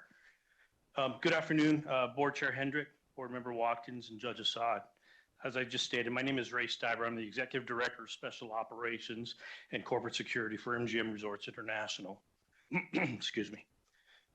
As a major resort hotel operator of the Las Vegas Strip with a portfolio of 14 gaming and non-gaming properties up and down Las Vegas Boulevard, MGM Resorts International views public safety at our properties and within the resort corridor as the highest priority. Safety is critically important for the 50,000 Southern Nevada-based team members who work at our resorts, as well as the millions of tourists who our industry and community welcome every year. MGM Resort supports the proposed armed security registration regulations before you today, which will enable us to more appropriately equip our security officers. We would like to thank Chief Christy Torgerson and myself especially to thank her for the work that she's done and that I've been able to work alongside with her for working with industry and other stakeholders on these regulations, and would highly encourage the board to recommend the proposed rules for Gaming Commission approval as expeditiously as possible. So with that, I thank you for listening, and if there's any questions, please ask them. Thank you, Mr. Steiber. Appreciate you being here and appreciate you and everyone who helped work on this to make these modifications. Other questions for board members for Mr. Steiber? I don't have questions for Mr. Steiber. Thank you for being here, though. Thank you. Judge? Thank you, Chairman Hendrick. Nice to see you again. You too, sir. Thank you. Anyone else wishing to make public comment? All right. Is there anyone in Carson City who wishes to comment on this? Don't see anybody. Not a lot of people filling up the chairs today in Carson. Today. Okay, so I'm going to ask somebody to do something flat-footed here without any prompting, and it's probably going to be you, Chief Torgerson. We've got a lot of legal words in front of us here, and we had this regulation in place for a long time. Can you walk us through so that the commission understands what's being done today? And you don't have to go line by line, but tell us what changed in the real world and from the enforcement side and the gaming employee registration side. Just kind of walk us through what will be done different and how will this work in practice? So the concept of what has changed is obviously we are not able to use certain criminal justice systems to run, background checks for our employment or registrative processes. So with that being said, that kind of left us at a loss where, we didn't have a full way to vet, applicants any longer. With that being said, we went back to the drawing board and we worked with our partners, and we found that, with the sheriff offices in town and the CCW process, that they are actually running that criminal justice check that I am missing and that I can no longer run. So this receipt that they're able to submit now to the board in support of their temporary registration, that actually has significance to me. It's something that is consistent, it's verifiable. We can actually go into a criminal justice system to double check that the CCW application has been filed, and that way that receipt is legitimized. And so in essence, they're giving me something through that application process that I was missing, and that has now made us whole. So now we are doing a full background. We're back to doing that in conjunction with that receipt process. And if we don't have that option, the other accommodations were to have the full CCW already submitted or an HR 218. So with that being said, I think overall, although the change has been somewhat tedious and we've really had to work through it together as partners, I'm seeing that a more comprehensive background is probably being done by the sheriff's office in the sense that, we're looking at mental health issues. We're looking at people from, out of the country. They're doing much more in-depth checks because they have those resources, that authority to do so. And each county within the state has that same authority through the sheriff's office. So partnering with them, I think long-term is going to provide applicants that are screened and vetted at even a higher level. And I'm very pleased with that result. And I can't say enough about the stakeholders here today, how patient they've been, in us trying to work through this very complex process, because it was something that did not exist. We did have to kind of design something. And I will say that our current gaming employee registration system does not support this. So this will be manually tracked by my staff. We have put additional resources. We've reallocated staffing in support of this because public safety to us is paramount. So I don't know if that covers it for you, Chair. Yes, thank you very much, Chief. And again, thank you and all the people on your staff who put a lot of time into making this happen. If you could, let's get a little granular. The board members and yourself, we're really close to this and we understand what the changes do, but get a little granular for me and walk me through, it's actually section 3A of what would happen for somebody who applies for a armed security job in the industry. Tell me the different people and what they would have to do to show the Gaming Control Board that they could be registered as a gaming employee, as an armed security officer. Okay, sure. So as you can see, there's several accommodations that we've allowed here within the regulation. So up front, the simplest one is that an individual that is going to be working in an armed capacity, when they register for temporary registration, they could submit to us a CCW, proof of the fact that they have that, they've obtained it, they've been vetted by the sheriff's office.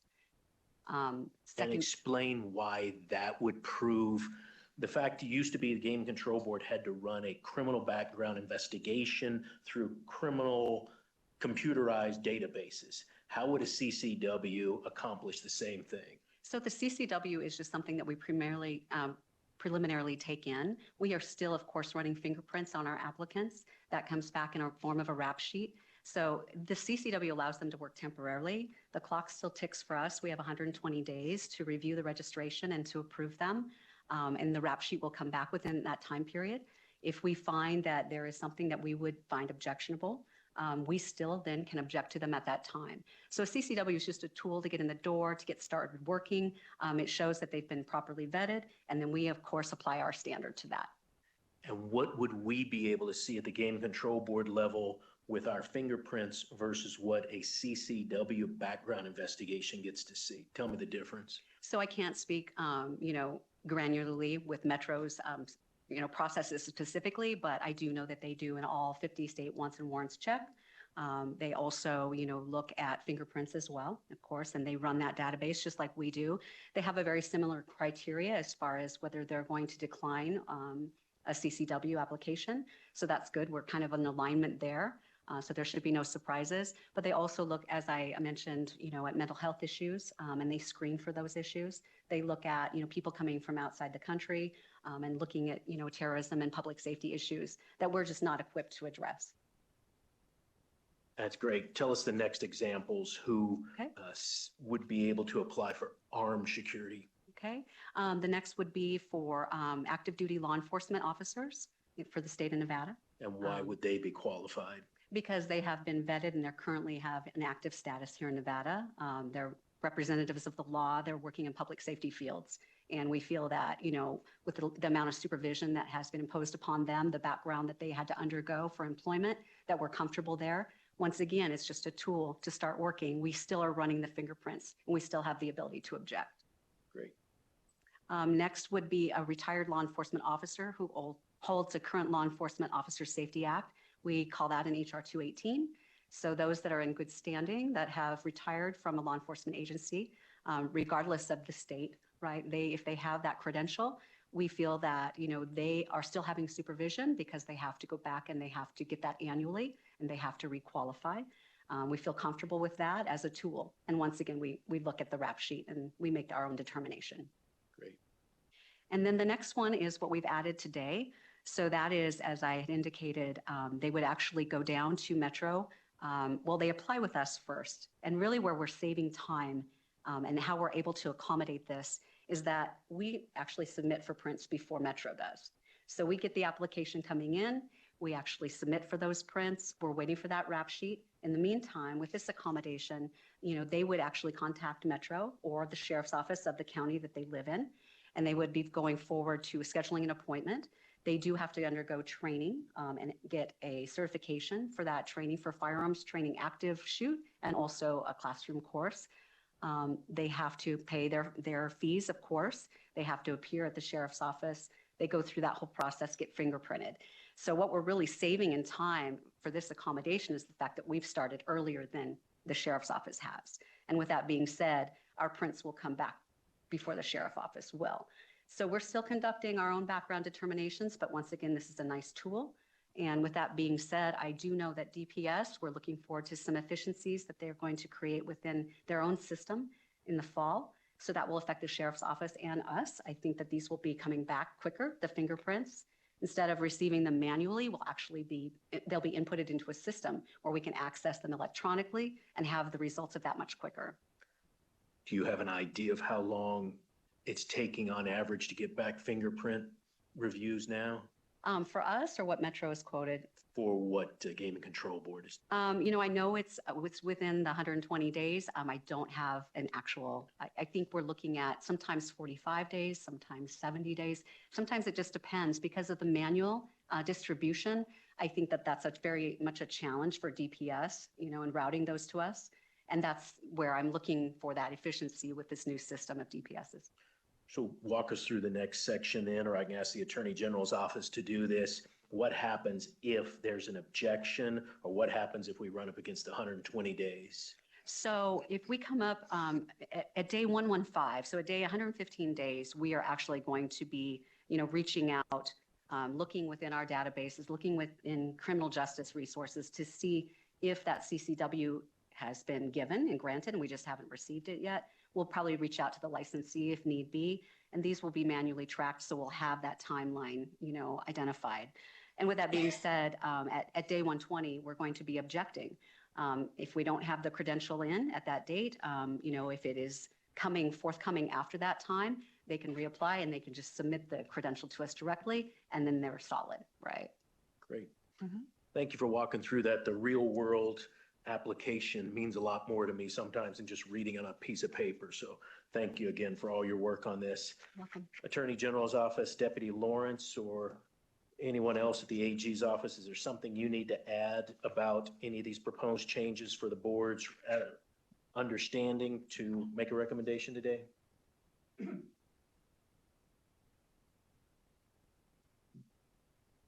Mr. Chair. Okay, well, very good.